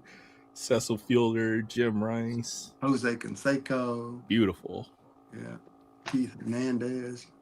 Had Someone a Huey just- Reese patch. someone Some of these just- older guys, if you can get the authentic memorabilia patches or whatever on those cards, they're big money, Yeah. for like. And I think they're going to be worth even more money in the future. The ones that were, in the early stages of that has the game use and stuff. Because people want to chase history, and some people might not be able to afford autos and stuff like that. Some of that stuff's going to start being sneaky on its price points in the future. Early I had- 2000s type of relic stuff, I think. I had and I don't know what year card it was. I still have it. It's in my autograph collection. It was a Steve Garvey relic card, piece of jersey, right? Don't remember if it was game worn or game used or whatever. And it was just a relic card, but I mailed it to him through TTM and had him sign it and send it back to me. So I have autographed relic now. That's awesome. Now it doesn't say it's an autographed relic; it just says it's a relic on the back. But it was for me; it's not for resale or anything like that. And speaking about Mike Rozier, someone bought a Rozier card off of me off my eBay store just last week. So, Well, going back to the autograph relics, mhm. like sets like Allen and Ginter or even Tops, they have some really nice just relic cards. You can get those TTM; they look beautiful. I've seen a few, and that's where it's at right there. Really If nice. If I ever get a chance to meet Chipper Jones, I got 2 cards that I plan on probably getting signed by him, and they're both from his last All-Star game. I showed them on my channel during my 12 days of Chipper back in the day that a lot of people still talk about when they talk about my Chipper collection and stuff. But one is like the shield on the front of the jersey, the 2012 All-Star shield patch that was in a trifold deca type style triple threads book. That's on one of the cards. Of course, it's a 1-1. And then the one from the sleeve I have in another book that that has a 2 little small patch from the Braves, not the Braves, but something other from his name or something other, on the other side of the booklet. And then I have a third, just a regular normal size card that actually has the laundry tag on that freaking jersey. So I pretty much just about got the whole dang jersey, from that game or whatnot. And I would love to get him to sign those. You don't have the button? You don't have the button, like the uniform button either? I've seen those relics. Now I do have a handful of Chipper Jones button cards though, that has the jersey piece with the button on it. But I don't have one from the last All-Star game. Oh no, okay. You gotta get the cleats so you can make the whole uniform too, right? So I do. I just learned this about Chipper Jones. His last game and his last at bat, he had a hit, and then I can't. It also had something else to that was kind of cool that mirrored or paired up with that story, and I can't remember what it was. Cannot remember what it was. It made the story even more cooler. A lot of people can have a hit in their last game or whatnot, but I think it's maybe he had a hit in his last at bat in the regular season and a last hit in his last at bat in his last playoff game or something like that too. So even down to the very end of his career, he was still hitting. I think that's the way that clip went on that video I watched. So yeah, that's it. His last hit of the regular season and his last hit of his playoff game, he had a hit in his last at bat, still hitting all the way down to the end. Gotta get over that 300. I saw it on a card. There you go. Beginner relics. Talking about them. Yeah, the full size one, because those only have like a plastic holder over the mini card, so those might be hard to sign. Yeah, I don't know. I've never taken it out. Let's see. I'll see if I can find my Ginner relics and see if there's any it's guys got who might. high gloss plastic cover over here. You're right. Yeah, the thing with Ginner too, it's got that non-glossy surface as well, so it should hold the ink pretty well. So I've seen a few people get some really nice TTMs on those, though. Someone got like a Paul Molitor TTM on a Paul Molitor relic. Really sweet card there. I would dream to get to meet him one day. I am going to get to finally meet Dale Murphy this July, August time frame. He's going to come to one of our annual card shows that we have here in the Arkansas state. It's each year in Arkansas, right around July, August time frame, we have our annual spring, where the birth spring training. You know, it actually was born in Hot Springs, Arkansas, is where, you know, spring training formulated. Babe Ruth and all kinds of legendary players back then came to Hot Springs and went to the bathhouses and went to the casinos and this and that, the racetracks that, and the mafia was real big in Arkansas back then, in Hot Springs and so on and so forth. So, you know, they funded a lot of that, you know, as well for the and stuff. It's just cool times and cool history about it and so on and so forth. So each year they have a card show slash what they call Q&A meet and greet, you know, with certain athletes that they bring in, you know, and they bring in some pretty big names, you know, some Hall of Famers and then some very good Hall of Very Goods. Like last year we had Steve Garvey. This year they having Dale Murphy, Fergie Jenkins, Robin Young, Oh wow, uh, nice lineup Wade there. Boggs. All kinds of different people have been through here the last handful of years that I gotten to meet and get. Johnny Bench, just stupid Hall of Fame names, you know, that's come through. Yeah, Dale Murphy will be a Hall of Famer at some point. It's just a matter of time. I think there's enough outcry and outrage about that one. No offense, there's been outrage and outcry for him and Mattingly, and Yeah. and it hasn't helped them none at all. People like freaking Carlos Delgado, it got more votes on that dang ballot than them two guys. Not that Delgado's not a good player, but he wasn't no freaking Del Murphy or Don Mattingly. Heck Yeah. no. A lot of these guys, even guys who are close to like 3,000 hits, you know, like Al Oliver, they get no consideration when they were on the ballot. None. So, And no offense, Al Oliver deserves to be in the Hall of Fame too. If you're going to put some of these other guys in the Hall of Fame. yeah. And I was watching a couple YouTube videos about how it's even harder, the threshold, right? Because there's a historical standard, and then even now it's like the modern players or all of these guys, they just get no consideration. They deserve to be there, you know? So who knows what goes on at the Hall of Fame and the underworkings or something like that, but they got to get their act together.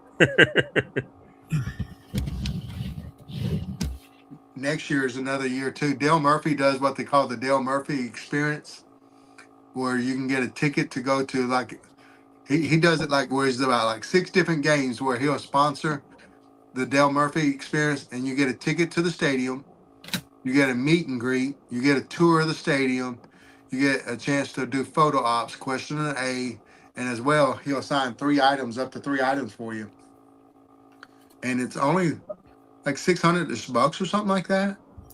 You know, so to me, for me, I think some might be up 400ish on some of the, just depending on which game you go to, about 450 up to about 750ish, if I remember right. But the games I kind of think I would sit there and see or would like to go to, I think it was about $600. And no, to me, you know, that's not bad at all. You know, to get him to sign, you know, one of these private signings, because he don't sign through the mail, is like $50. So, you know, you're 150 in there, you know, and it's, oh, and you get free food too. You get free supper, dinner, and it's nice. It's a nice dinner, you know.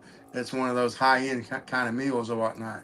Yeah, So, for I mean, VIP experience and stuff, yeah, that seems worth it. Yeah, yeah. not bad at all. And then, you know, for him to sit there and sign his reverse negative, he charges like $200 or something stupid, you know, to get that card signed. But, you know, whatever 3 items you bring to that thing, he signs. You know what I'm saying? So I plan on bringing like a reverse negative, baseball, and then Baseball. probably like a Ricky Carter or maybe some other, cool card that I would love to get kind of signed. And of course, my woman's probably going to go with me, and so on and so forth. So I'll get 3 more. 6 Yeah, that's awesome. But Maybe, it'll be time though, right? And yeah. and those are types of events too. They're a little bit more personal as well. You might get to chit chat for a minute or two at some point during the events and stuff too. So those are always cool. And I'm pretty sure he would be kind enough to maybe even inscribe some stuff like that where you can get, what was it? Whatchamacallit was 80, 81. He won his MVPs in 82, 83. So maybe you can get him inscribed that or, something else, cool. That's cool. Like First the baseball, the Dale Murph. Murphy bat. Oh, sorry. I'm done. Want a big league win bat. I had my glove. I never played baseball just to play catch and stuff, but yeah, that's awesome. Those aluminum bats. So you played with a little league with a wood bat. That's to the next step right there. Oh man. I don't have a big autograph collection like Adam has. Like he's got. It's like kind of hard right there. Right. And I did TTM a long time ago, and then I started again a couple years ago. And then I stopped again after like 1 year. But I do have some Hall of Fame autographs, such as Bob Feller. One of the best pitchers of all time. Once again, underrated. Lost some years to the military as well. Yep. Who was that second one there? That was a Bob Feller, but it's like an archive thing. Okay. Would love to have a Bob Feller. That's one I don't have. I pack pulled this. I got one that's available that's in my Hall of Fame autographs to move if you're interested. That Duke Snyder. Then I met a lot of these guys in person. And Duke Snyder's criminally underrated. Underrated, You yeah. know, he just played along Willie Mays and Mickey Mantle. You know, two of the all-time greats. Steve Carlton. Are those all Steve Carlton? Yeah. Nice. Oh yeah, that is sick. And those are all vintage. Those are all vintage cars too. And we got to meet him when I was a kid. They would, because I grew up in Pennsylvania and near the Philadelphia area, but I was north of there. But those guys, the athletes, the football players, the Eagles, the Phillies, would go around to different car dealerships, and the dealerships would have them there signing autographs to get your parents, to have you drag your parents there to have them buy a car. Yeah. Mike Messina. Yeah, the Moose. I gotten a few of his autographs to the mail. These are cool. These like Cooperstown. Oh yeah. Right. Is that Fergie?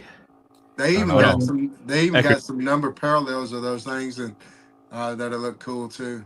I like that. I like that set. This is numbered to 50. The red. Yeah. Byron. The silver is not numbered. Doesn't look like. 2004 it says on. And neither is this. No, that's the year they were inducted. 1986 with Bobby Dorr. Not numbered though. This autograph relic of Rod Carew. Big nice. swatch. This McCovey. I just picked up Willie Stargell's autograph from that set because I needed the Stargell autograph for my Hall of Fame. I love that set. The one that you just showed of McCovey. Yeah. This was a TTM, right? LaRusse is a big TTMer, or used to be. Yep, he still is. I just showed one. Yep. This is numbered to 15 of Nolan Ryan. Oh, that's sick. Nah, that's banger there, yeah. And he'll sign through his foundation though too. Yeah, they sit there and say he's got a major backlog, kind of like PSA, where people send in a ton of stuff to him, and he's supposedly got like a 3 to 6 month backlog on his stuff at the foundation right now. These are in person. Jim Tome's. I got a Tomei rookie. I got that exact rookie autograph. He's so underrated. 600 plus home runs. Yeah. Don't ever get talked about.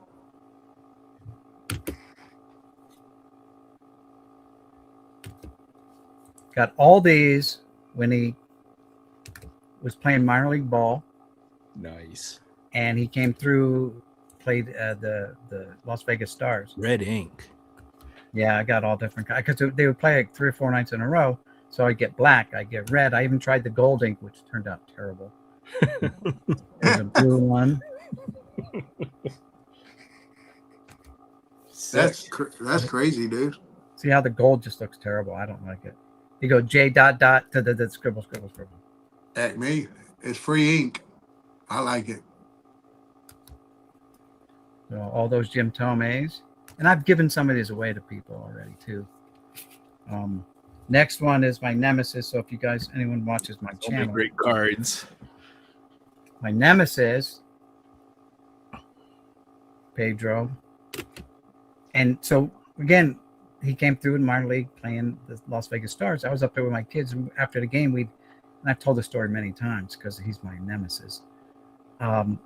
He refused to sign any more cards because he said, "Oh, you're just going to turn around and sell them anyway." I didn't. I've given one away to a friend of mine who's Puerto Rican, and he loves Pedro, and I'm like, "Oh, yeah, I got a Pedro. You can have it," because he's my nemesis now. I've still been trying to chase one of his rookies. I'm trying to get as many Hall of Fame rookies I can in slabs now. Don't get me wrong, I got some Pedro Martinez rookies, but I want a PSA 10 copy signed or whatnot. These Earl Weavers are in persons. Oh, that's cool. Those are nice. Anytime you get a video game named after yourself, you got to be good. Oh, I might. And the cool part about this, Mickey. Yeah. What was the number on that 86 one? what? That 86 tops, Earl Weaver. What's the card number? 321. Thank you. Now, Pedro is so dominant. It's hard not to like him. Would there be any way Kill, that bro. you would maybe part with that 86 Earl Weaver in Maybe. a trade or a purchase or something? Yeah, we'll see. Yeah. I can message you on your channel or 'Cause get here. I actually, We've communicated anyway, so I've got text from you. I'm just sitting there saying, I don't know if you remember, but I actually trying to TTM that whole set or get it all autographed, and that's actually one that I'm actually missing. Yeah, well, he's dead. He's dead, so he ain't. Unless Yeah, you I know buy that, right? something. So I'm not gonna be able to get it unless I find somebody can't with line. one. This Alk line was a TTM. This is in person. Oh, wow. Greg Maddox. These Maddox were all in person, and I have one that I have graded also. Another card, maybe it's an 83. I don't know. Like I said, I don't have a lot like Adam, but I've got some. A number Jim Rice. I just recently gave one of these away to Lou Rock. Wanted. Here's another. Well, we're on Rice. Let's do the Rices. There's Rice. Again, the Rices are all TTMs because he's a big TTMer. So now, and I do have the Harmon Killebrew, but I have his rookie card also autographed, but it was trimmed down, so it's a trimmed card.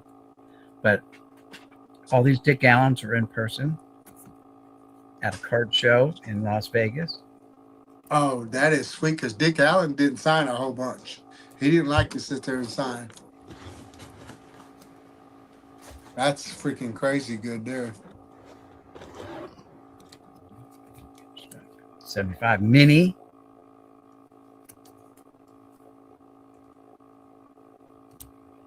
That was one of the hardest autographs I had to get that out of autographs that are somewhat affordable. This is because he died early too, so.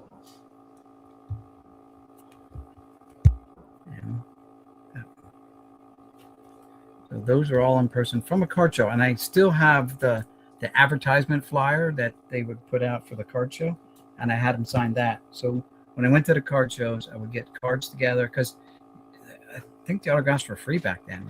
You didn't have to pay for them. The casino, most of them were at the casinos. The casino would put it on. Here's another in person.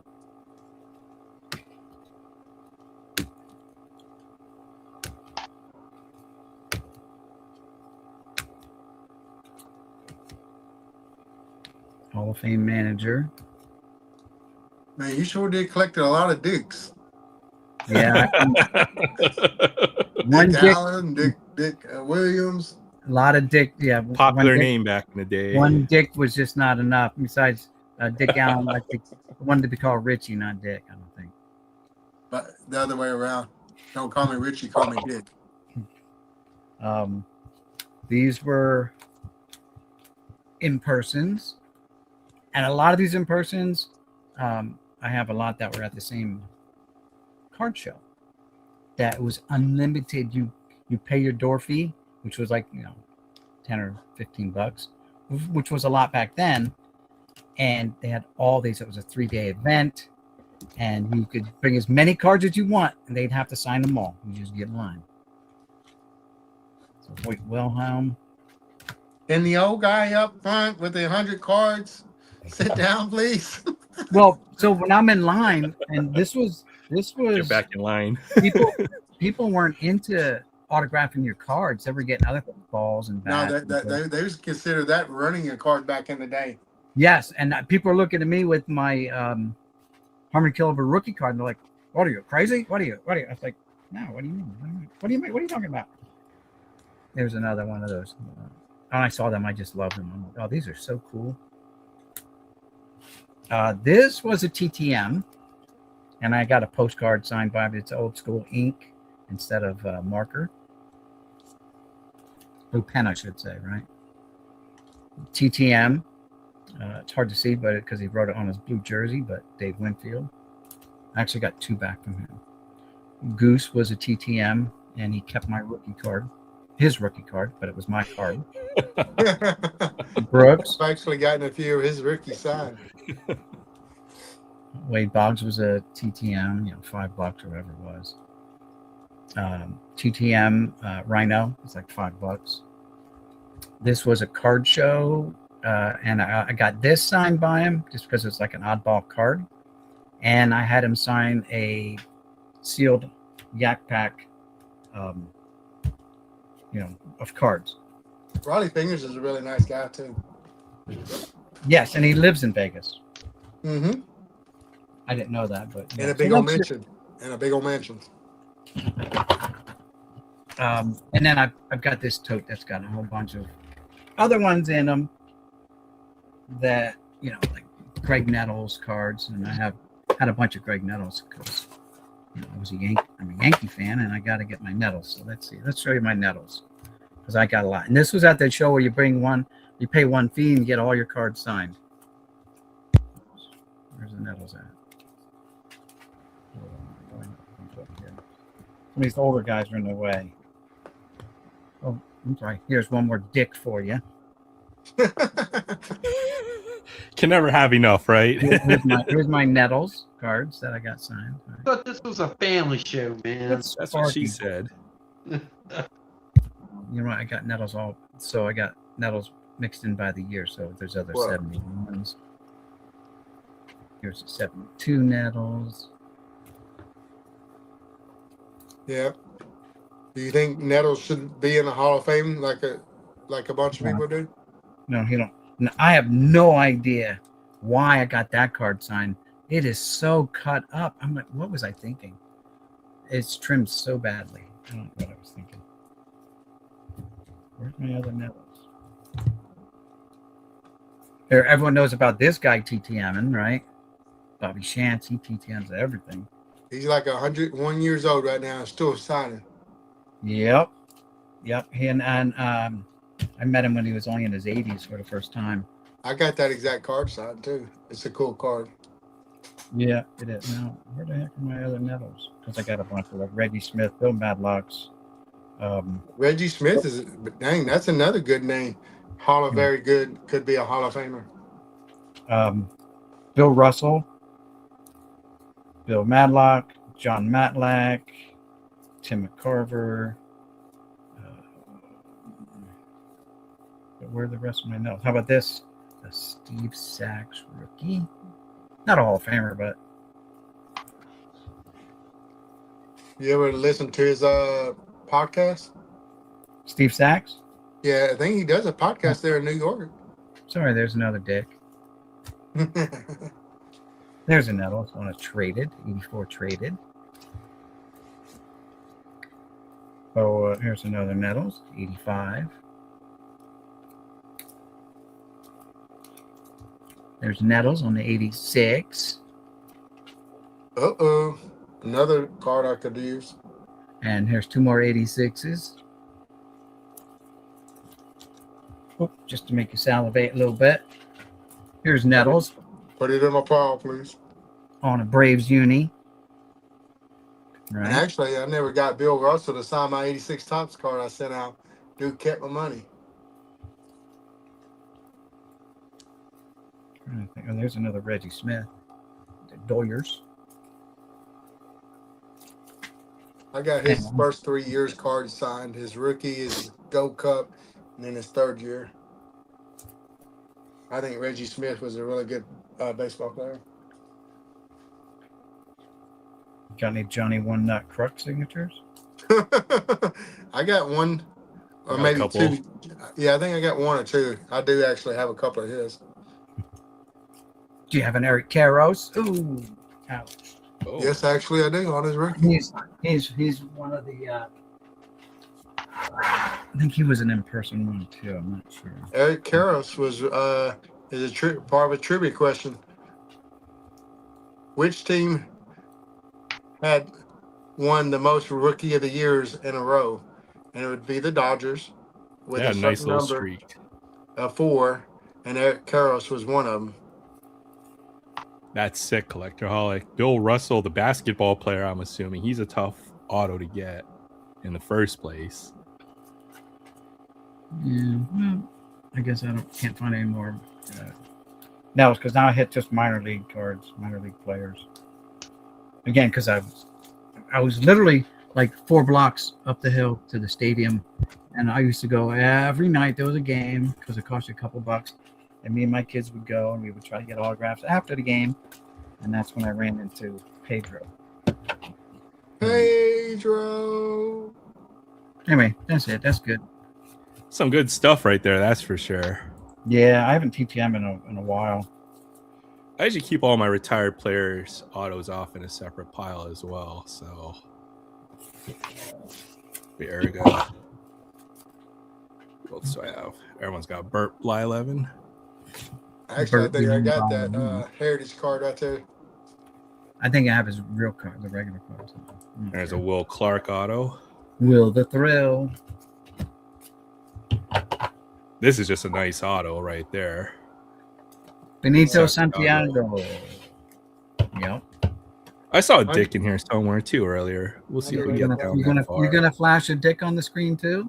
Yeah, I got it. It's been You can't I be saw a out bunch Dick. of that right there. There's Vern Yeah. Law. He's got a retro old school signature right there. Can't be out dicked on your own live stream. Have you seen that Vern Law Big through the sexy mail? himself. You seen Vern Law through the mail? That dude was spanked that card with so many inscriptions that it is TTM insane. legend. There's some Really? random umpire since I saw one earlier. Jerry Lane, yeah, whoever that guy is. There's Jim Abbott. Oh, that's sweet. Yeah, even the pitching. Right, he's only got one arm. He's got a glove underneath his arm there. 83 Jim Tops Cobb. design too, yeah. Jim Kitty Cat, spelled proper. Yeah. I got the red and blue version of that top. Rod Carew. Rod Carew, there you go. There's a Fergie Jenkins. Ferguson. Fergie. Tino Martinez. Nice Tino. In his Yankee uniform. George Foster. On the most beautiful set of all time, in my opinion. That's my favorite set, the 1960 Tops. Yeah, Of this course, I is know a that's a great one. heritage or whatnot or archives, but Speed Racer says Wish it was a real one right there. There's a dick right there. There you go, Dick Hall. Dick in the hall. This guy just got a cool signature. He's a more recent player. I don't even know, but that's a cool signature right there. Carlos Pena. Yeah, you know what? I didn't show my Pena. I'll show you mine when you get done. I'll show. I have one too. I just didn't show it. Tapani. Gruber. You got There's a Tony, John Kruk. Tony Pena. There you go. You got Johnny One Nut. Dontrell Willis. Big leg kick like Marichal. Griffey. And he's a part of that Marlins team that won a World Series. This is a big one for the Giants. Ishikawa. Yep. World Series hero. Frazier. What's it here? Baldelli. Garrett Anderson. There's a Whitey Herzog. Oh, there's a Jose Canseco. Yeah, Jose. Yeah, we'll usually try to keep them separate from all of the active players. Nice, Jose. Let's see what else I got here. Jose. Cameron, Mike Cameron. This guy was good for a few years. Ramirez. I remember what it is. Hunter Pence. Herbeck. Chavez. Clendon. Greg Lizinski. There you go. The Bull. Yeah, Lazinski was a good player. Johnny Damon, he's got a shot at the Hall of Fame. He's got numbers, but he never had exceptional in the season. With what he got on his first ballot or something like that, he's projected actually to be able to make the Hall of Fame now, even though a lot of people thought he probably wouldn't. There's another John Kruk. Some Willie Randolph stuff. Steve Garvey. There you go. He's got a nice signature. He does. Furcal. Ray Knight ×2. So. All right, NCR. Appreciate you stopping by. Later. Have a great weekend. That's a good question on how to send. And I know some people have made videos on, how to do TTMs and stuff, how to get them ready and stuff. What's up, I collect? Hey, I collect. Well, y'all was showing some cards. Sit there and made me think of Mr. Mickey sit there and showed Al Kaline. And of course, I picked up two really cool Al Kalines here recently. Then as well, Mickey decided to show like 100 in a row sweet autographs. So I figured I'd share one of my sweet autographs I picked up here recently. I'll see if I can find those videos for you, Speed Racer, regarding how to make the submissions and stuff. Adam does. Adam has a video, right? On how to do your submissions. Yep. So I got a 1958 Topps Al Kaline white name and a PSA 6. Fire. That's a gorgeous looking card. Look at that red just jumping. But I got another card with red in the background from Al Kaline. So that should be a hint what card that might be. Bam, his rookie card on the 1954 Topps. Nice. And a PSA 4. And that's a stunner of a 4. That card looks beautiful for a 4. Man, to me, that honestly could be at least another grade higher, if not more, in my opinion. That's a beautiful card. Look, that thing is, fairly centered. Got great registration. No creases. I mean, corners, aren't the best, but they're not dog-eared. They're not bad as far as, what I've seen a lot of corners are, got just very light on the green. That's really it. I don't know where that card gets a 4 instead of a 5 or 6. I remember when the guy that I bought this was Arnie. This is one of the cards I picked up of Arnie, Aaron. He's got a fire collection. And he was talking about when this card came back, he was really expecting a 6 or 7 or something like that. And for it to only get a 4, I was sitting there been eyeballing, trying to get this off of him, knowing that really it should be like a 6 or 7. Higher graded, yeah. And I'm only having to pay for a 4 for it. It's the corner. I mean, it's just enough to take it down that many steps. But you know what? When you get a card in that grade, it's going to have a flaw or two. you need to find the flaw that you can live with. That's a beautiful PSA 4 right there. But even just the corner, one corner being, that shouldn't be, 5, 6 grades below. Yeah, it Of don't make course, any that sense. that that right there maybe a grade and a half, with a little bit of on the white on the green there, but not. I don't know, man. It looks like a 6 or a 7 to Yeah, me. I agree with Arnie. That should have been a 6, at least a 6 all day long, in my opinion. But I'm trying to collect and PC guys from Arkansas, and so this next card is an Arkansas guy from Ash Flat, Arkansas. One of those guys that's not in the Hall of Fame but could be, Mr. Preacher Row, Preacher Row. and a beautiful 55 Bowman Love it. That's sick. with a beautiful autograph on it.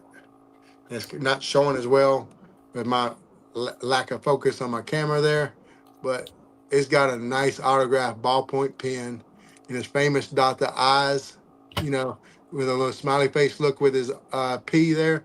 He puts like a dot and kind of make it look like a smiley face like he does in his autographs. If you're not familiar with it, just a beautiful card, and blessed to have been able to snag a really cool vintage card with an autograph on it here recently at a card show.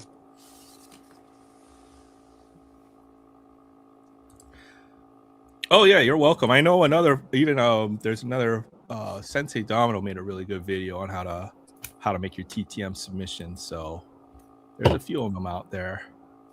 George Kell. And I got a 1952 Topps George Kell, another Arkansas native, and he is from Swifton, Arkansas. So I picked up that beauty from a very iconic set. And of course, I can agree with that grade there. It's got a little dog-eared corner and, of course, off-center. But no creases, good registration. I'll take a 3 like that all day long. That fits to my budget and my collection. Pretty. Now, this last card that I'm going to share with y'all is a huge autograph, because kind of like Dick Allen, this guy, I think, passed away even a little bit earlier in his life than Dick Allen did. And he's an iconic player, probably considered number 1 or number 2 best player for this franchise history. So that should be a clue for y'all who it is. Anybody want to take a guess who the player might be with those clues? Mm-mm. This player passed away fairly early in his life.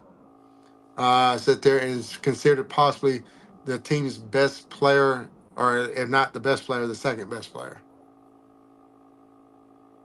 He winded up having eye issues in his career. Kirby Puckett. Kirby Puckett, yeah. All right, there you go. I finally got my very first Kirby Puckett autograph on this beautiful 1990 Topps All-Star. Sick. That's sick. A lot of ink everywhere on that. Look at that. Finally got that beautiful autograph in my collection. And I got that sucker, I think, all in roughly about $200, and that's dang good for a Kirby Puckett autograph. It's nice signature too. Look at that on the card. And it's a nice copy. I don't know why they didn't get that thing the autograph graded. It looks like a 10 to me all day long. And of course that'll add value to it. But once again, I'm getting it at a good price because they only authenticated it. It looks like an auto 10 to me. That's beautiful. That was a display though. Yeah, so these are some of my cards I picked up I gotten all these cards within the last month and a half. Just ain't had a chance to show them on my channel. Yeah, any 52, it doesn't even matter. I mean, out of the pack, everything nowadays comes out of PSA 9, I would say on average 8 to 9. But 52, any you couldn't get good centering. So I mean, I know it's a condition sensitive set price wise, but it doesn't even matter what the centering looks like on a lot of those cards, in my opinion. Beautiful. Let's see what beautiful card Mr. Boomslang has right here. So yeah, your Carlos Pena, it's on a cut for some reason, like it's set inside of there, but it's numbered to 150. Sick. Nice Carlos Pena. And of course, you showed your Griffey Senior, so there's mine, but it's in pen from way back in the day when they used pen instead of markers. And here's just a sweet looking one too. It's Tommy Agee, World Series, catching the ball at the wall. Look at that. That's cool. Yep. Agee's catch saves the day. That's pretty. Isn't it? That's a neat one. And let's not forget our non-baseball signers. And I did send out for a couple of these, the Kyle Petty and the King himself, Richard, right? And this is like the electric diamond version of these cards. See, it says electric down there, which is cool, from Upper Deck. Here's a numbered to 399. Richard, the King, signs in white.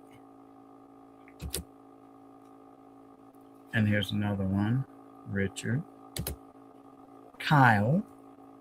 So I send one to each first, and then they send them back. I'm like, oh, okay. And then so I sent them a couple more each, because I don't think they sign more than two at a time anyway. Yeah, whatchamacallit, I think it's down to one per. Kyle Petty's one per, and Richard Petty would do two per.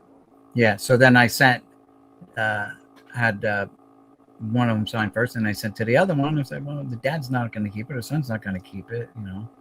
And dual? Double sign? Dual I think if you send to one of them, they'll, and both of them's on it, they'll actually have the other person to sign it, I think, or I can't remember. I could have sworn I had seen a few of my TTM friends wind up getting the other guy to sign it. They may have to one of them. They may have started that after I did it, because I sent one to each one, and I was worried that I wasn't going to get it back in time, or get it back at all, but it did. I guess maybe it's Kyle Petty, because I've sent Richard Petty a dual card of him and his son, and I've only gotten him to sign it, so it's probably his son, possibly. And again, it might have been just a specific time where it was like over the holidays or this or that, so he just took his cards and whatnot with him and signed them or something. I'm not sure. It might have been just an isolated incident too. I'm done showing my autographs. No, pass it over. I'll sign that too. That's a lot of fire. That was fire. I have other ones that are up. I can't find them. I have other ones of Hall of Famers and stuff, like, you know, graded ones. I could tell the story about the ones I sent out graded. I carried them around for, I don't know, 25 or more years. A lithograph of Ted Williams, swinging the bat. Typical Ted follow through, right? Crossing, his legs are crossed and stuff.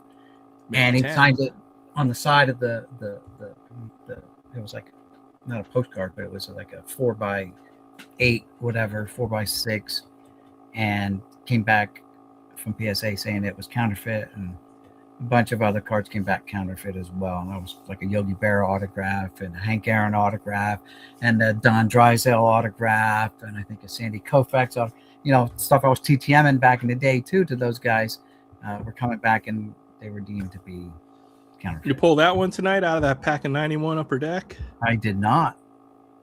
Look at that. It's a 10 too. Wow, nice. Yeah. Ironically, I was sitting there thinking, this is the reason why I thought it was Bagwell was a rookie this year, because I just picked up his rookie here recently in a PSA 10 too. So yeah. Nice. No, but I probably got 50 or 100 copies of that card. So. Yeah, I got a ton of them raw. That's why I'm sitting there saying I'm going to eventually get them all my rookies and slabs, and then I'm going to move off all these raw things that I got and just slowly try to downsize my collection. I got just too much stuff. I don't have as much as you do, but I got too much.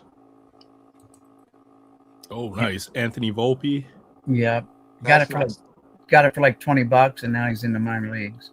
Yeah, I nearly bought a Volpe auto that I want to say last night. I was looking at some lots on eBay, and it had a Volpe plus like 4 other autographs, and there's all in. You could have got like $20 or 25, our best offer.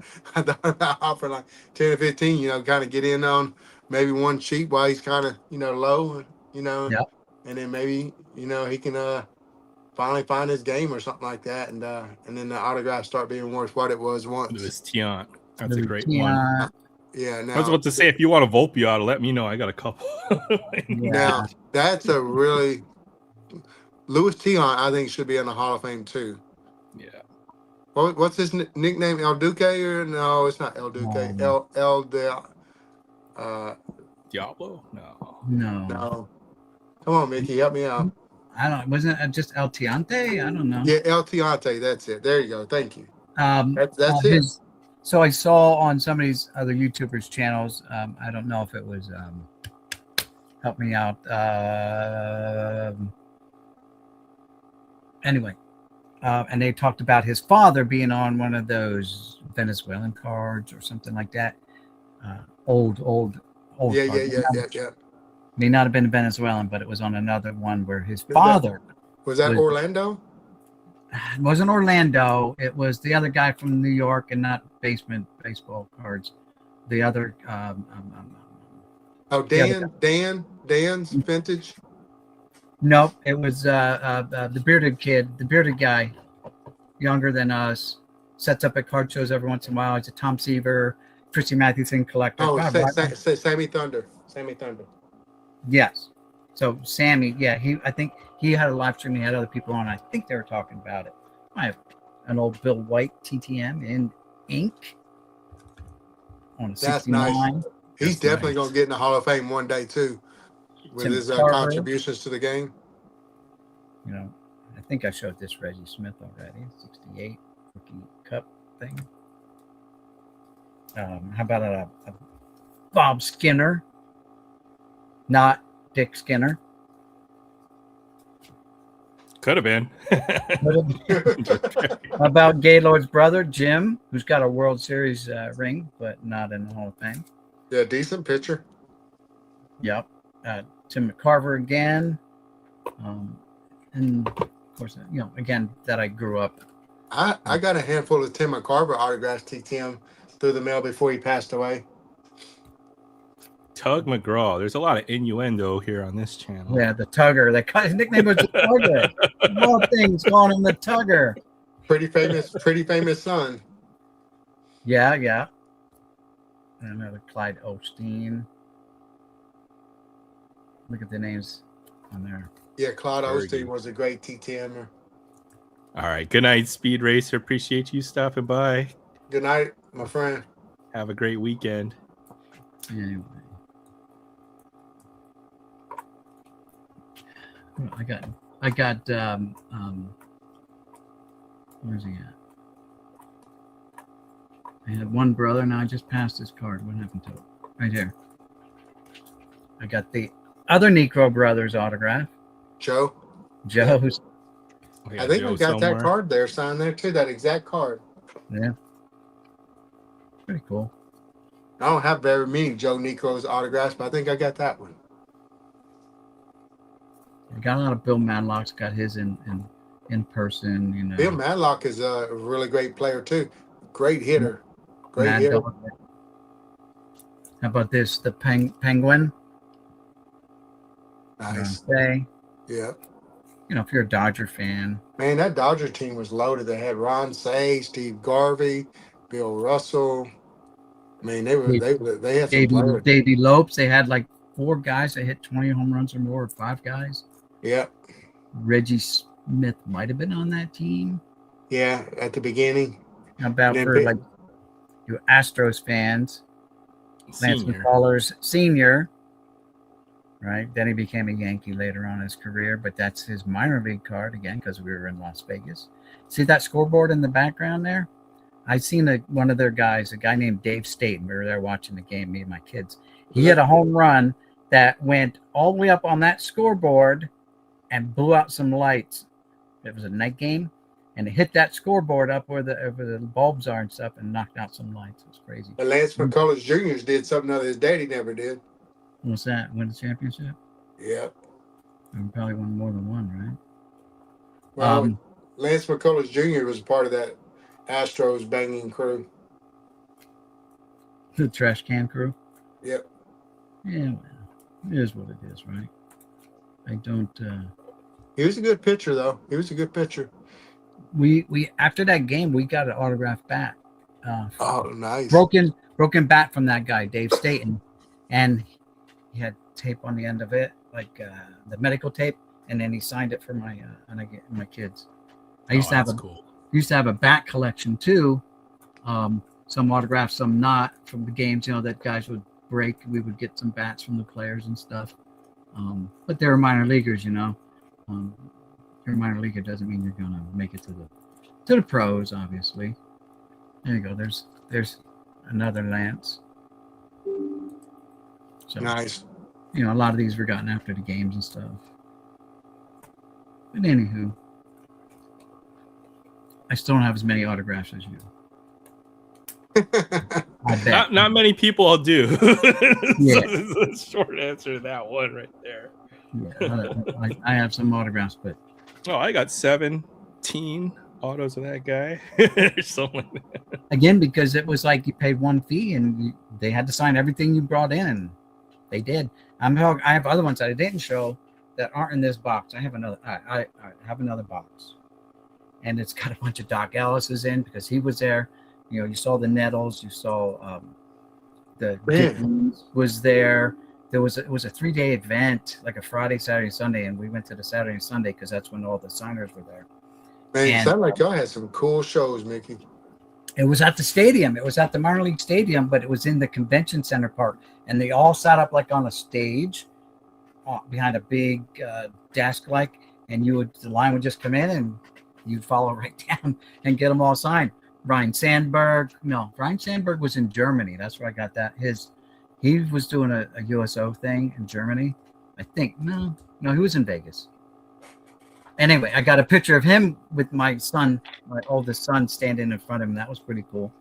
But we talk about Edwin Moses. Edwin Moses was doing a USO tour when I was in Germany, so I got him.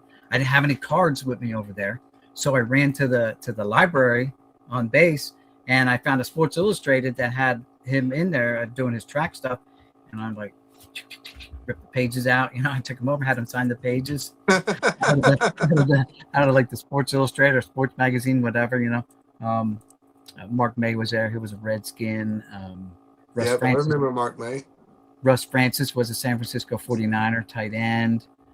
Ray Wershing was the kicker for the 49ers. And so this was in the early 80s, and that's when the 49ers were really good. Yep, that's cool. And the Redskins were really good, too. Was Rush Grisham there, too? Ain't that his name? The Hall of Famer Redskins? No. It was only like those 4 guys plus. Okay. But, yeah, it was Russ Francis, Edwin Moses, and Ray Wershing, and someone else.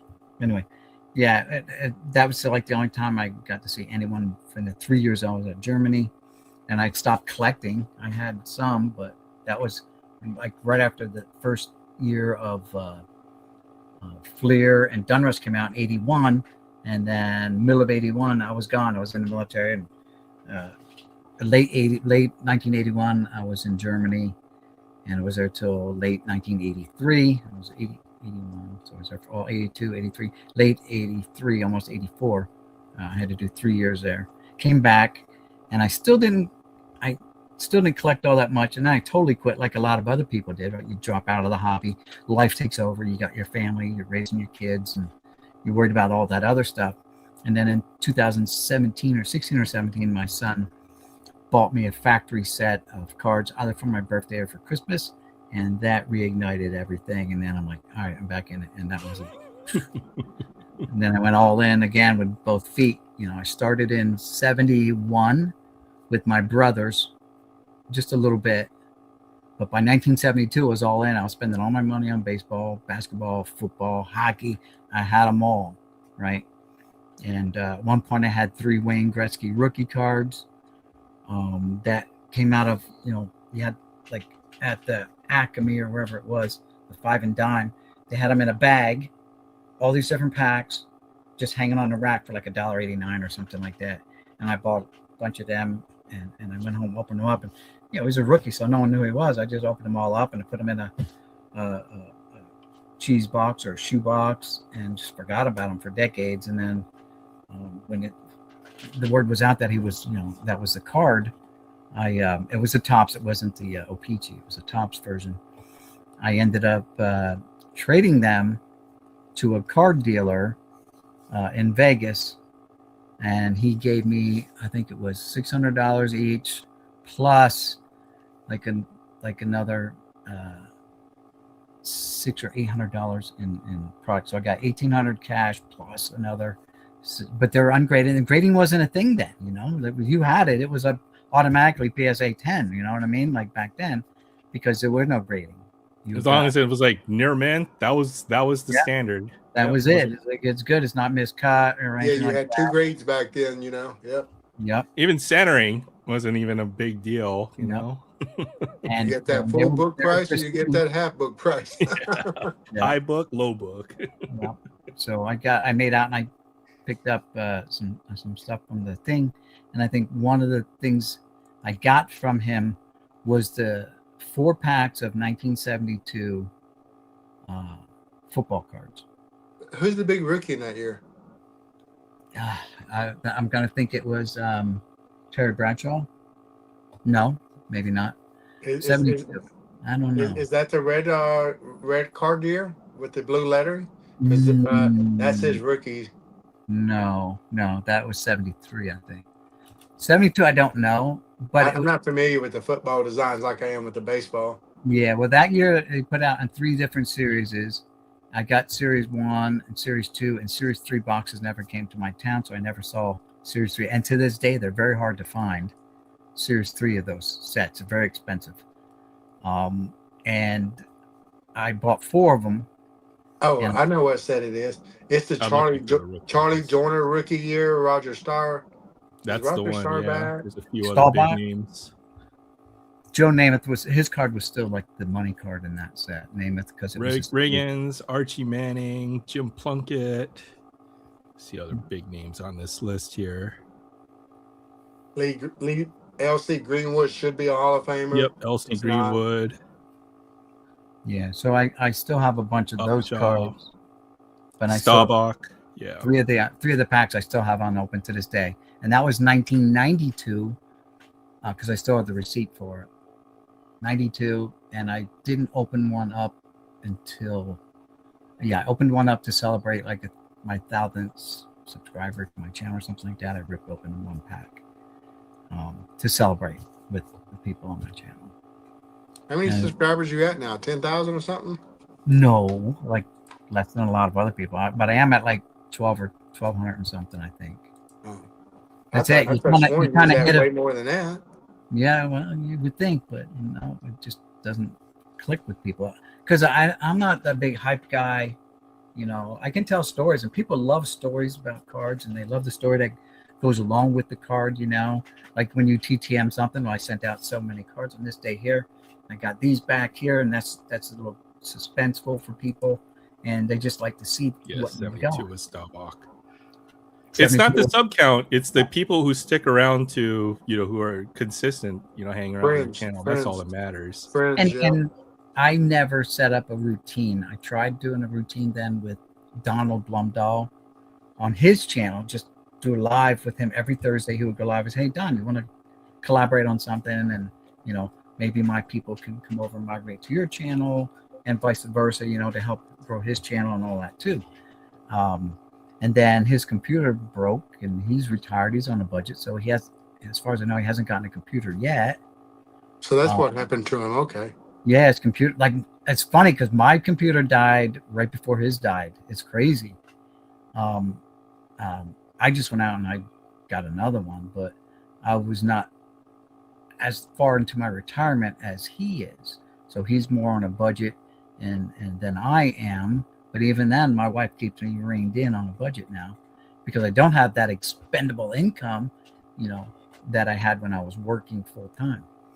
And so I curtailed all, like a lot of other people though, because cards are so expensive, you cut back. And you buy and food prices have gone through the roof, and I don't drive as much, so I save on gas, and I save on tolls for the bridge and stuff every day going to work, because that's like $1,200 a year crossing the bridge every day to go to work. But when his computer broke, and that was the end of that, and I don't know when he's gonna get another one. I don't know, but and I never had a real schedule anyway. You know, I just I'm not doing anything. Let's go live and let's look at a box. You know, and that's what I Right? do. Yeah. And some people show up, and no one shows up. You know, and that's fine. It is what it is. I'll look at the box, and I did sit through the full 12 hours of Craig D's live stream that he did.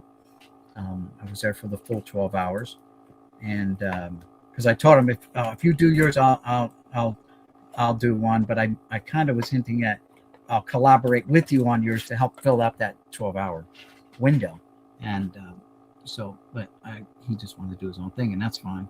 So the longest live stream I did was probably 5, almost 6 hours. That's it. And I can hang around for so long doing that. You know what I mean? Like weekend, we've been going here for now 4.5 hours almost. 4.5 hours, yeah. Now, I haven't been here for the full 4.5, but I did get in kind of early. I was watching upstairs, and I'm like, oh, all right, we put the link up there. Maybe I'll go down. I got to get dressed first because I'm in my underwear, you know. And, I got that same problem. I'm in my room and I'm relaxed, and I like to watch videos all night long, and I'll fall asleep. Usually at the end of the night when I'm putting it down, shutting everything down, I'll put on an ASMR video, and I'll just jack the volume up, put the headphones on, lay down, and just let it go. Whatever they're doing, just let it go with that noise, and it vibrates on your ears, you know, and just feels good. And I'm out within minutes, even though it could be a 20-minute video. I'll never remember where I stopped hearing stuff. The next thing you know, the headphones are on the floor because I'm old school. I got the old headphones with the wire. You know, I don't have like earbuds or stuff like that. But, you know, I watch a lot of videos during the day. And sometimes, like I haven't gamed in a while. There'll be a while where I go through gaming videos. And I'll play a lot of my video games and stuff. I won't stream.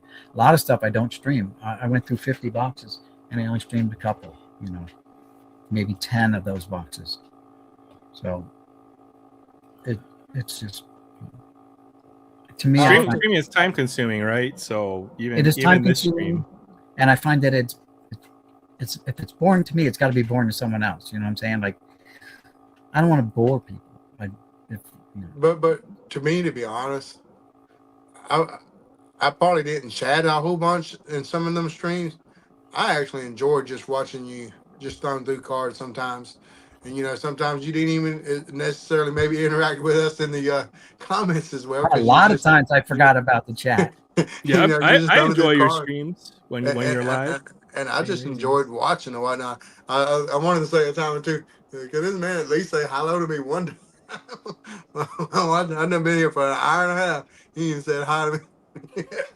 Whatnot. But, man, actually, to me, I like that because, you know, heck, man, those cards are a flashback to our past and stuff like that. So I kind of wish you'd go back to doing them, you know, even if it's just maybe me or a handful of other guys in there from, you know, throughout. I don't know. And, I enjoyed it. It's classic YouTube. And all of us guys that's been on here for a while know you for having this massive, insane collection and stuff. And you know, that's your niche in our hobby, you know, in our community and whatnot, of being that guy with everything, you know, kind of. Who knows what you're going to show when you open up a box. I remember Alex, Canadian Alex, right? Okay. Jay's Mix. Yeah. He was worried about an avalanche of boxes falling over. Yeah, one day I was in here and then kaboom, that one whole stack fell over. I'm like, shit, he was right. It's going to be an avalanche one day. There wasn't an earthquake or nothing. He just kind of, you know, the boxes, they crush themselves from their own weight. Like I've got 4. I'm gonna turn even that stack of 800 counts looks it looks precarious right there. Right? And I'm going all the way to the roof. I got room for a couple more layers. Those are the long 3200, the 3-row boxes. Yeah, back there. But I'm tying them in like bricks so that they don't fall. Because before I was just stacking them on top of each other, and yeah, they're gonna fall. Those are they're like 40 pounds each, you know, when you weigh them up and stuff. So yeah, they crush themselves, and I got all these 800 count boxes that are just in the way. I got a shelf. Let's see if I can see my shelf from here.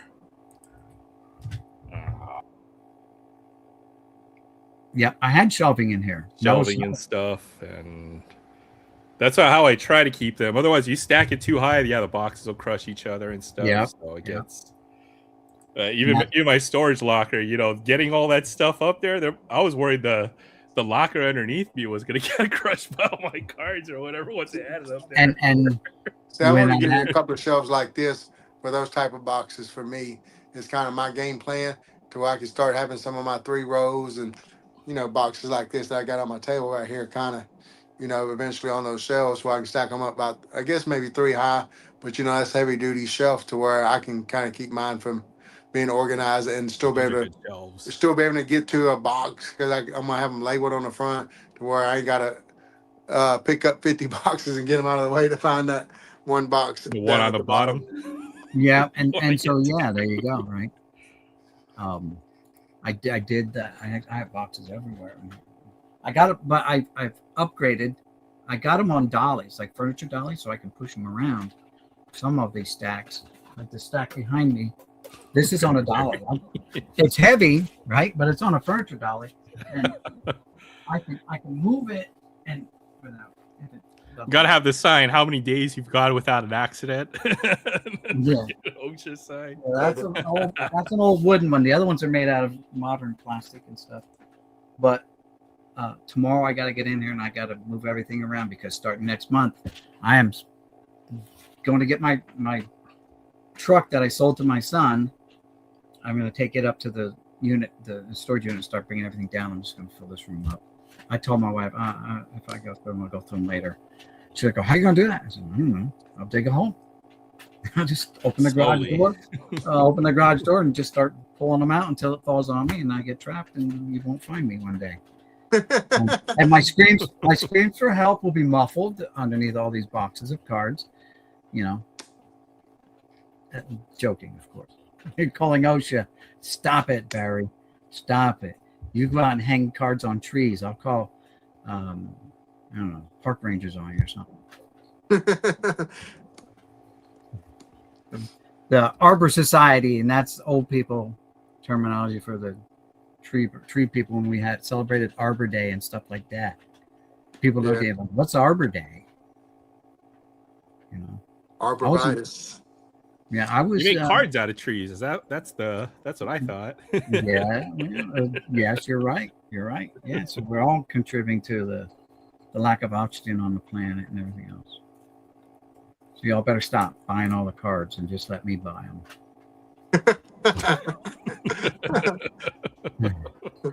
Just kidding. I don't buy them anymore. I don't. I have people calling me wanting to get cards from me, which is good. But my focus is, like I said earlier, is on older stuff now. And that I make videos about that, what I pick up now at the one indoor flea market or the auction. Like I bought all those 78s. They listed this Dunruss, and I made this 85 Dunruss as a complete set. It said complete set, but I didn't read the whole thing. No, it's only series 1, like the first 200 and. Oh, that's bogus. Yeah, but they showed the money cards, some money cards, but these are all in the, within the first 250 cards or something like that.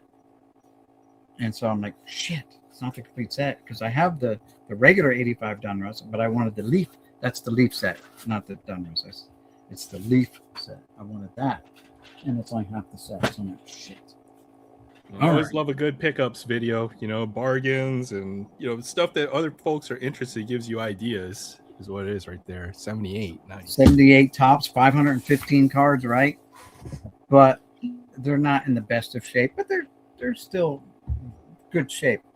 But out of the 500 and something, like these are ones I deemed not worthy. And you got a Dawson there. There's actually but it's got huge creases across. Like, I hate creases. So there's close to 100 cards here that I'm like, no, not. Ow, Charlie horse. Sorry. Yeah, I know what that feels like right there. Or 583 74 tops, right? Now I paid 40. It's funny because the auctions I won was $42.50 for this box. It's a good price. $42.50 for this box, $42.50 for the Dunruss leaf, and then $22.50 for the slabs that I showed earlier. That was all one auction. But some of the cards that they highlighted Like this Ferguson Jenkins is trash. Look at it, right? But I'm like, well, I don't have many sets. Some of these are okay, but there's some of them that I just, ugh. Look at this Hank Aaron one, card number 6 of, big paper loss on the front. Like stuff like that drives me nuts on cards. And then here it's even a bigger chunk of them that I deemed as not worthy. For I was putting them in my collection. This chunk here, like, is not. They're creased or whatever's wrong with. There's something wrong with them, ink or crease or something. I understand it's an auction, and I didn't get a chance to do a preview because it's 120 miles north of me. So just walked through and do a preview. Even though I went there and they're friends of the family. My father-in-law worked for them when he retired.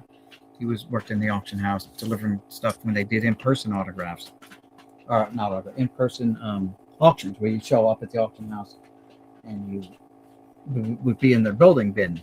Now everything's online. You got to bid online, and they've got the timer. If you put in a bid within the last 10 or minutes or so, it adds another minute to the counter. So it takes forever to get them all done.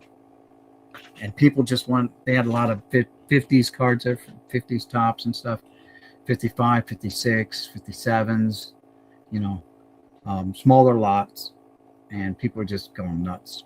$100 for like 10 cards or something. I'm exaggerating, but you know what I'm saying? Like, Yeah. That's a little bit much. People don't know what they're doing, and they're just driving up the prices. So. Yeah, well, folks will pay just to take a chance on a lot of this stuff. It's because it's the only way that you'll get these cards at a reasonable price. But even a lot of these collections have been picked over. All the good stuff is taken out. So it's hard to find, a pristine vintage lot that nobody's looked at that's got, some meat on the bone and stuff in there. Yeah. So you gotta get lucky. Now you live in Hawaii, so it's really hard for you to there's no vintage out here. Anything on like a Facebook marketplace. You might, but I doubt it. It's all modern stuff or, stuff that you can get at any show. I'm not too interested in that when it comes to singles. So right.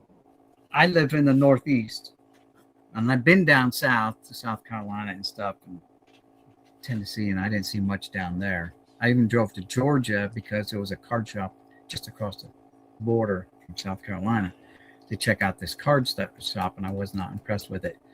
I went to flea markets in South Carolina when I was down there, and not impressed. I picked up some minor league player autographs, sympathy buys, like, what's a buck for? Okay, 50 cents. The selection is limited, but the stuff I do come across, sometimes I'll get some really good deals. Like I did get a Reggie rookie card. Ooh, Reggie rookie, better than mine. Well, what grade is that? It's a 3. It's got a small wrinkle. No, that's not bad. Not bad. But it looks good. I only paid like $80 for this. I think mine is only a 4. Yeah, but it looks nice. That's a solid looking card for that grade. You saw mine. Mine had all 4 corners, had paper loss. Right there, you can see that wrinkle. Yeah, that's -5 on the grade, and then on this, like there might only be like 20 vintage cards at the entire show, and then when I'm there, nobody else is showing interest. That's one of my favorite rookie cards there. I can show you one of my rookies I have of that. He autographs it, and he spanked some really cool inscriptions on it. Did I show it on the channel before? I don't think so. I only paid $90 for this. No, that's a solid grade price for that. Books 110, 120 or so on this card for this grade. That's a beautiful card. All I need now, I just got to get a Juan Marichal. I won this in a break, so I just need a Juan Marichal. Finish out my Giants right there. But you should maybe get a Juan Marichal, not terribly too expensive. Yeah. It's on my list. That and Brooks Robinson is another card I've had my eye on now. Now Brooks Robinson rookies are expensive though, so they're expensive, but you can get a good one in a nice grade at. It's still not, it's still not a 4-figure card yet, I agree with that assessment, but man, it's even expensive. I think I can't remember. I mean, yeah, my it took me a while to get mine. Because that there's not lying around cheap. Yeah, so I'll wait until the right moment to hopefully snag one at the right price, right grade, right look. So just gotta be a little patient on the older stuff. You get some good deals, even stuff like this. Kareem, so it's like what 81 tops. I sent a Kareem rookie sticker that was in my. No, it wasn't a rookie.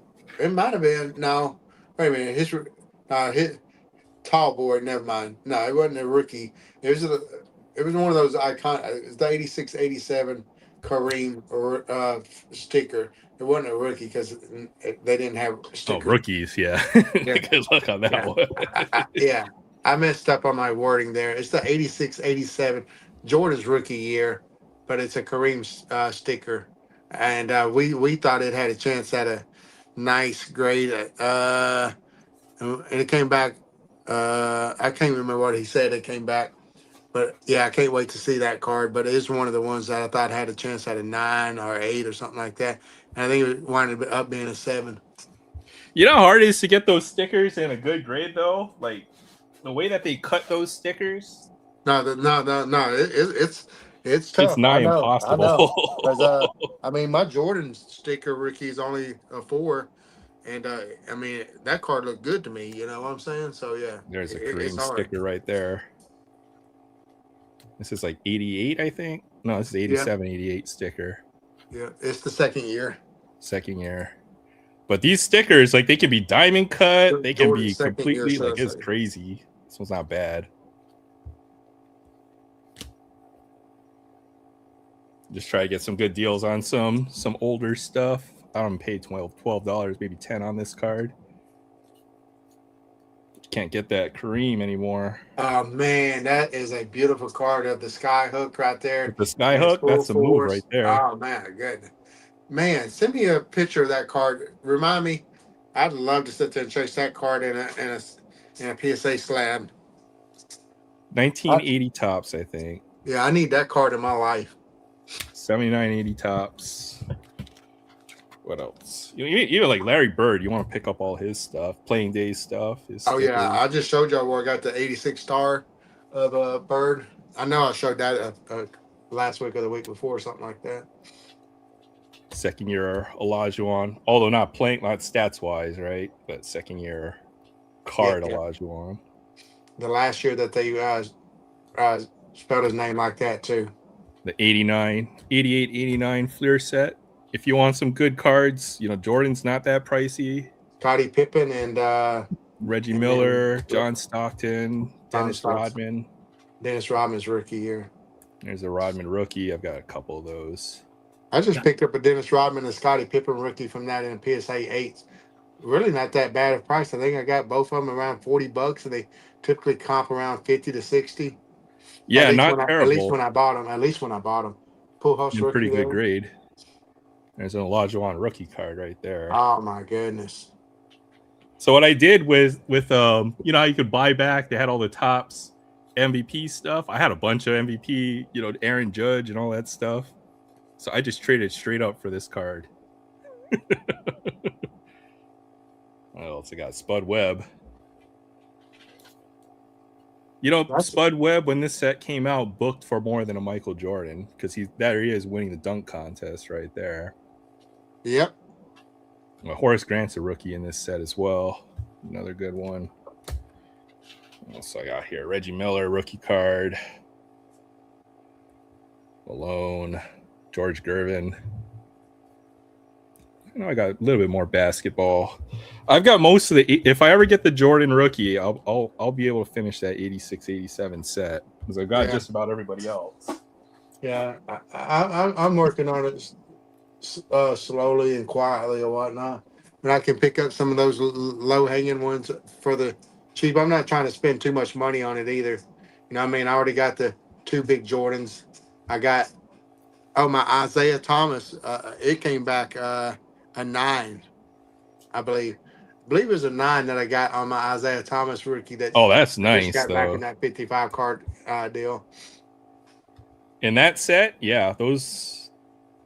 I mean, it's tough to get good graded cards in this set, As a Patrick Ewing rookie Johnny card. Moore in a PSA 10 is the second highest card, not in That's any right. other grades.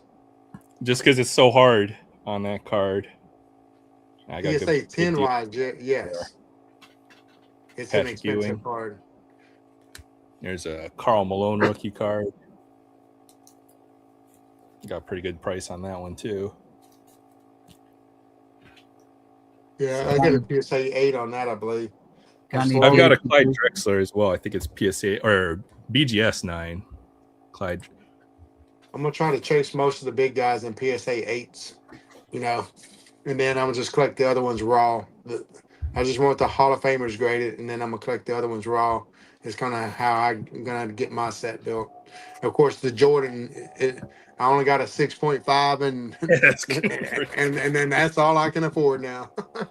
6.5. That's still, you know, what is that, like $7,000? I'm guessing. Well, in a BGS slab, yes. In a PSA slab, it's $12K. Yeah. Yep. So you got any? I've had dreams of trading. Oh, go ahead. Got any Dave DeBuscher cards? I might have a couple. Maybe another box. Let me see. I thought I had one or two.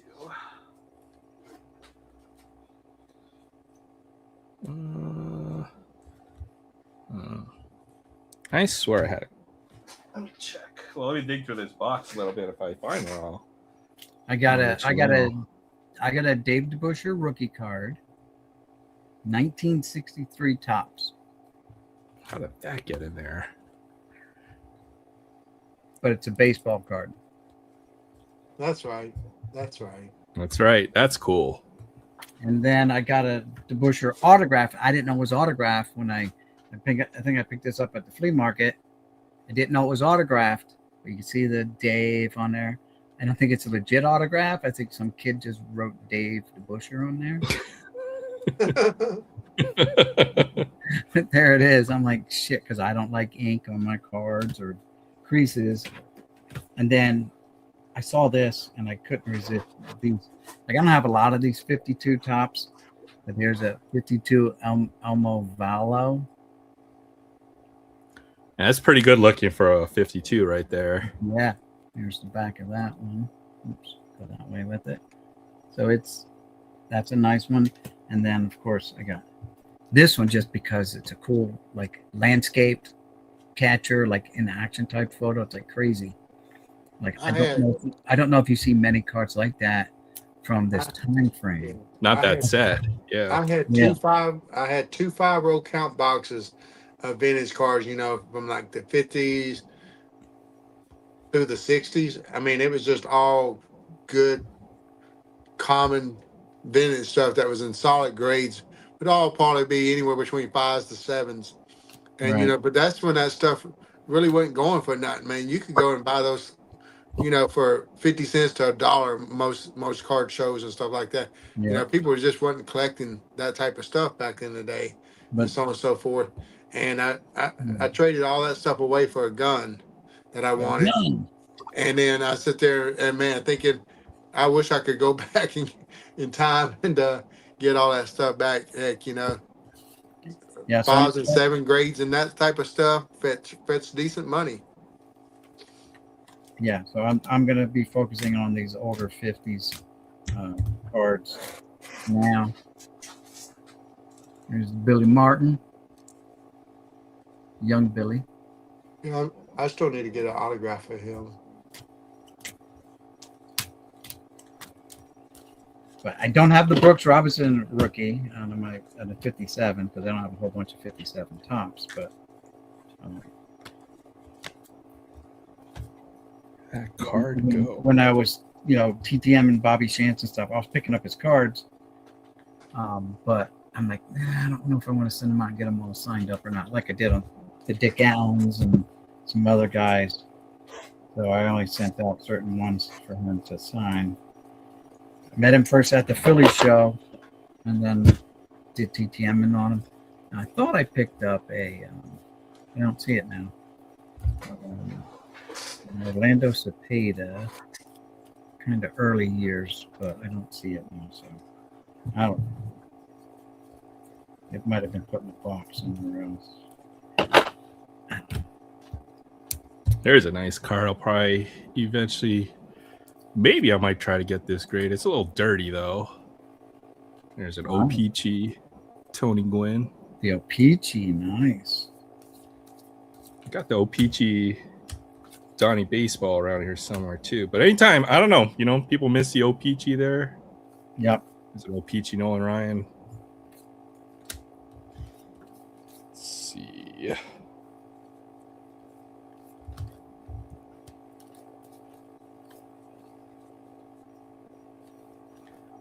And it's hard to find the cards in a good grade. That's or that are potentially gradable, and then they carry big premiums now that everybody's now they're grading such a big part of the hobby. So yeah, I got a 58 Larry Doby.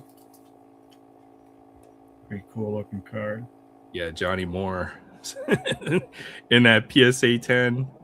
Because if people want to make their PSA 10 master sets or whatever, stupid money on that card. About Bobby Thompson, shot heard around the world, but now he's a Cub instead of a Giant. That's pretty.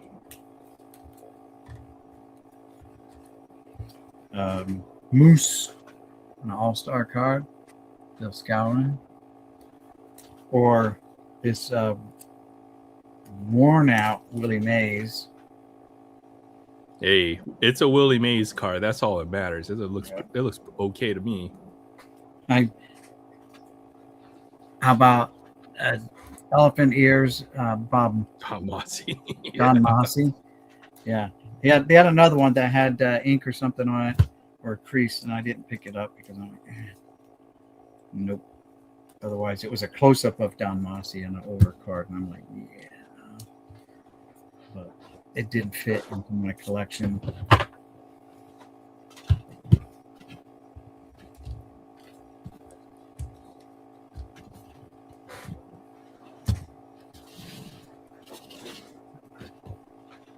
Here's one I'm probably gonna hoping to grade. This is a good looking card right here. 56, yeah. Look at that centering on that card. Mr. Cub. Hoping that could get maybe an 8. Just maybe that corner right there, but that card. It's so hard to find these cards in these high type of conditions. It's got to have the centering, and it's got to be all beaten up and stuff. So yeah, it's so tough. The Burger King Thurman Munson 79. There you go. And the Tops 79. Burger King's got better coloring, I think. But here's the Tops. Yeah, that top sprinter was running out of ink there. Yeah.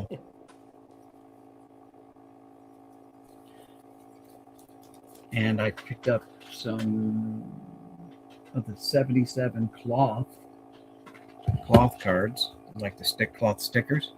There's the Robin Yount. Here's the backs of those. Bob Watson, Mike Schmidt, Dave Pagan, Bobby Mercer, one of my favorite Yankees, Joe Morgan, Lee May,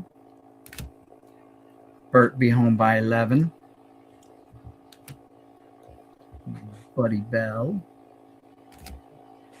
Wayne Garland with the perm, Dan Ford, Steve Carlton,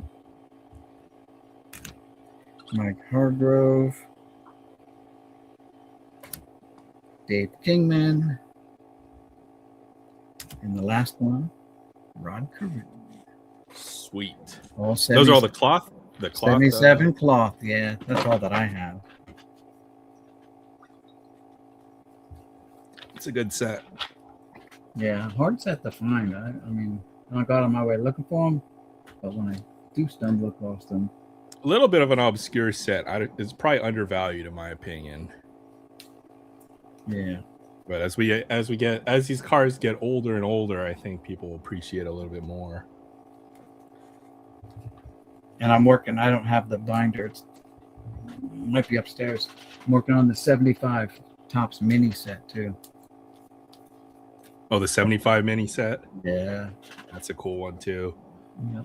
Just have just a couple cards from that set. Well, you're talking the Yount and Mullet are rookies in that set. Yeah, good luck. Even just the regular versions, I can't imagine what the minis go for. Somehow this card was in that box. This is a big card now, so. Is that Otani? Yeah. Shohei Ohtani. Nice. 2013 BBM. Nice. So that's a Japanese card, like manufactured card? From basically his first year in Japanese baseball. So this would be like a prospect or first Bowman type of card. But the Japanese BBM Otanis, those cards are also skyrocketing in value too. No, So. they done got insane. Yeah, so I forgot this one somehow ended up in that box. How'd that get in there? Right. 2013 BBM. So when I got this, I traded pretty much my whole Padres PC or whatever to our good friend Paul in 619, and I tried to give him more than what these cards are worth, but I feel like I got the better end of this deal, so I probably got to send him a few more cards. But if this grades well, this could be a couple $1,000s on this card. All right, I pulled out a box of cards, and I went ahead and pulled out the 5 or 6 from this. These are some of my favorite pickups from last year box. And it's not all of them. It's just one of the boxes that I stashed some of my favorite stuff. 62 Fleer. Damn. Bob Cousy. 57 MVP, 6-time champ, Hall of Fame 71. Bob Cousy, and a beautiful freaking PSA 10 autograph for sure. Already authenticated though by JSA. James Spencer. Probably planning on one day getting that card graded. It looks like a solid 4, but a PSA 10 autograph. Seen copies of cards like this with his autograph that good, going for about $1,500 on the minimum, up to about $3K. Yeah, it set's huge. It's got the wilt. Here's a huge card. This is the gold variation, hand numbered to 25 from this set. Sammy Sosa. Last comp of this card sold for about, I think, like 400 or something like that. And it was like a handful of years ago. This ain't a card you see sell very often. Yeah, it's a unicorn right there. And then some guy named Bo. Did you know Bo Jackson? Mm-hmm. Number to 10. Finally picked up my very first Bo Jackson autograph at the last year's Nationals. That's one I shared on my channel. Whoops, sliding down. Then a freaking Bobby Witt with the whatchamacallit showing what game it was from, autograph, number to 99. Wanted to get, I actually had 3 Bobby Witt autographs. I sold the other 2 because I picked up this beautiful card. So I kind of got into this card basically for free because of selling the other 2 for a profit. That's beautiful. This is another card I picked up at last year's National. You see how my boy Acuna's playing since he came back from injury. Just hit a grand slam yesterday and stole 2 bases. That's all he did. Got a nice number to 10 autograph with a button relic. Yeah, flawless. Panini flawless. That's sick. Yeah. And then my favorite Chicago Bears player of all time, me being a Bears fan, is this guy right here, Gale, the Kansas Comet Sayers. Love that card. Bam. So that's just some beauties that I found in this box as I was digging through to maybe find something to the show. Sweet. That's some freaking bombs right there. That's for sure.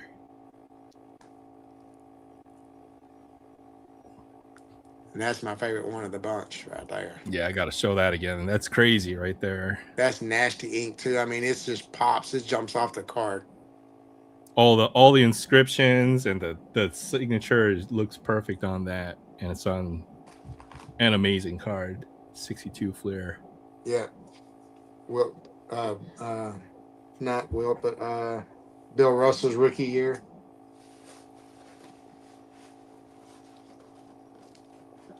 Yeah, because there's so many years spaced in between a lot of those, you know, with the major manufacturers. Yep. There's a Bowman set, and then there's a Fleer set like 5 years later. But I was looking for that Orlando Cepeda rookie is what I was really looking for, because you still got me thinking about that card or whatnot. I was trying to look. I got an Orlando Cepeda rookie that looks spanked with boat ink just like that one right there. So that's what I was trying to look for. Sick. All right, to segue off of your Bo Jackson, I got a piece of memorabilia here.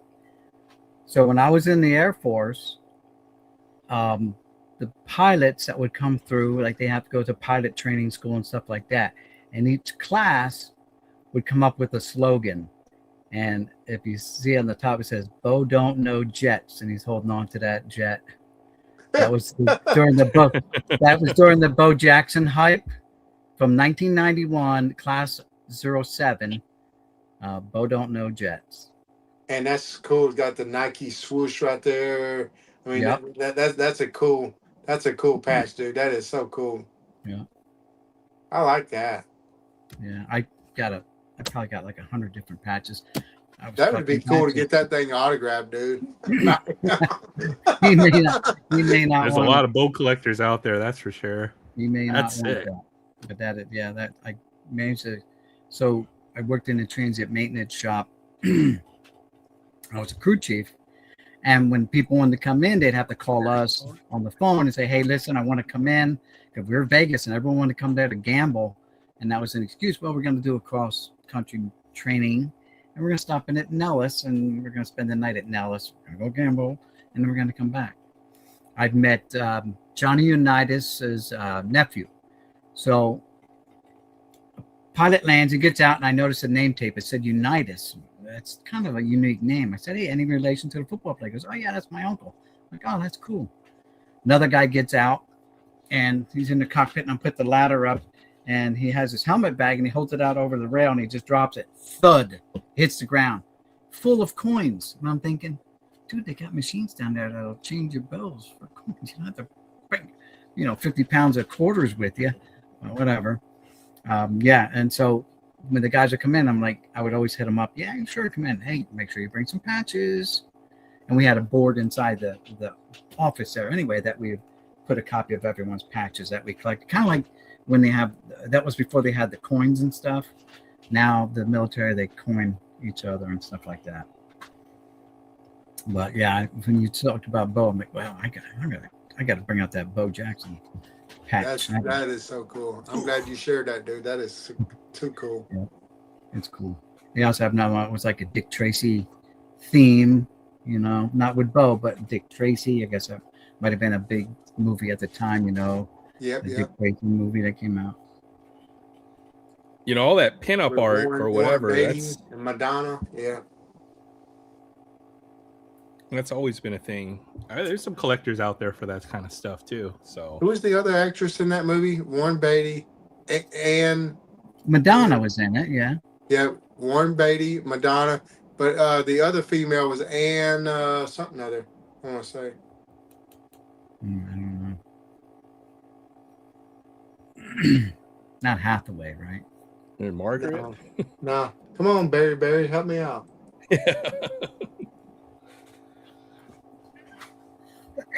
What was it, earpiece? Barry's on the phone with OSHA still, trying to explain to him how to get to my house right now.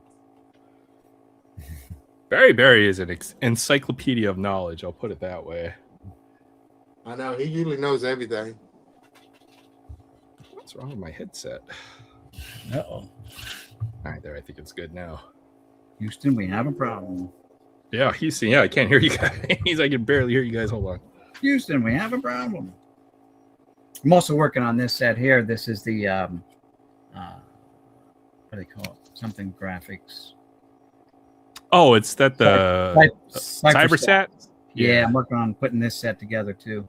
I'm pretty sure I Annette have. Bening. Annette Bening, that's it. That's the one I was trying to think of. And Annette. Annette Funicello. She was in a lot of big movies in the 90s. Yeah.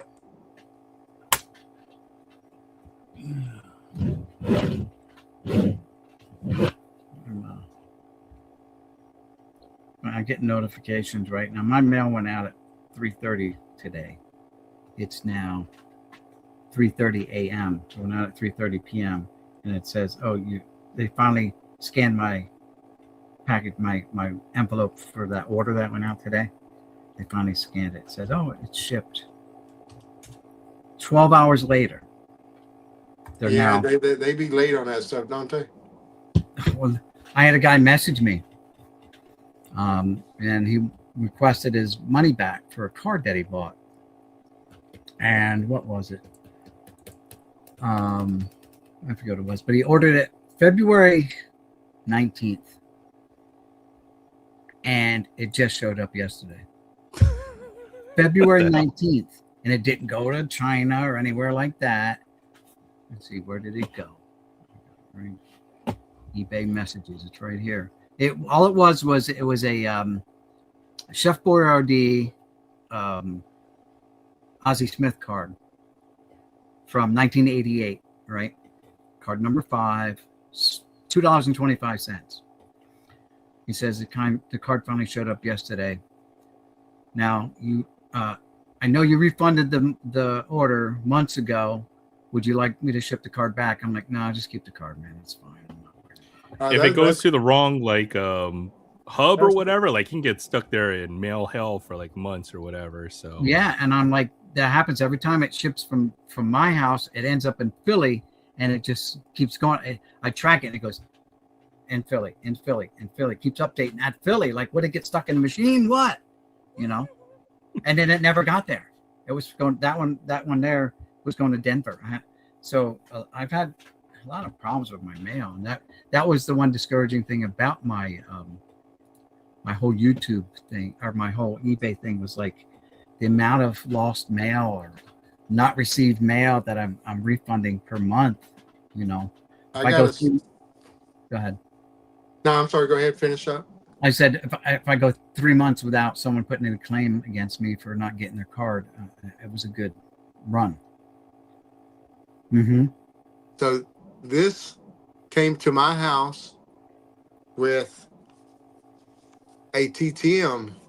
But what's crazy was this guy here is a TTM guy himself, and he shipped me my card because he sat there and said twice now they sent my TTM with my return address with this address right here back to his house.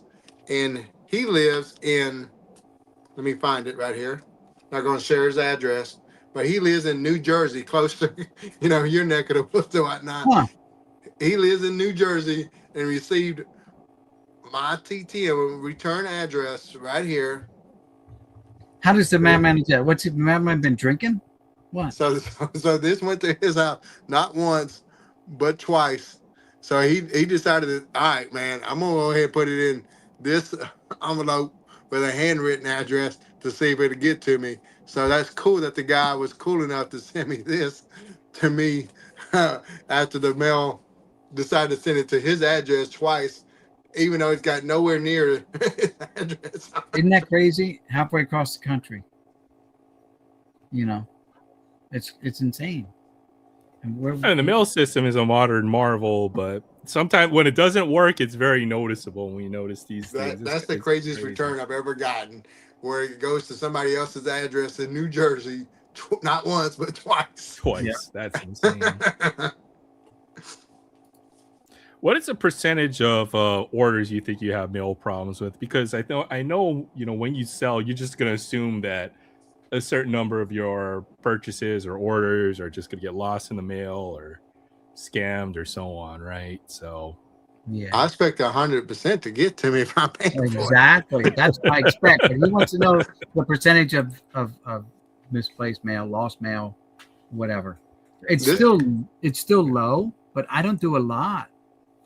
So I had one order today, right? And it was the guy ordered 10 cards, 2 different cards, 6 and a 4, right? And I mailed it out. Like I said, the mailman picked up at 3:30 p.m. It's 3:30 a.m. It finally sent me a notice saying, okay, we scanned it and it's going. Why would you sit on it for 12 hours? I don't get it. So this guy drops this off at the post office, and 30 minutes later, I'm getting a notification that it's been delivered to my house. So the guy messages me back. So they say, no, man, I just dropped it off at the post office. I know it shows that it's shipping already and been to your house or whatnot, but just wanted to let you know that I'll go down to the post office to get it fixed. And it never, ever got fixed with the post office. It still shows that it's being shipped or whatnot. So, I could be one of those screw job people and say, hey, I never got the card because it never shows that it's shipped to me. But I went ahead and let the guy positive feedback and thanked him for the, good communication and so on and so forth, But just once again, another example of something very recently that just happened with a poor postal service that we have. Yeah, it's ridiculous. So 3 months into my eBay journey, I get my first negative feedback, and your goal is to be 100%, and I'm all excited. I'm going to be 100%. I'm getting my mail out either the same day or the next day, well within the time expected. Usually the same day. If it doesn't come in before my mail gets picked up, I send it out. Well, the mail, I put it out. I sent it out, and tracking's all there, right? You can see it through eBay, but it never got to the guy's house, and he gave me negative feedback. The same day he messaged me, he already put in the negative feedback. And I'm like, dude, how am I responsible for the post office? You see that I put it in the mail. All you can, and this is your first time contacting me that you didn't get it. You didn't give me no chance to make it right. Say, oh, I'll refund your money, no problem. Right? All right, it didn't get there, whatever. I understand, right?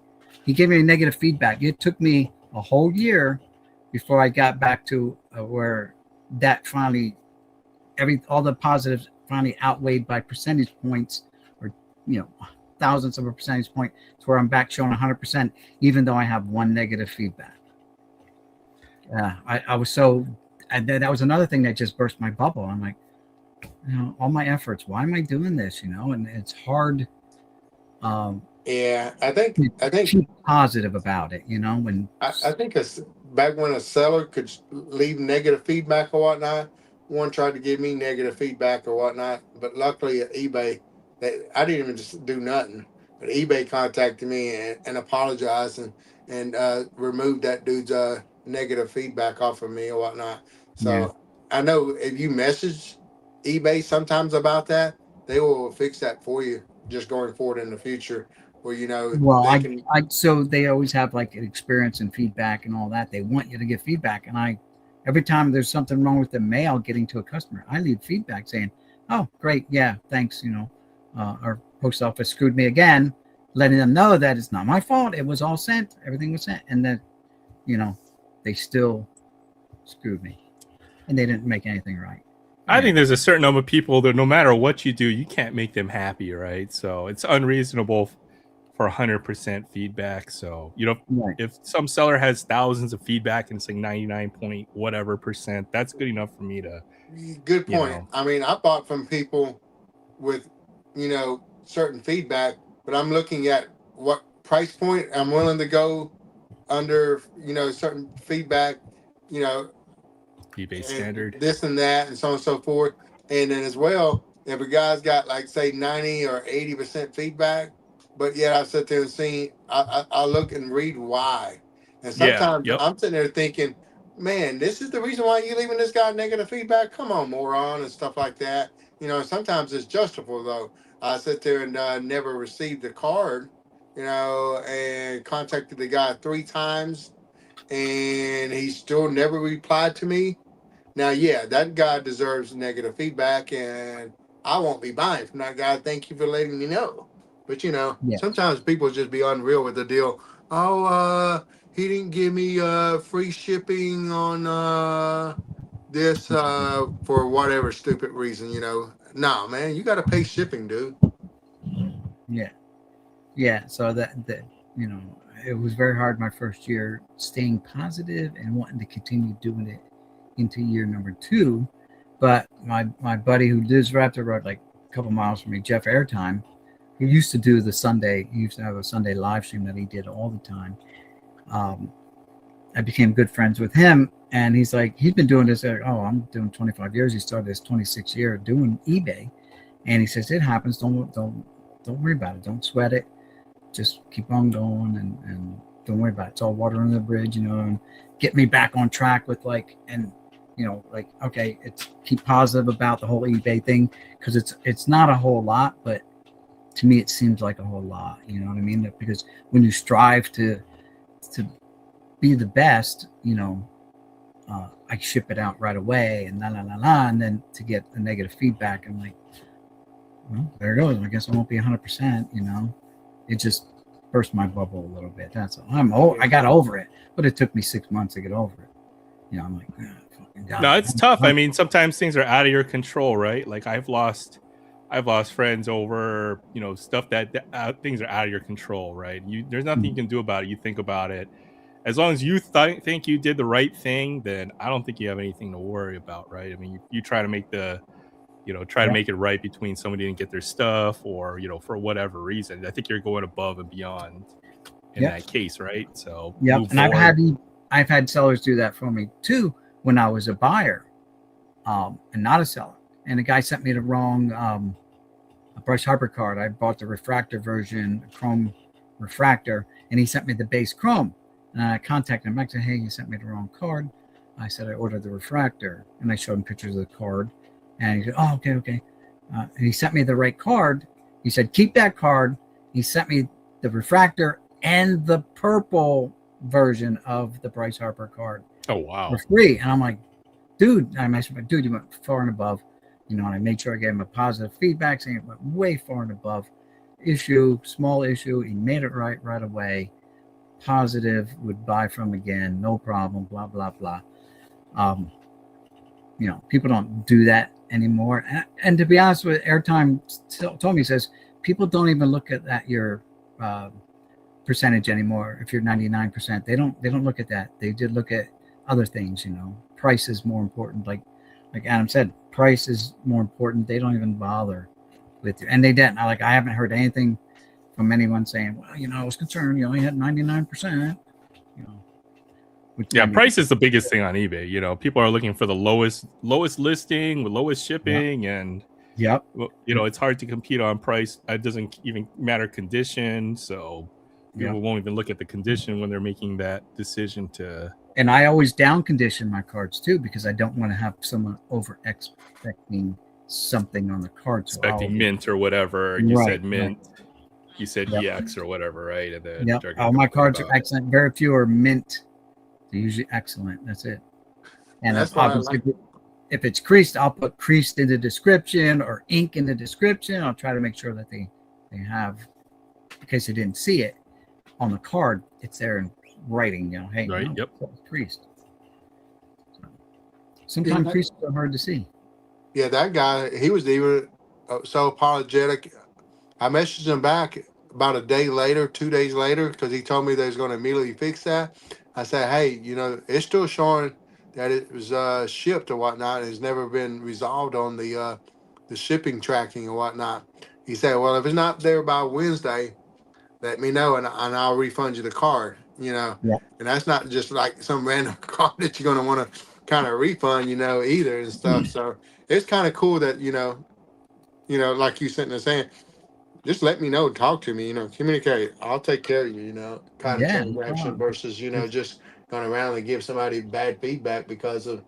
That's what that guy did. And it upset me pretty much at the time. I'm like, please. But I'm back at 100%. I'm happy. I still get the occasional lost card. And luckily, sometimes they actually show up months later. Refund's already been done or whatever, and I do ask them, hey, listen, check with your mailman. Make sure it didn't fall on the floor of the truck. Let's give it a couple more days. If it's a Friday or Thursday, I said, let's wait till Monday. Because sometimes the day they contact me, it shows up the next day anyway. I've had that happen too. So yeah. A couple of days, it shows up. Yeah. because right now a lot of that eBay registered stuff was kind of have that what they call the expected tracking stuff on it or whatnot, and still kind of carry tracking even though it's in a PWE. And it is sit there so that it's shipped to my mailbox like 1 to 2 days before it actually gets there. And so yeah, the first couple of times I kind of messaged the seller, say, hey, just gonna give you a heads up that this. Of course, I knew it could probably show up the next day or two, but I just say, hey, the car didn't actually make it here because I didn't want them thinking just because. What if it doesn't show up and I didn't mention nothing, the day of, kind of deal. So I just kind of politely let them know that, hey, it didn't show up, but I'm gonna wait a day or two, and so on and so forth. But just to kind of save myself too in case it really doesn't show up. Yeah. Yeah, I'm always easy about that. If it doesn't show up in my email on the expected delivery date, I'm gonna wait a couple days before I get worried about it, or whatever. Yeah. Otherwise you're just causing extra bureaucracy for no reason, right? So Right. it'll get there eventually. Yeah, or hopefully the person will make it right in some way. And usually my way is like this guy wanted to send the card back. I'm like, no, keep the card, dude. And if you've already been refunded, don't worry about it. Just keep the card. Enjoy the card. So I don't enjoy the card. Yeah. It is what it is. Some folks will do it, even just on 50 cents or $1. They're like that though. So plus I offered the free shipping, so then it would cost me another 74 cents to have it sent back. Yeah. They would charge me the 74 cents.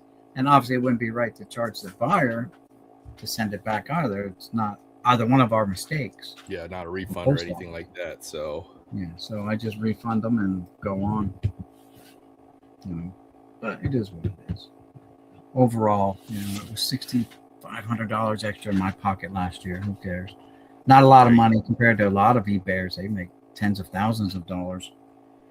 But that's a good chunk right there, right? And it's cards that you're not really attached to, and you're just moving on from, right? So none. There's a lot more I don't have attachment to. I just not ready to take that step to 60,000 card listings. Manage all of those listings and have them organized. I don't even know how you would do that. It's crazy. I got a filing I got a filing cabinet. And yeah, he's got a really cool filing system for sure. I like that. The date I put it on eBay is the SKU number. So when I go through the filing cabinet, I put them in by the date. I just go find that date. Now, because I went from 25 to 26, my SKU system wasn't working. So now for 2026 and going forward, I have to do the year first. So it'll be 26 and then 27, because going the other way, it'll mix the year 25 and 26 together. Yeah. So I just rather just go, okay, here it is. 26 goes up first. I know right where it is. So I learned that from early listings in 2026 that I have to do the year first. And then it'll go 25, 26, on a whole different, to all the 2025s first. Then it'll bring down all the 2026s and all the 2027s and so on. So they won't be at 25 and 26 on the same page with another 25 listed underneath it, and then another 26 a little bit further down. I can find them right away just by typing in the page number at the top. Or you can select what page in your store you want to go to. So if I want to go to page, because I go 200 or 250 per, and I go, all right, the SKU system stops here. So it starts on page 21 out of, say, 50 pages. So I go to page 21, boom, it brings it up, and I can scroll down to find where the 2026 will start. And then I just find them that way. Well, at some point I'm gonna have to start selling cards, so I know that's gonna be come in handy here. Try to come up with some use the date. Don't use what they give you. Just type in your date. It'll give you that option to enter SKU numbers and start. And again, now that I learned, don't go day, month, year. You go year, day, month, date, or year, month, date. I go year, day, month. And you got to figure out in your head, because we always go day, month, year. In Europe, they go month, day, year, or something like that. It's a little bit different. If you go year, month, day, then when you sort it by that that Yeah. string of characters, it'll always order correctly, is what it Yes. is. So It'll even always- I do. I'm a computer person, right? So when we put dates on stuff, and you want to query like a database system or whatever, if you have that year month date, you can order it by year month that value, and it'll always go in the right Yep. order right there. So Yep. And then like I said before, then I put them in those little baggies that come with the penny sleeves. If I sleeve them up and I'll pop them in there, like 20, 25 cards will fit in there. Put the thing across the top of the tape with the date, or just right on the bag if you don't plan on reusing the bag. But if you put, like I use the painter's tape, and I can reuse that baggie when it's empty. Just pull the tape off, put a new date on it, and reuse that bag until it breaks, and then So it's repurposing stuff without having to buy team bags. I'm using stuff that I'm already opening because I buy the penny sleeves by the case, 10,000 at a time, and I'll whip through. If I'm start sleeving stuff, I'll whip through, 10,000 in probably a month. I've seen big sellers, they'll always have like a 3-character code or whatever. I'm sure that's where what box or where it is in their system, right? They might be like 3Q4 or something like that. That's their system to know exactly where that card is when they have to go and pull it.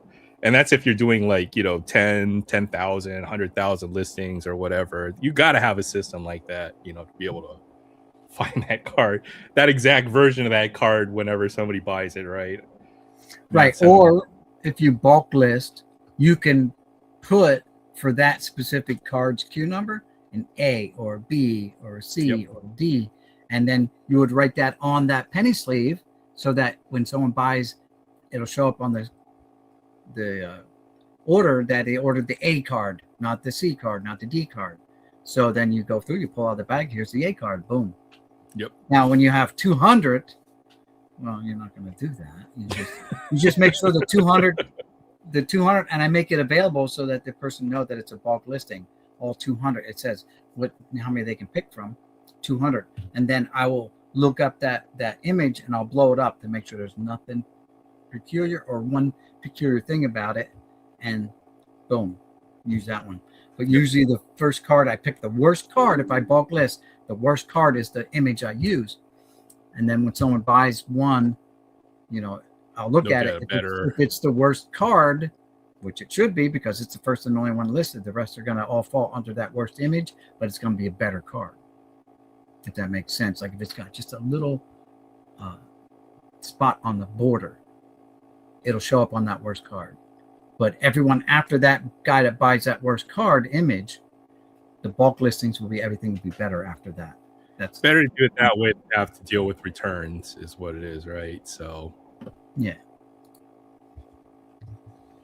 I found one of those stickers. Look how diamond cut that sucker is right there.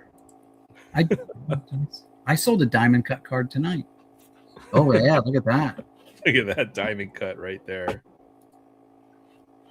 I got this for like 50 cents out of the bin. It's one of my favorite PC players right there, Charles Barkley. So Sir Charles. Yeah, if you tilt it the right way, you don't get the right image or whatever. Yeah, I sold 1968 Topps number 227 Joe Horner diamond cut. I didn't ship it out because the order came in late tonight, and it's all diamond cut. It's in the filing cabinet upstairs. There might be an error. Might be an error card like this one I showed a little earlier. There's guys on eBay right now selling, miscut cards, where it's showing like 2 cards of players and you can't even really see the other, or just stuff like that, diamond cuts, and trying to say, oh, error, you need one of one. Yeah. eBay one of one. And then trying to sell it for like stupid money or whatnot, It's like, come on. Some people collect the error cards and stuff, but this is a real printing error right here. You can see it. The Stadium Club logo's down here. It should be up here. The nameplate that they printed on here, it should be up here. Doesn't even match the player on the back. So that's a printing error right there. I got a printing error from the Topps Now card of Derek Jeter. And it's the only one I ever sit there and seen this way, where they got the back of card 5 on the back of card number 4. And I'm thinking about trying to say 101 and Yeah, see if I can't 101. get some stupid money for that, because the Derek Jeter fans are like dumb. Yep. They're ravenous. They're incorrigible too at the same time, those Jeter fans.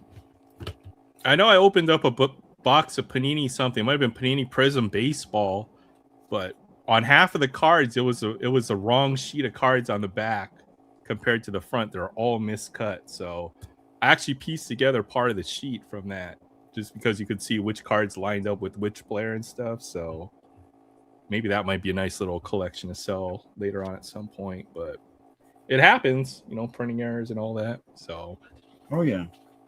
Let's see. What do I got? I got something here. I guess I have a stack of printing errors that I was pulled out while just going through some basic cards here, but a few others. Oh, freaking it's crazy.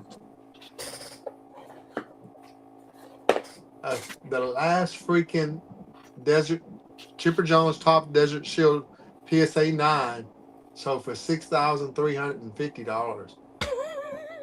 Oh, jeez. Isn't that crazy? Hobby's crazy right now. I mean, it feels like we're back in 2020 right now. Well, it's because, there's not very many PSA 10s. So, the guys that trying to do the PSA registry on that set, Yep. or, Chipper Jones, whatever, they're trying to do the PSA registry. So, there's only like a very few that ever became 10s. So really 9 is the only grade that you can really kind of get on that, and so on and so forth. So those guys are shelling out big money for that card. And luckily I got one that I only paid like $400 or something like that for. So I'm like 6,000 on the good for that card now. And all right, so you guys are aware of this variation, right? The 1979 bump wheels. Yeah. Blue Jays, Rangers, Blue right? Jays, Yeah, I've seen that. Let's see. Where is it at? Not there. So, we talk about like a miscut card, that one, right? Miscut front and back. Not a biggie, right? But some people, like I said, some people like them. Here's one with ink blotches going across the front of the card, like a roller marks. So you can see the black lines. Going through Oh, yeah, I can see card. that. And he's got a little bit under there. Not a biggie. This one's just totally out of registration. Like it's all 3D type. Look at the Oh, name. yeah, I've seen that too. Yep. Yeah, so it's just out of registration. Here, Slimer must have slimed him on the side of his face. Oh, geez, what happened to that card? I don't know. He got slimed though, and he's happy about it. He's like, remember that kids show when they put the slime on them, they dump it on their heads. Yeah. How about this one? Just too much black ink. He's all totally blacked out on the side of his face and stuff. His neck. Same way with this Juan Samuel. Just totally blacked out. Like the regular card, he's brownish. You can see like his face a lot clearer. There's a third one. Here's a diamond cut. All right. Oh, yeah. Diamond cut. Another diamond cut.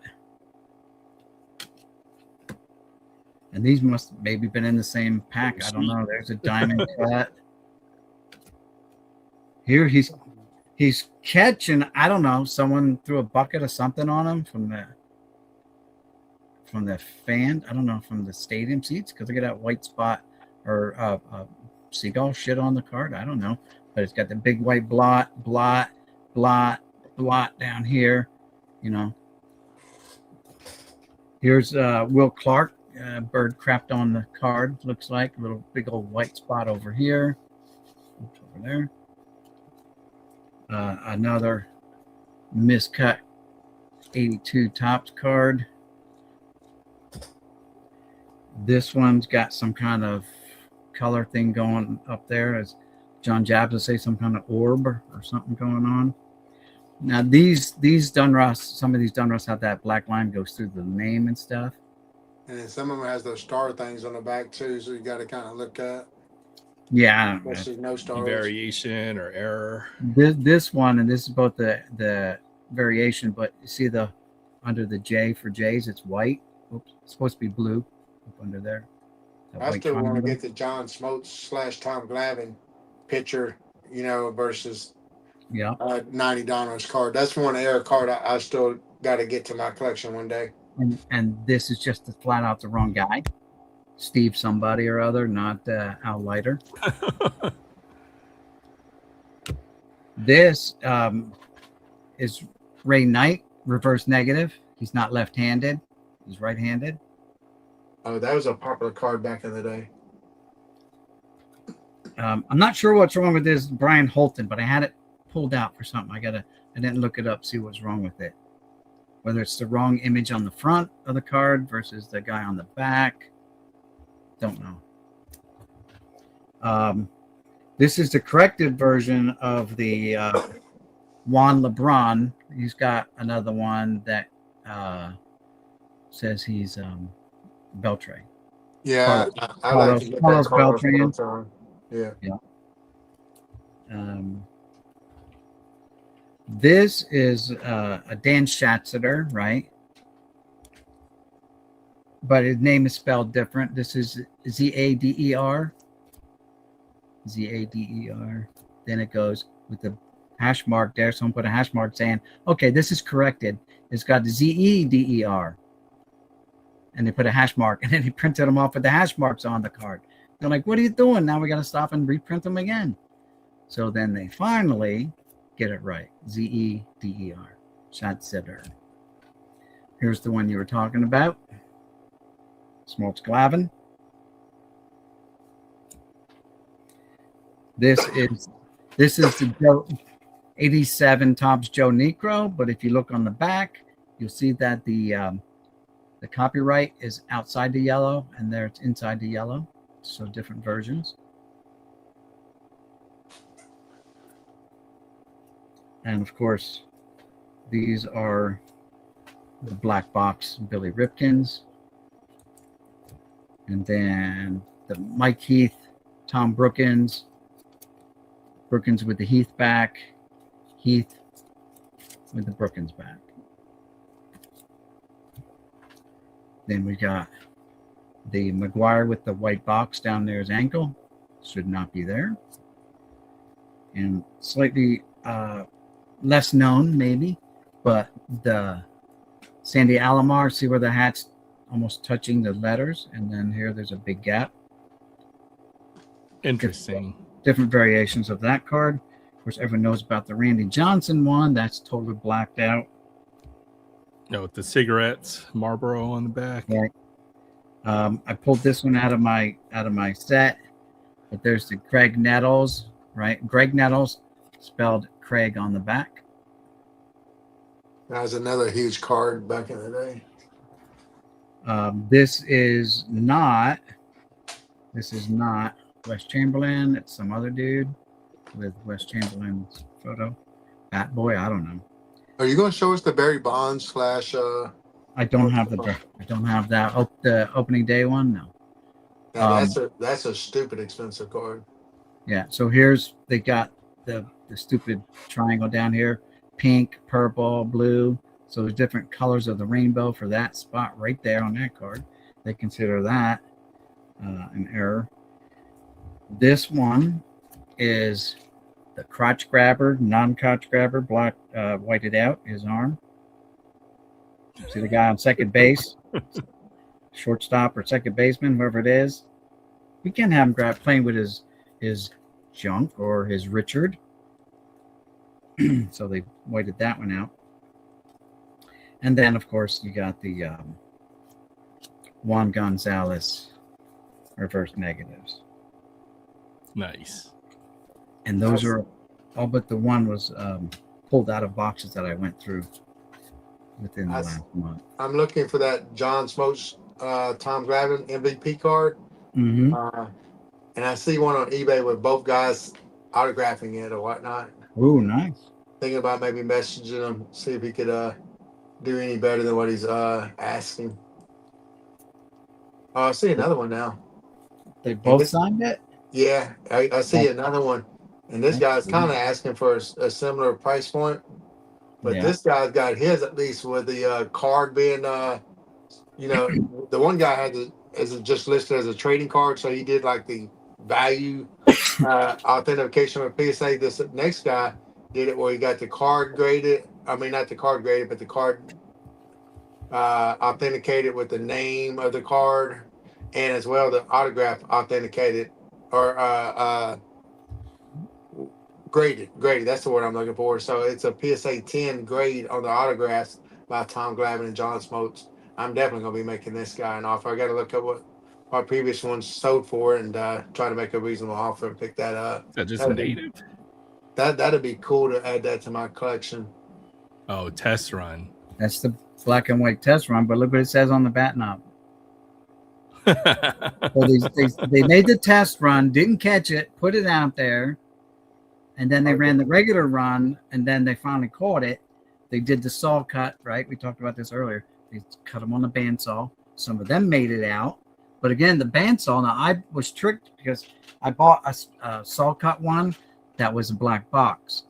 And it shouldn't be. Why would you cut the black box? You know what I'm saying? It Wouldn't be that hard to just put a cut in the card, right? And then sell it as an error. And that's what someone did. They cut it and sold it to me like that. And then of course this is my Cal Ripken rookie autograph. Nice. Got signed at the Philly show when he was there a couple years ago. That's nice. And this is the card that I bought off of John Jabs as one of his auctions. I won the auction on this. And then John noticed there was a small crease in it, and he gave me the card for free. And I'm like, well, it's free. I'm still getting it signed. And here's another collection, like, Hitman 23, Mike. Yeah. So he has all these weird collections, like PCs. A little bit of everything. PC. So I started this a while ago, and I've been finding broken bats, guys with broken bats, to start a PC of just guys who have their photo taken breaking a bat. Oh, that's cool. Right? So you got the Bo Jackson with him breaking the bat on his knee? I have that one, yep. That's it. Actually, it's in my binder. I titled my binder Bat Breakers. Upside down. Look at that bat there. It's way out in front of Rondell White.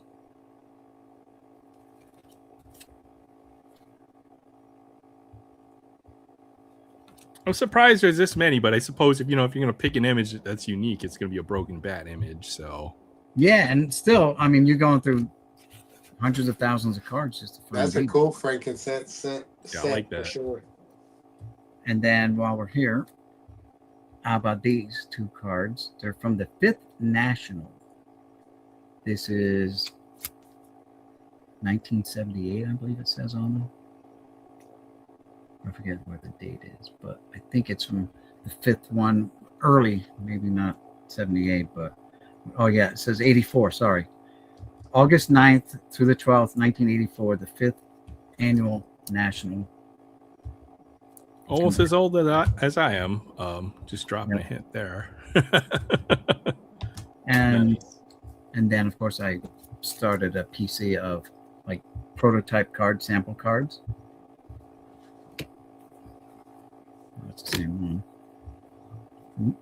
Who's that? Ryan Klesko. Braves. But wait, we're not done. There's another Klesko. How's he get on sample cards? That's the same one. Cause man, people had to take samples around. Albert Bell. Galarraga. Another Klesko. Let's go. I think there's a Bo Jackson sample one like this standing next to one of the Blue Angels too. There's got a couple sets of the first Topps Finest promos. Okay. Yeah. These are always cool to see. Another Klesko. Are you kidding me? Look at that guy. There's a Juan Gan. You got any executive proofs? No. Don't think so. There's one of those Sport Flicks samples, and another Brave. So I don't know if y'all are very familiar. All the executives will get proofs to Okay. approve the designs and everything and so on and so forth. So there'll be like 5 copies of the proofs or something like that original on. Right. And those are called executive proofs. And you can find some of those things. Those things can go for some stupid money. James over at Elite Hunters came across a huge lot because this one executive sold all of his stuff to a lawyer or gifted it to him or something. I can't remember. Evidently, this lawyer was really big in this guy's, life or whatnot, doing, lawyer things and stuff. So somehow this lawyer guy came across it all, and James met this guy and winded up having to buy them all. He had a ton of Griffey stuff, and ironically, he had a few Chipper Jones things or whatnot that I was able to pick up and stuff. Oh, nice.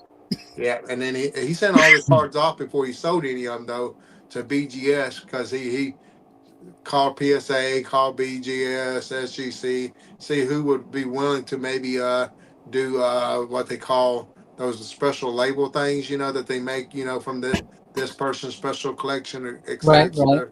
So he got them all authenticated and so on and so forth and graded through them. And so that's pretty cool that I was able to pick up 3 Chipper Jones executive proofs. Have you guys ever seen these? Oh yeah, little rub-offs. I bought these as a kid, and a lot of them I didn't rub off. This just came in a collection that I bought. So. Oh yeah, those are nice. Just the card on the bottom was different between those two. One has the Carlton, one has the Jerry Royce. What year's those from? I think 84, something like that. Let's see. Yeah. 83, 84. Oh, here it is. I hadn't heard the term executive. 81. Sorry. Yeah, I've never heard that term either, but I know that some of the card manufacturers, they keep like one copy like on copy for reference or whatever, and sometimes those get out for sale. So those can be big money. There's Eddie Murray. These are from 1981. So. And I picked up some of these within the last couple of years at the flea market up in Columbus, New Jersey. Unopened packs. The scratchums or the... Yeah. And the trifolds, you can separate them if you want. And on the back has got, like score, keeping score, playing a game or something. Yeah. When you do your scratch offs. There's Bob Horner, who just recently passed away, right? Rest in peace, Bob. Yeah, I just heard about that a couple of days ago. Yeah, sad. Frank White. He was one of the only other decent little players we had on that team back in the day. 4 home runs in 1 game. Yep. Yeah. I got that card signed too by him. Oh, nice. Clear, the clear card commemorating him hitting those 4 home runs. Yeah, I got that card signed by him. Is that 86 Fleer? 87. 87 Fleer, yeah. Yeah. That's up there. One of the more iconic. Then you got Glenn Hubbard with the python around his neck. Yeah, I got that card signed. So, yeah. Jim over from Picker Jim S. I did a TTM video saying, I'm still trying to find a card, the snake card or whatnot, to get signed. And I had a couple people message me saying they was going to send me a copy, but he's the only one that actually did. So, it was cool of him to do it, People want stupid money for that card, on eBay. Like, every time I look at the listings just to see if I could find one, everybody was trying to ask for double what the previous comps kind of so forth. So I was just, if I want a card, I'm just not going to pay dumb. I'm not going to pay dumb for it. Right. It'll come around eventually. You only just hope that the guy's still alive when it happens. Otherwise, you're going to have to buy it. It might be cheaper just to buy it already signed, too. Sometimes it is, yeah. Yep. I finally got a 1972 Topps Steve Garvey. I've been chasing that card, but it's a second year card, so it had 2 things going for it. It's a second year, plus it's a high number. So, once again, that's another card that's kind of tricky on eBay. Everybody against you, yeah. Yeah. So I found a card show a buddy of mine was sitting there set up, and I noticed that he has a stack of Steve Garvey's and a few rookies on top. So I said, "Hey man, you got any 72 Garveys in there?" And I said, "Yeah, I think another guy just looked through there. I think I had one." And sure enough, he had one. And before I even started digging, I sat there and told him my story, the reason why I wanted it. I said, "I'm trying to complete his Topps base playing day run TTM autograph style. And this is one of my dad's two favorite baseball players. So it holds a really big, huge meaning to me or whatnot. So, I would love to grab it. And now, if you want to cut me a deal on it, kind of stuff, I would appreciate it and so on and so forth. I'm thinking, he's probably going to have it listed at 30 or 40 bucks or something like that or whatever, kind of something other like the eBay comps I've been seeing. And he had the dang thing listed for $5, and so on and so forth. And I can't go too much below 5, but I'll do 4 for you. Oh, man. Other than saying, oh man, so dude, I'll give you the $5 for it, man. You want to see some 72 tops? Sure. Yeah, We love 72 tops. it's a beautiful set. Thurman Munson. Yeah. The first set I really started collecting full time. I think it's representative of that series 70s era. It's a beautiful set. I'm probably getting close to 100 autographs from that set TTM style. It's a nice set with autographs. It holds autographs well. Johnny Bench. Bench in action. Can you tell me the big rookie from that year?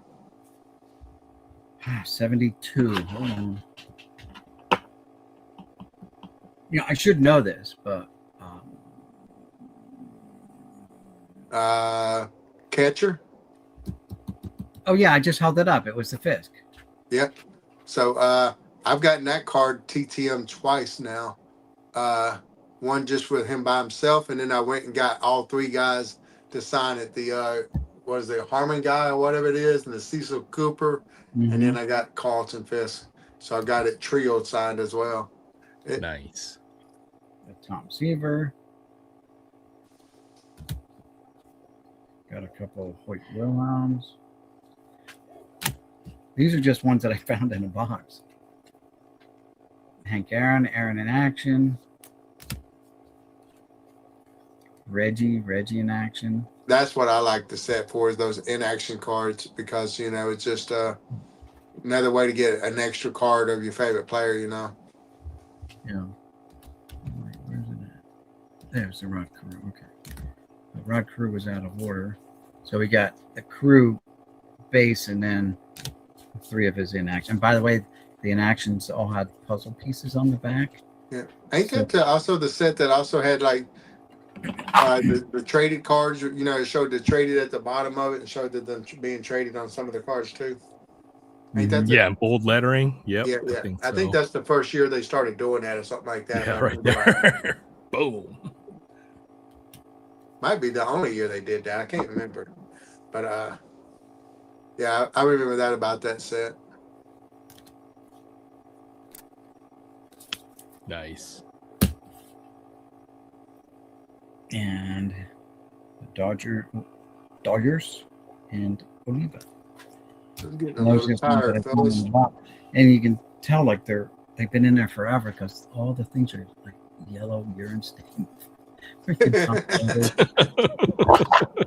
that's how long they've been in there. And then now those are the type of cards that when you see those type of cards in a card show table, those are the ones that you want to actually dig through to sit there and try to find them, because those might be the ones that you could still find some high grades potentially, because somebody threw it in that thing back in Vietnam. I couldn't go along without showing you my Dick. So this is a rare Dick card, Dick Allen, that is. Yeah. Because it's a high number. It's like 650. It's not even in a penny sleeve. That's amazing. 650. When it comes in a top loader like that, it's been in that one for at least 20 years or something like that. So a nice second year Munson. No, yeah, 71. Second year Munson. Yeah, that's the most people's favorite Munson card. And this is a beat up but very hard card to find. It's number 600. Willie Mays. 600 for Mr. 600. One of the few guys hit 600 home runs. Yeah. And he's card number 600. And out of all my time collecting, I didn't get a whole bunch of this because I was really young, but I was taking all my money from shoveling snow and cutting grass and all that. Whatever I was doing, I would buy cards. And this is the first year I started with my older brothers who got me started on this, and only ever pulled one Willie Mays. Now, Nolan Ryan card, I got like 11 of them, right? But only one because it's a high number, and they put them out in series too back then. So, yeah. But, Yeah, typically just kind of like today where, people weren't even trying to collect that stuff at the end of the year because, the season was wrapping down and the next sports season already started. So people started buying the football cards versus, still playing with baseball cards kind of thing. right. Now, So they produced less of those series or whatnot. And that's the reason why we're stuck with a big price point. So there's two of the Ryans right there. Now, the other ones are in another box somewhere. That's all I can tell you. that's one of my favorite images. For some reason, just the signage on the backdrop and stuff like that. That's a good With looking the card. crown warrior or warrior crown, Yeah. whatever it is. Writing on the back, ink on the back, and ink on the back. So, I don't know. Now, back to the 72s, and I got some Clementes. A little bit rougher shape for the Clementes. Seaver. Two Aaron. One's got a lot of wear on the front. You can see there's like a line through this one here, like this one being That roughed card up. right there is one of my highest graded airs I actually got is that 71. Somehow I come across a really nice copy of it. Sturgill, and second to last year, Ted Williams card. He had 72 was his last year, so this is 70. Now the 72s, remember I told you they had puzzle pieces on the back. You put them together and make a puzzle. Well, I was that kid, and I took them and I taped them all together with Scotch tape. Because this was an era when we didn't have the 9 pocket pages, and I wanted the puzzle. I wanted the picture On the back. I Scotch taped them all together, all the puzzle pieces, all of them, and I still have them to this day, taped together. You got them in a frame. Not in a frame, but they are in a plastic sleeve now, like one big sleeve that holds at 8x10. Okay, that's cool. But the tape dries out, the glue sticks to the card, and eventually they're going to fall apart. Now they've been taped together for a long time, probably since 1972. So I'm surprised they didn't fall apart. Eventually it'll get burly enough and crack off, but Yeah, but the stain will be there, just like the 71 Louis Aparicio I got over there. It's got yellow glue stain on the top from being taped into a book or something. I got a 48, 49 leaf, whatever you want to call it, Babe Ruth, where somebody had glued it to a scrapbook. So, there's people that sit there and say you can kind of use pantyhose or this or that to rub that stuff off or whatnot. But somebody just sent it in as is and got it authenticated. And so that's my version of that card. But the front looks like a solid freaking 4. And that's what kind of drew me to the card. It's not like I'm going to be looking at the back a whole bunch, Right. So, I got a beautiful representation of that card that I've never, ever in my wildest dream would think I could afford that card, in that kind of presentation on the front. But luckily, scrapbook back. I've thought about, asking a few people that know how to do that type of stuff.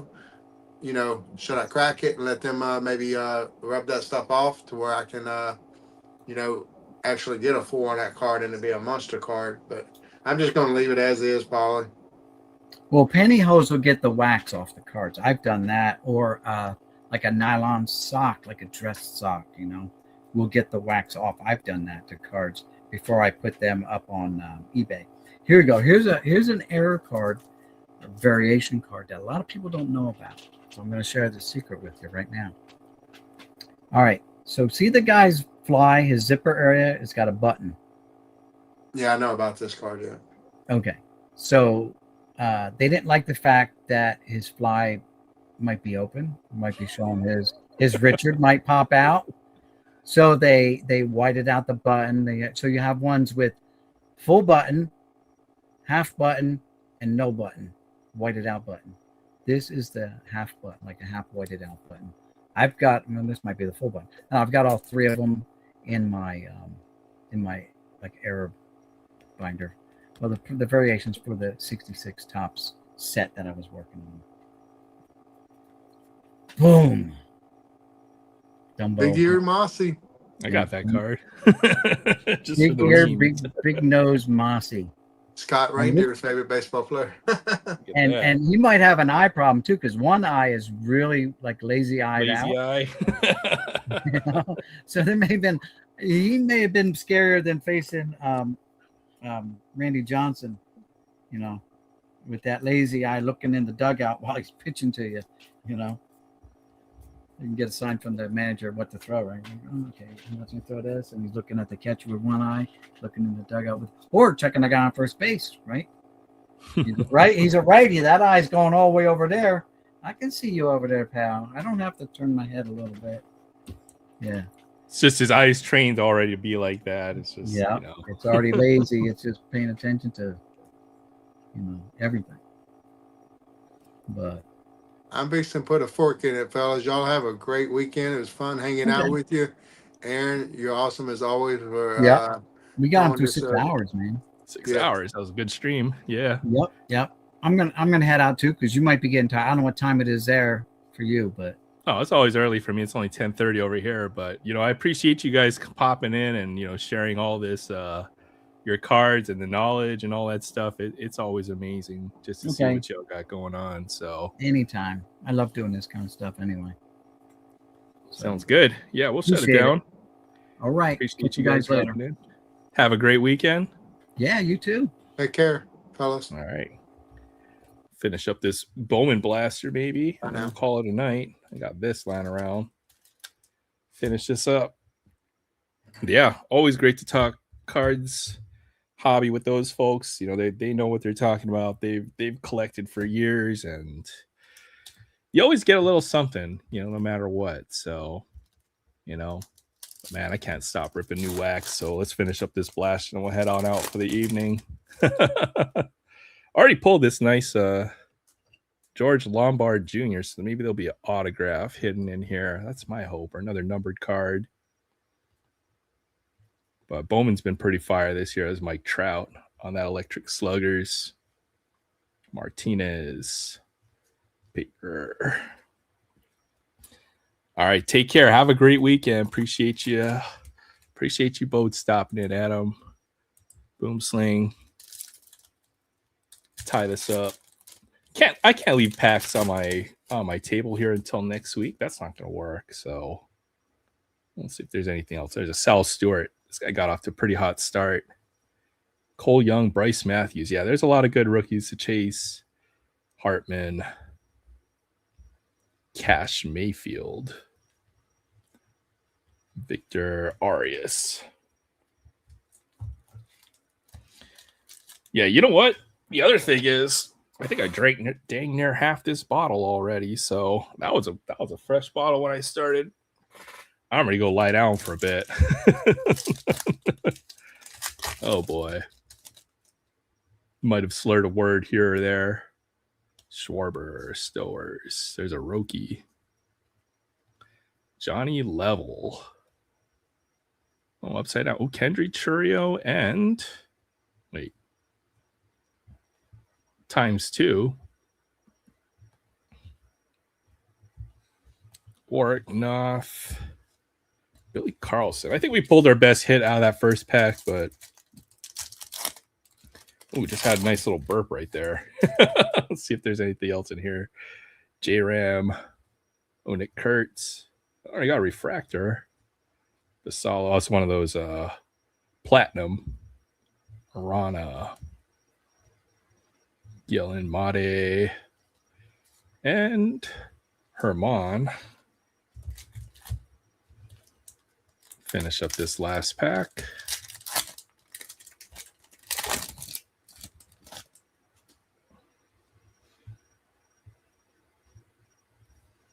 Sproat, Henderson, Rodriguez. Yeah, nothing left in this one. Eli Willits, he's a big prospect. All right. Well, I appreciate everybody hanging out. I think we put Troy to sleep, so I owe him a free up Friday. I'll do that next week. I've got a couple cool cards lined up for it. But I appreciate everybody stopping by. What else did I have to open? Well, I had this. We'll save this until next week, hopefully. Some soccer, some Bowman. But yeah, this conversation was so good. We just left everything. Didn't have too much time to rip stuff. So appreciate everybody stopping by. Hope everybody has a great weekend. And yeah, we'll do it again next week. Until then, see you later. Have a great weekend. Take care, everyone.